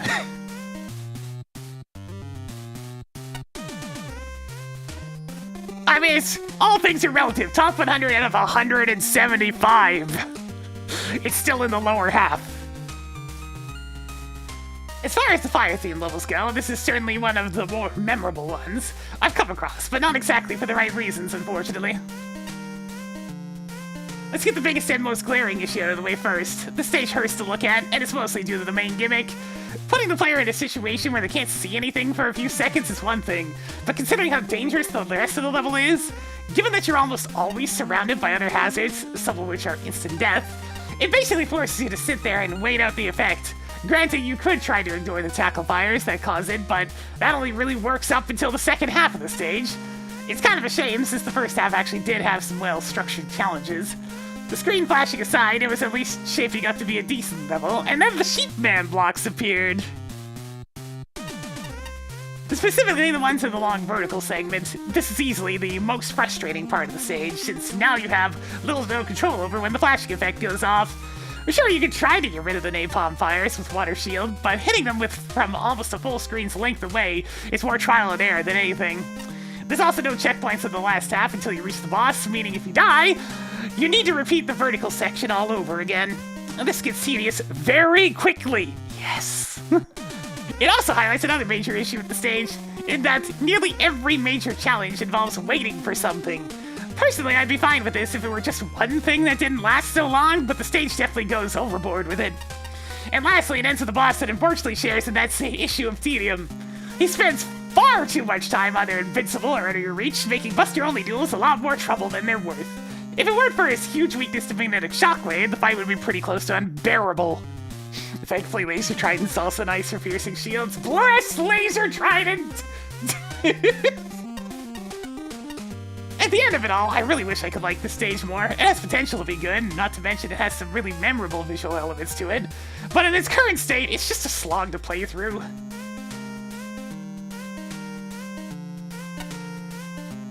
Do not look into the sun! Oh, that is a fantastic subtitle for this stage. What happened during the design process of this entry? It starts out like what you'd expect for a fire-themed level, plenty of familiar fiery gimmicks and enemies. Surprisingly, the lava spurs don't actually insta-kill you either. Sounds innocent enough, so what's the problem here? The change keys then proceed to flashbang the screen if they get killed by any non-weaponry means. That's right, that includes them colliding with the fire traps. There are several rooms where there's a change key spawner surrounded by fire traps, creating this lovely constant orange flashbang effect. If that sounded bad enough, wait till the second half. Oh man! I had to wonder, was it changed to orange beforehand? Was it always orange? They must have changed to orange before the judges got a hold of it, because I imagine that seems like a good thing to do.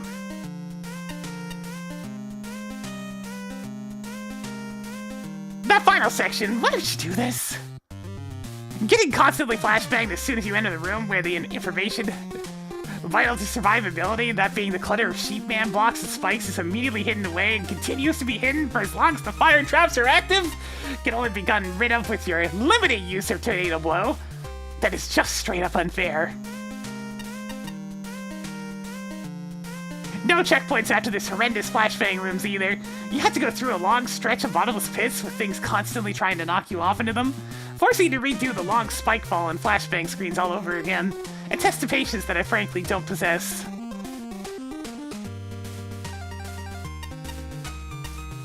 And then at the end, you're greeted with Mr. Shine from Kirby, here with multiple health bars, airborne and vulnerable during attacks. Truly makes for a disastrous recipe of a horrendous experience, seriously.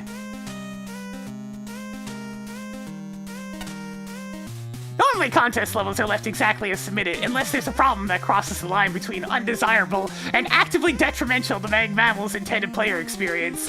Before the dev team's intervention, this level was slow to load and almost unplayably laggy. Moreover, the gentle fade to the orange when change key is destroyed was originally a painful flash of white? Oh god! So it was a straight up flash instead of a gradual transition as well! Shit, man! Are you insane?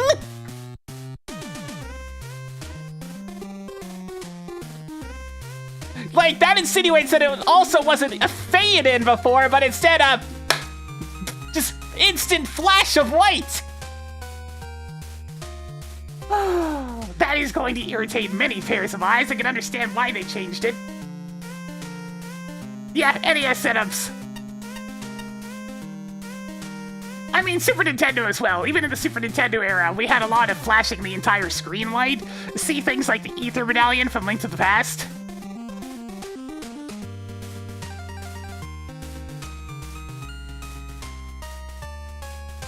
More than anything, this level would have benefited from further editing. Everything is already in place to make this a wild success. Superb atmosphere, deliberate challenge arcs, a focused assortment of creatively combined gimmicks, enemies and gimmicks, but practically every good thing keeps going and doesn't quite know when to stop. Oh god, yeah, like dying in Zelda 2 is a good example. That one flashes colors. Like, that one's straight up dangerous.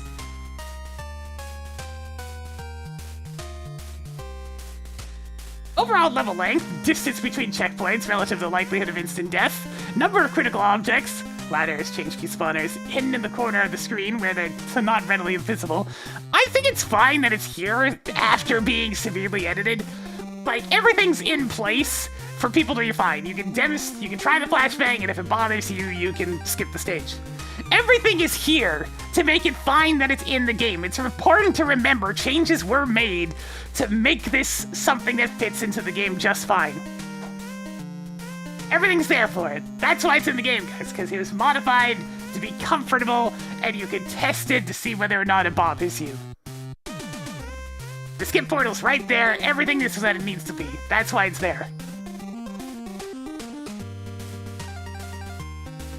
spent waiting for blocks to disappear underfoot, and number of consecutive screens where that matters, time spent waiting for a chance to hit the boss with the buster, and the amount of health the boss has, again and again, the issue is too much. That's a big complaint, but it's really my only one. I appreciate how well every concept is introduced and then repeatedly tested. Surviving to the end truly requires a mastery of the challenges. I love the versatility of the undulating lava, the refreshingly original uses of Plant Man platforms, the tricky, albeit not quite colorblind-friendly Sheep Man block setups, and even the strategy-altering change key explosions. Tokens are satisfying to collect. Yes, this level goes overboard in many regards. Even the animation-heavy graphics are right on the edge, but I think they make the level pop. With some practice and a healthy amount of special effort use, this is a level I can enjoy despite the stress and exasperation. I'm actually surprised he was quite so positive on it, I must say. So this stage is lucky to not be disqualified. Well, there we go. Spark addresses the elephant in the room immediately. It was a close call, so much visual eye strain, but I was able to eventually review the stage, even if it did take me out for the day. So here it goes!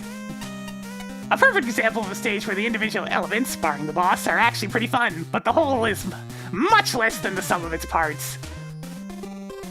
Some very minor and easily implemented changes would have smoothed over the level's annoyances. Because any given segment is well designed and fairly original, the final run through with the closing floors and ceilings of fire is thrilling, and gosh dang, the sheep blocks get some really cool segments. The tile set is nicely done, the stage really lives up to its theme, and the boss has some cool patterns. But it all falls apart with those annoyances. Frankly, the boss is no hot stuff, but a rather damp flop of a fight. Oh man, this is an awful final taste in the mouth as you exit the stage.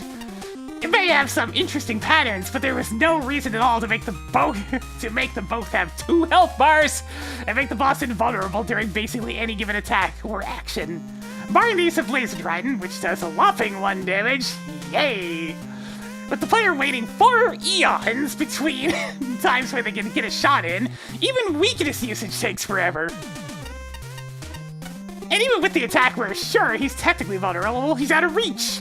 It's a slow, tedious grind, and weapons don't really help make it feel any less of a slog.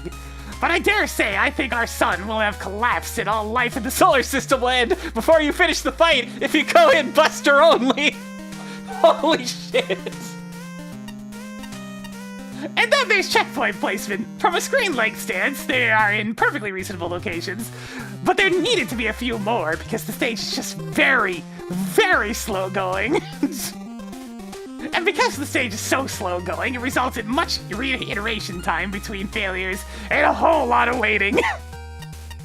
So much waiting. Waiting for fire waves to pass. Waiting for an enemy to either get out of the way or get into position to shoot it so it doesn't blind you. Waiting for sheep blocks to despawn.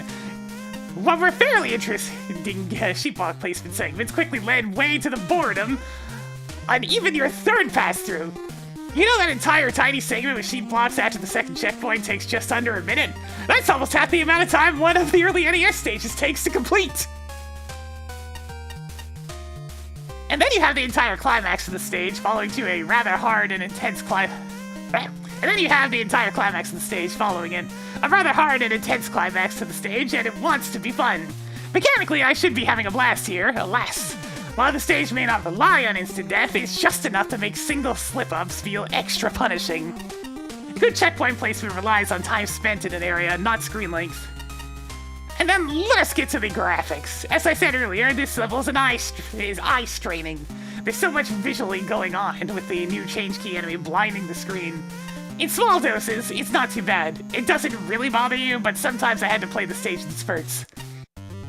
A full run of the stage, my eyes hurt. Wait, a full run of the state. Okay, full run of that's a small typo. The further I get into the stage, the more I can feel a headache forming. So it was a close call whether or not I could review this stage, but I did, and went to lie down in a dark room immediately afterwards. From what I've heard, the dev team have already toned down the stage's graphics, but I don't think much can be done to do so much further. The stage relies on the blinding gimmick too much, and any more graphical changes would be too extensive. In the end, whilst having a nice aesthetic in theory, it hurts the stage too much to justify giving it a high score. So yes, this stage is getting a review, rather than being disqualified. At the end of the day, I can play it barely. I will be advocating for a skip on those grounds alone.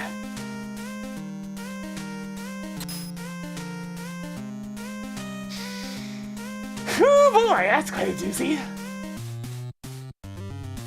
A spark for this one. It all looked so good for a bit there, chat. We were doing well. We were doing well. And then these two came along. And that was that. That was that. It was all going so well.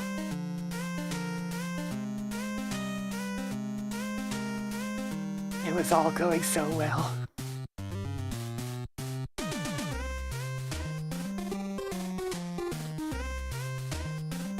Alright, that's gonna go ahead and do it for me today. I'm gonna be back on tomorrow with some more Paper Mario 1000 Year Door. Right, Creepy Steeple, gonna be continuing on through Chapter 4. But for now, that's definitely it. Bit of an unfortunate ending there, but that's how it is sometimes. We hit a stage that is so aggressively not for me, and then another stage that is more traditional in design, but really overdoes it. Oh, that's how it be sometimes. That's how it be. Alright, I'll catch y'all next time. For now, I'm gonna go get some dinner. See you later.